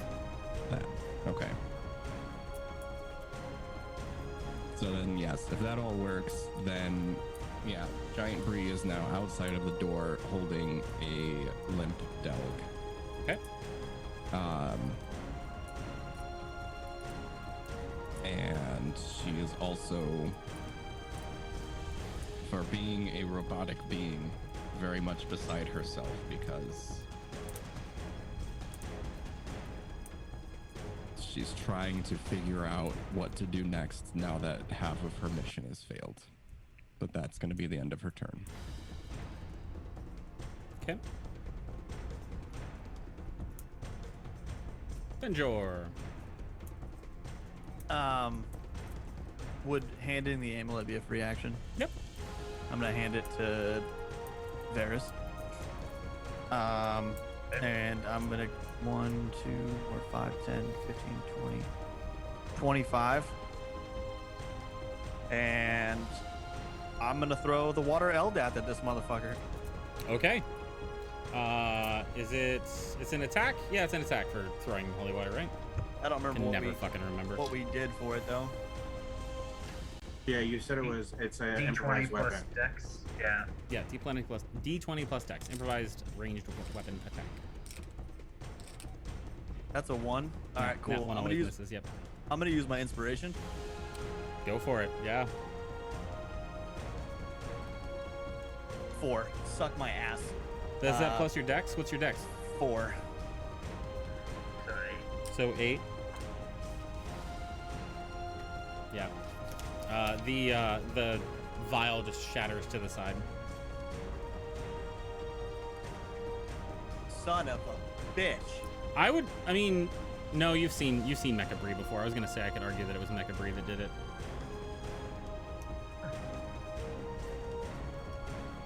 It could be the actual confirmation that Del's dead. People are finally like seeing that Del's dead.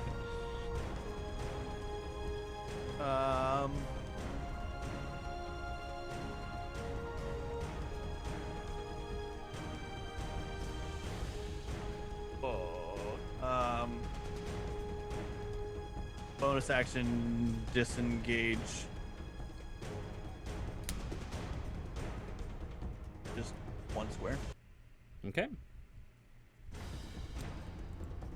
It is now Red's turn. 5, 10, 15, 20, 25, 30, 35, 40, 45, 50, 55, 60.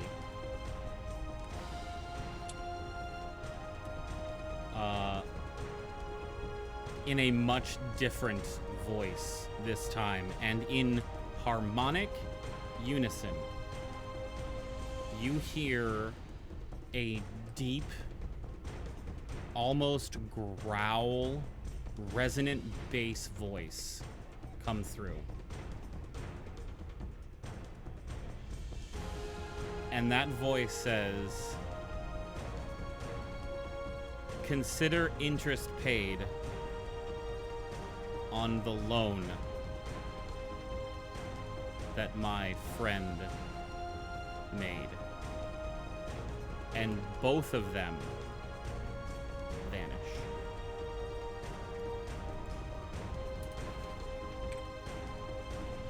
Cascade. Do I recognize that voice at all? Make a religion check.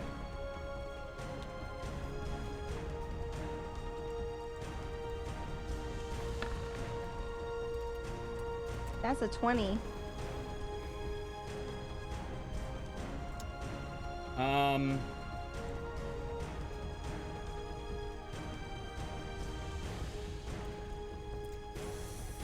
Do you recognize that voice at all? It sounds, it's a familiar tone. There's a familiar quality to it. Similar to the voices that you had heard some of the people speak in the Abyss, specifically Mastafall. But it sounds different. It sounds rougher, more self-assured.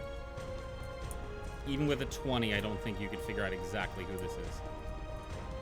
Right. someone from a very not good place.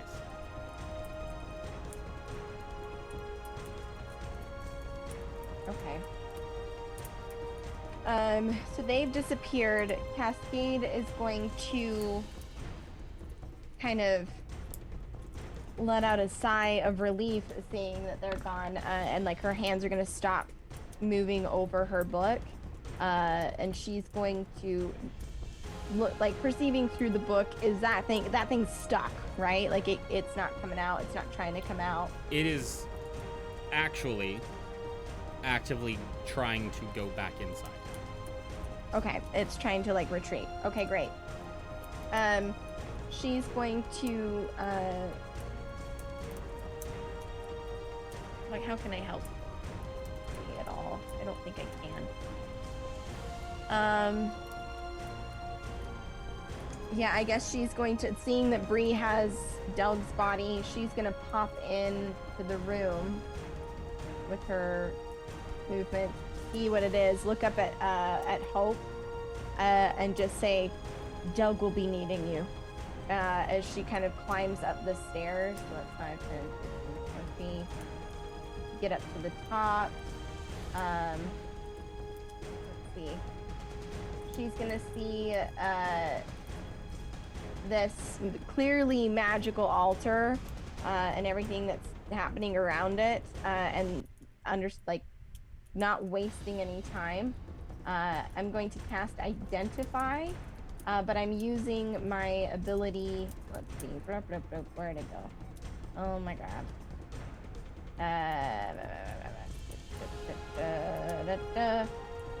Why are there so many things?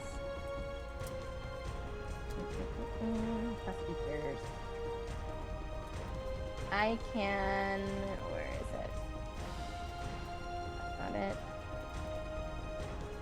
I have an ability that when I have a ritual spell, I can just cast it as an action and not require the actual ritual time of casting the spell. Okay.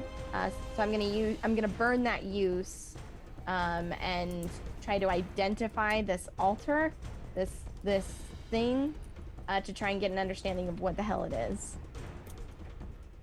Okay. I can ping those. Nope. I gotcha. Okay. I gotcha. Sick. So first and foremost, I will give you that this particular altar is divination in nature. It is a magical piece of furniture, we'll say. And you can see the, like, as you come up to it,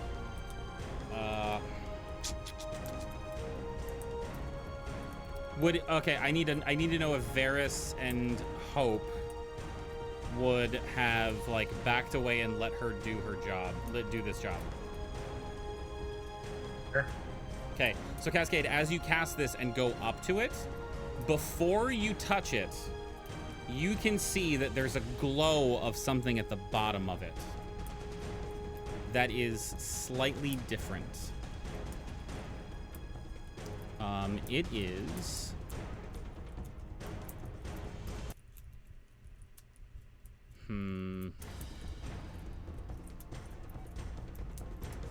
Evocation.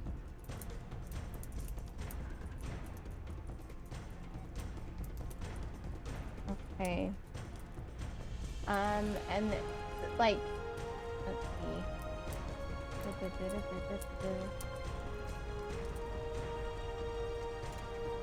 So I'll give you more for the identify too. Sorry, I was just going up to look up exactly everything that I need to give you. Yeah, I know, that was my thing. I was like, properties and how to use should them. know. Yep. Yep. Mm-hmm. This is, you are confident, is tied to another device. And easy enough to put together with the magical assistance. This reveals information that you need for the other device.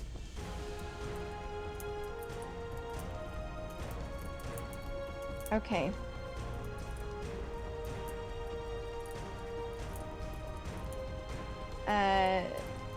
She will, as she casts Identify and kind of puts together all of the things, let's see. Yeah, learning the properties, how to use it, blah, blah, blah. She's communicated to Hope that Delg needs assistance. She'll turn and look at Varys and say, the creatures are gone. The large one's trying to retreat back through the portal. So we have time. If they've truly lost interest, there's another one of these somewhere. Whatever is here will advise us on how to use the other item. And she'll kind of pause for a second and then look at Varys and say,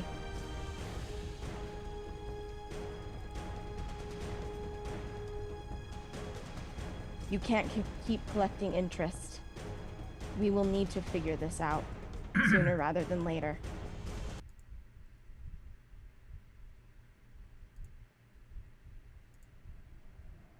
You can see through your book that the gigantic creature continues to crawl back through the portal.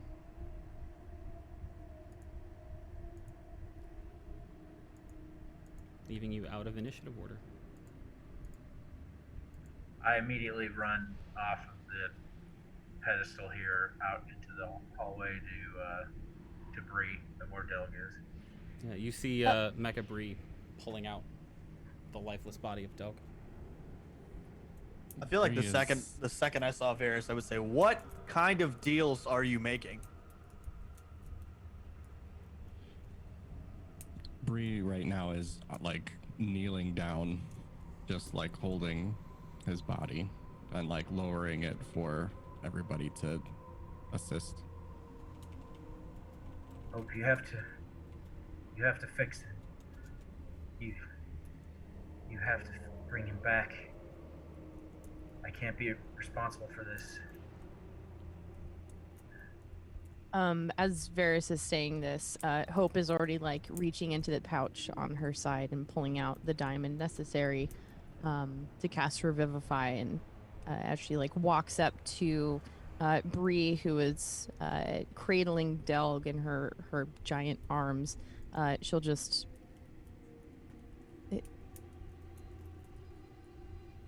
you're not responsible for this. And she'll just shove the diamond straight into Delg's chest and cast the spell. What does Revivify look like for this particular casting? Like the flavor of it? Yeah. So the diamond is like absorbed into the chest. Not like forcefully, like let me press this hard as a diamond thing straight into your flesh. It is absorbed basically right over the heart, and the shimmer of the diamond kind of expands throughout the body and can kind of be seen as if the nervous system is kind of transparent at that point, so you can see all of the points in which it is expanding throughout the body. Yeah, that's what it looks like. As the energy from the spell fades, you feel as though the magical energy has transfused itself into Delg. Did it work? You could try to wake him up. Yeah, I'll just kind of grab his hand and pinch it a little bit, just trying to break him out of his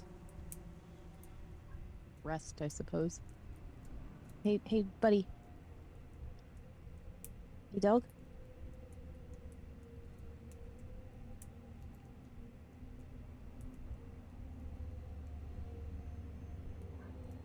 Is anything happening? Nope.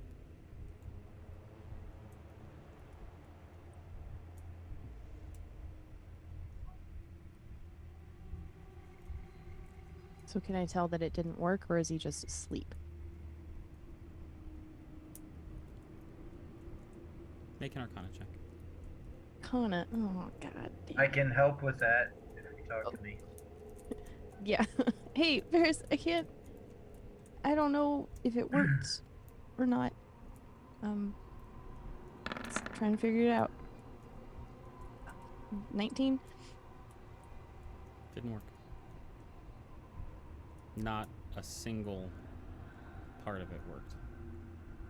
It's as if the energy was looking for something to attach to and just couldn't find anything. I'm going to immediately cast Gentle Repose on him. Hope you need. Can you ping General Repose real fast? Absolutely. Sorry. You need to talk to your god. He cannot die this way. Get her to bring him back. I can try. She doesn't like listening to me, though. She listens to him. You have to make her listen. Oh, okay. I think I bought it some time. I'm questioning it. Can I tell that this worked or not?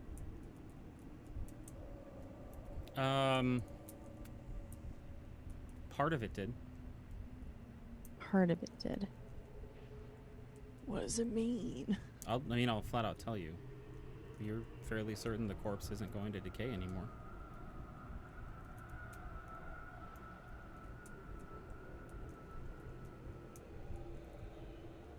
I understand. I feel like with the background of Benjor and Varys, I feel like I would actually be pissed off. Obviously there's things that are wrong, and I would go to confront him and try to figure out what kind of deal he made. Go ahead. What kind of deal are you making that costs the life of one of our team, crew, party? Friend is a good one. Family, even, maybe? I don't know.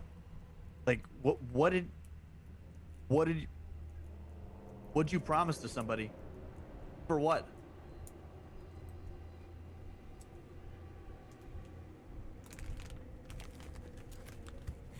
I didn't promise the life of my friends, if that's what you're asking. So the rest of it? I was a child.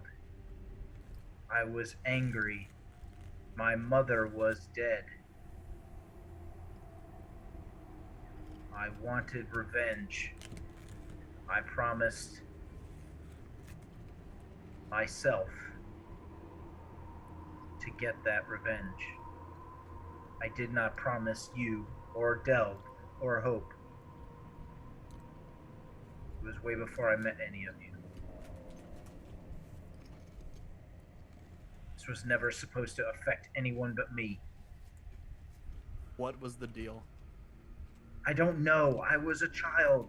I was in pain. I was reaching out to whoever or whatever would listen. And apparently something was listening. I don't know what. But it gave me these abilities.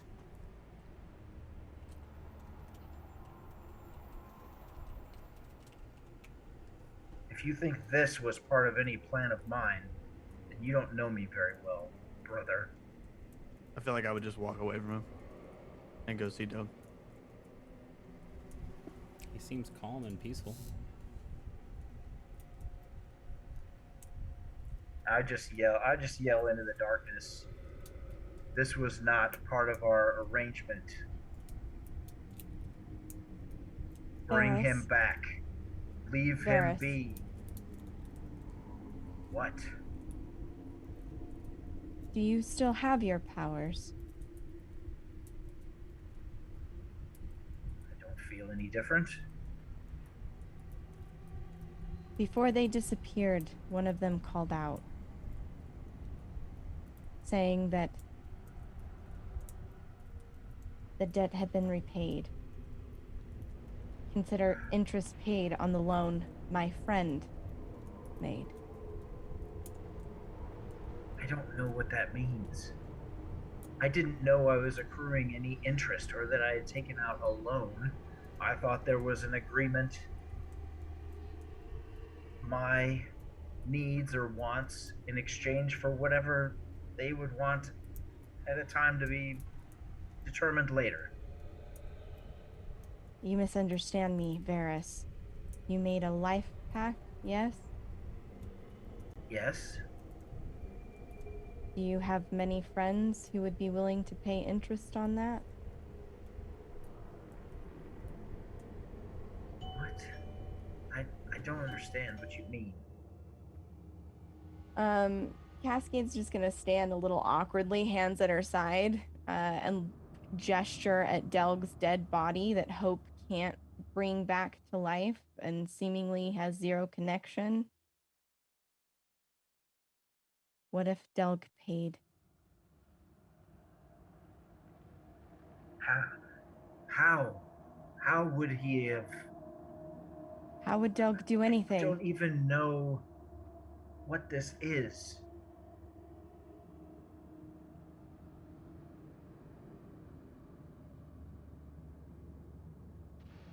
You still have your powers? Those beings are gone? I And so will is Delg. attempt to cast Mage Hand.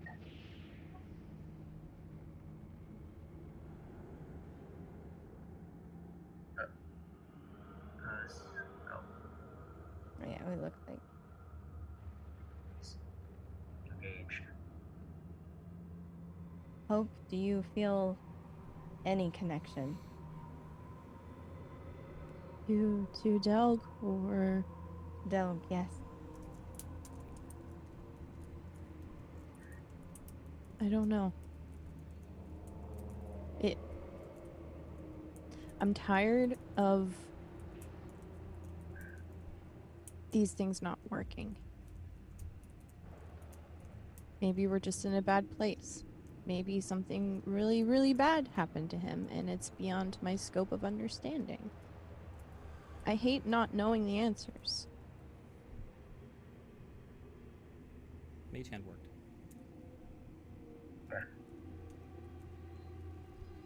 I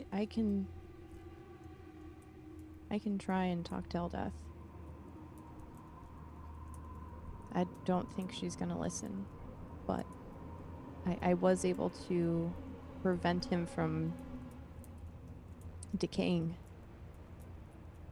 He's good for another 10 days. That's plenty of time to rest up and research and pray and keep trying. I'll keep trying.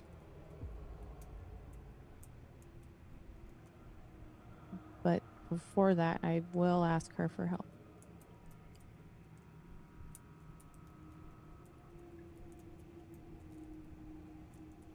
I don't think it's gonna work. She just... Maybe that's the case I can make. That she listens to him more than me. So bring him back so you can talk to him more. I don't know. I would like to try and cast Divine Intervention. Twice. Do it at advantage. Oh no. I hate it. Here's one. Oh! I hate everything right now. Does it have to be a 15? It has to be your level or lower. 13 or less. So 13. So did we level up in that fight, though? That's all I want to know. I mean, it was No. kind of like a big deal, narratively speaking. But we would only be 14. Yeah. I know. Roll again. Here comes the one. No. Yeah. It's gonna be fucking 100 again. Are you kidding me? 001. Fuck on. God damn it. You feel a cool breeze that is definitely different than the surrounding area of this cavern you're in. It's refreshing. It almost smells like springtime, which is a stark contrast to the dank, kind of moldy smell that's down here.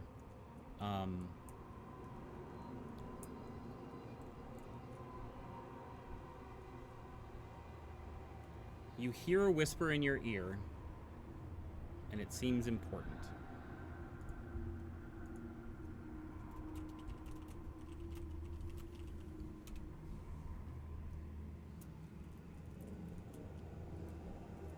You also feel like, because you've done this before, you've gotten kind of like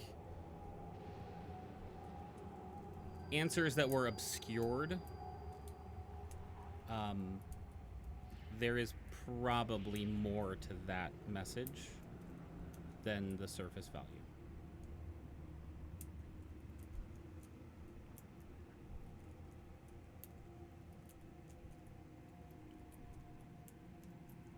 She can't help.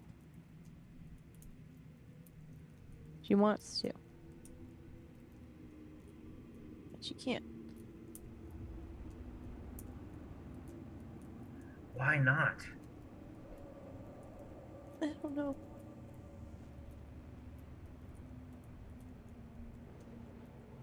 Like, she wants to. Like, as badly as I want to, but she can't.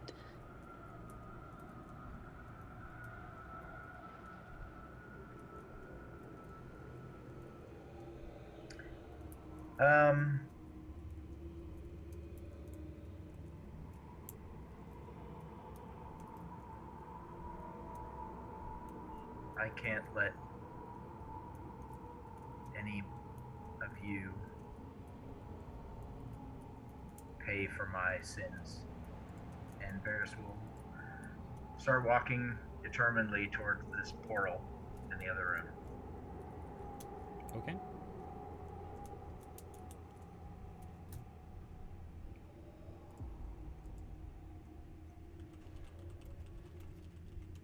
What's everyone else doing?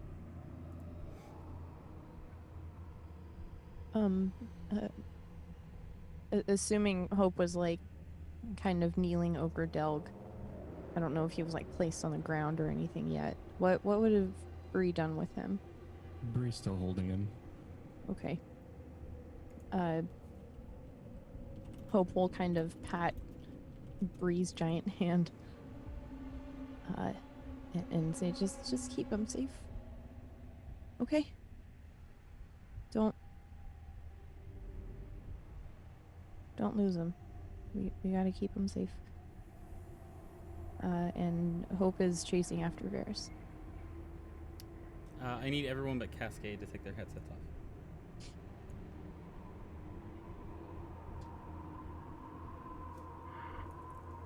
Hey, Cascade. What up, dog? Can I get an intelligence saving throw, please? You sure can.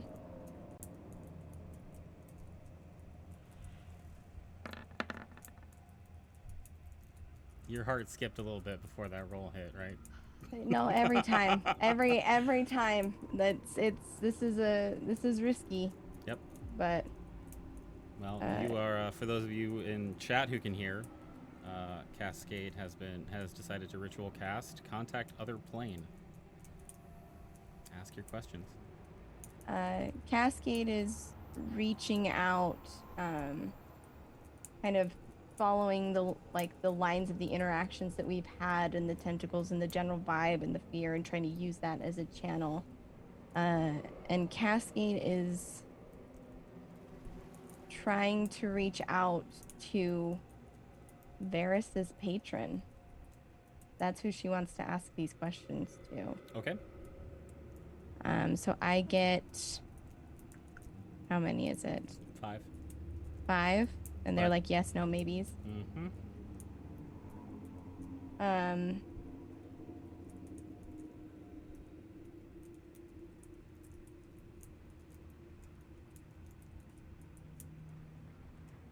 Did you take Delg's soul?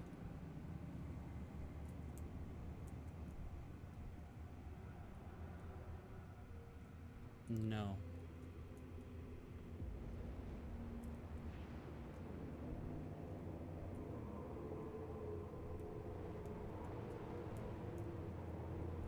Was Delg's soul offered to you as payment for interest on Varys's loan?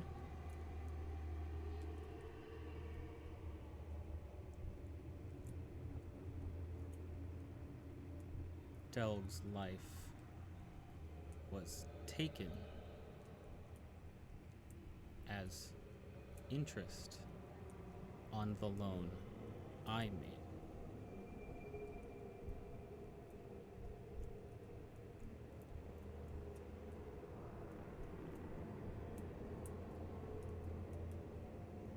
His life was, sorry, Sarah the player. His life was taken.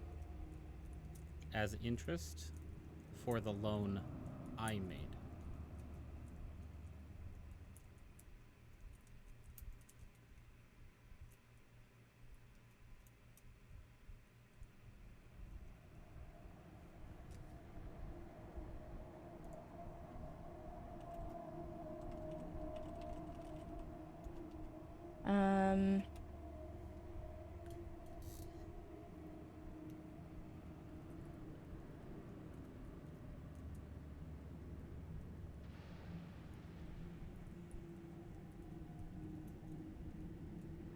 Is there a way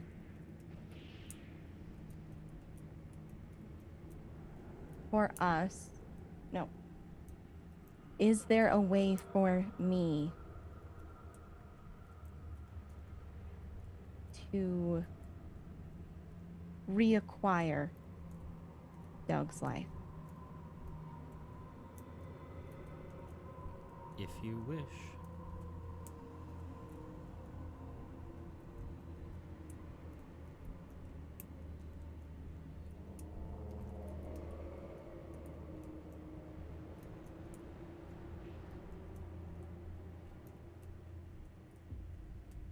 Would it cost my life?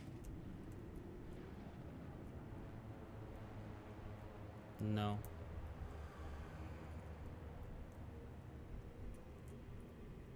Unless my count is off, you have one more.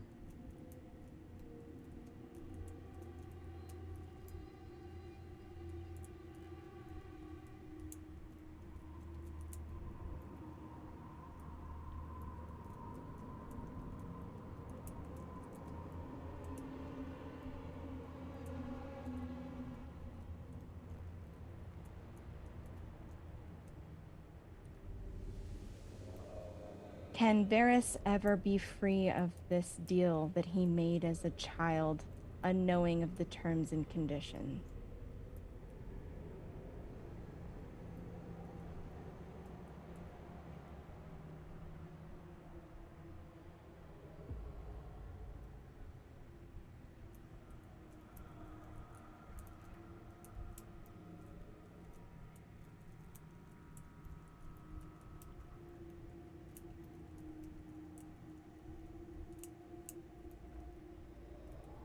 Yes.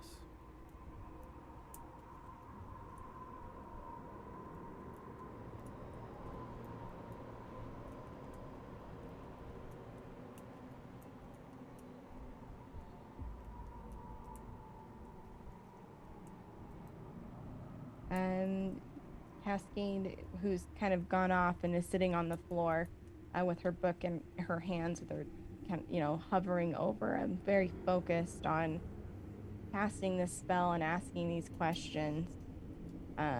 As the final answer happens, because she's gone off by herself, no one would really see it unless Nobody they can came hear in you. over. Nobody can hear Yeah, you. and nobody can hear. So, but Cascade would. I think she'd start to cry just a little. Just a little.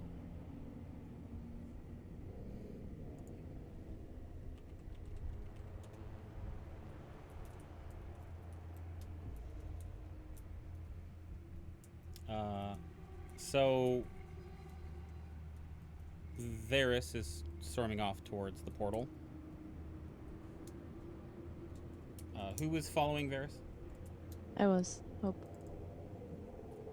Would you glance over your shoulder at all, or would you just go? I would just go. Fendra? I know that you stormed off. I'm guessing I would go up and see what he was doing. Well, he's storming past you towards the portal. I'd follow him. Okay.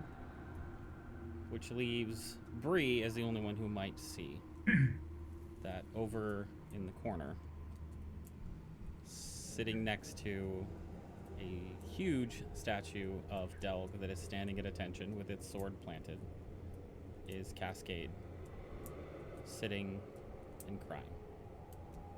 And that's where we're going to end tonight.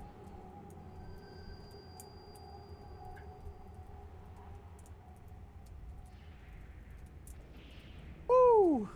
Hi everyone, how you feeling? How you doing? Is everybody okay? Checking in. No. No. Last move, I want to flying spin kick, drop kick Varys into the portal.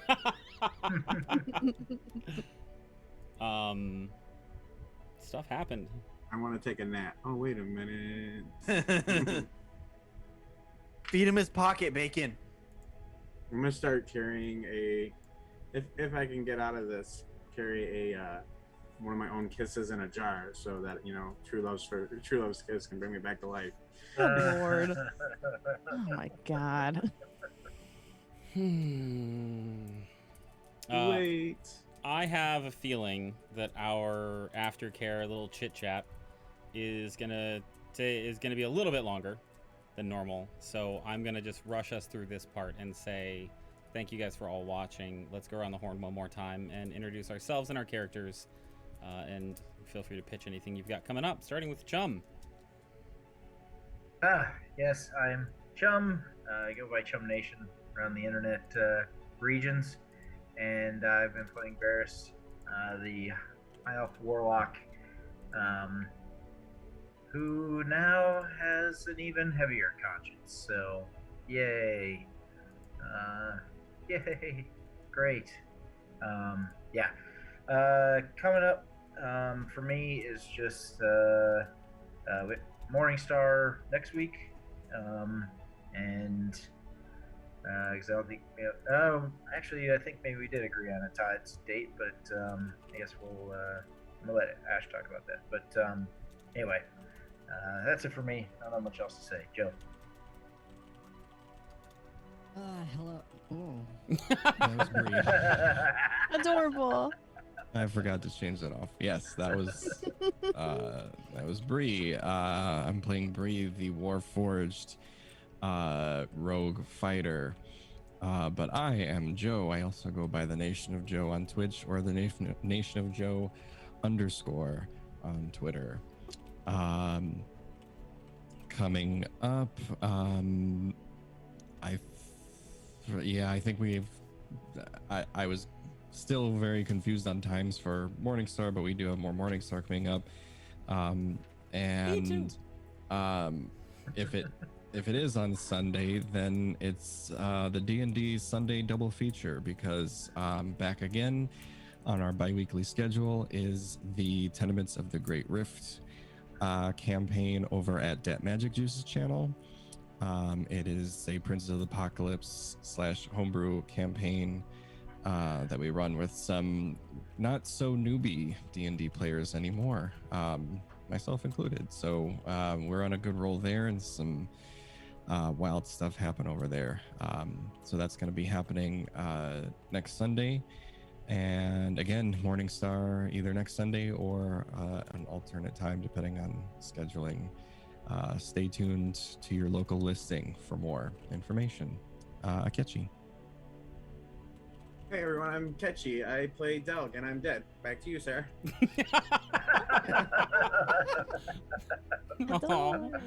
Hi, I am Osaric Franco. I play Cascade Traylon, the Water Genasi Order of the Scribes Wizard. If you like my face and the words I say sometimes, you can find me on Twitch and Twitter at Osaric Franco. I'm in a variety of TTRPG content, both here at Nat20 in Morningstar and Company and Against the Tides.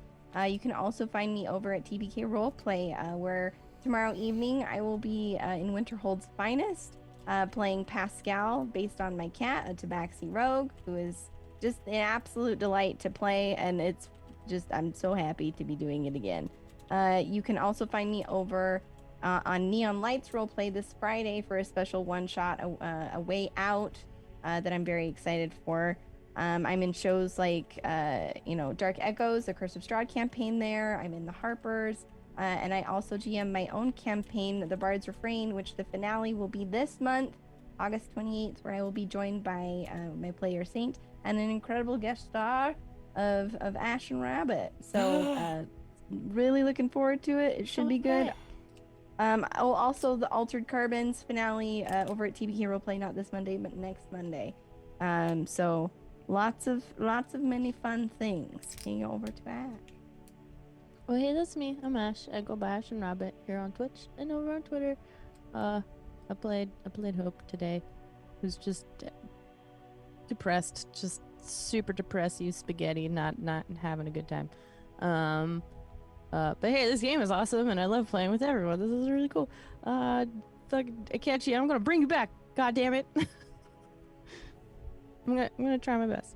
As far as what's going on, Morningstar next Sunday. As Joe said before that, we've got Tenements of the Great Rift over on That Magic Juice's channel. I play a changeling rogue warlock, who also doesn't know her patron, so like that's fun. That game is a lot of fun. I enjoy playing with everyone over there. I don't know if it's gonna be streamed or not, but I'm gonna be in a game of The Quiet Year this Friday. I'll have to check to see if that's streamed or not, but I'm excited to play that. That's it for me. I'm gonna pass it over to Direct. Hey guys, Direct Thread over here. Playing Fenjor Valdove, your friendly neighborhood rogue. I don't really have much going on. I'm just hoping Saint has some lotion, popsicles, and gummy snacks for this aftercare, because it's needed. Pillows, blankets, sleeping bags. There better be some sort of teddy bear involved. Me. I'm the I teddy guess. bear. Not after you fuck me like that. Oh shit. Time out. Nothing happened to It's you. fair. It's fair. Oh, collectively. It's fair. Saint, go ahead. Hi, I'm DMF Saint. You can find me on Twitch and Twitter at DMF Saint, as well as running things over here on Nat 20. As mentioned, I am in both Against the Tides and The Bard's Refrain. I forgot to talk about that. One of which is... Oh, yeah. Sorry, I missed it. You can take it. Go for it. I don't know. I don't remember what date we decided on. Did we decide on a date? I don't think we officially decided on a date, but so far it looks like the 25th might work. I can pop in real fast. I voted for the 11th just because that's the only day that I physically know that I can do it. Because of my scheduling nightmare, which is why we didn't know we were doing this until like 2 days ago. Mm-hmm. Mm-hmm. My scheduling nightmare will probably continue until mid next month. So, Ash, you ready to go in 2 days? To be determined. Okay. I don't know if because I'm looking at the check marks here. I don't know if it lines up with Chum. No, it looks Just like the kill 25th. Just kill the party, then you don't have to worry about it. Nope. If you need advice for that, I can help you. No shit. Anyway, Kill us at level therapy appointment. 2? What? Yeah. You guys are level 3 now. Oh yeah. Yeah. Kill us at level 3. Oh yeah. Anyway, Morningstar, hopefully next Sunday, unless there's some conflicts that I'm unaware of at this exact moment. Against the Tide some point this month, and a couple other things that are on the burner. One of which I did not expect. So I feel like I know which one it is. Anyway, I'm gonna send you guys off now. Have a great night. Thank you so much for coming by. We hope you're entertained. We'll see you next week. Bye.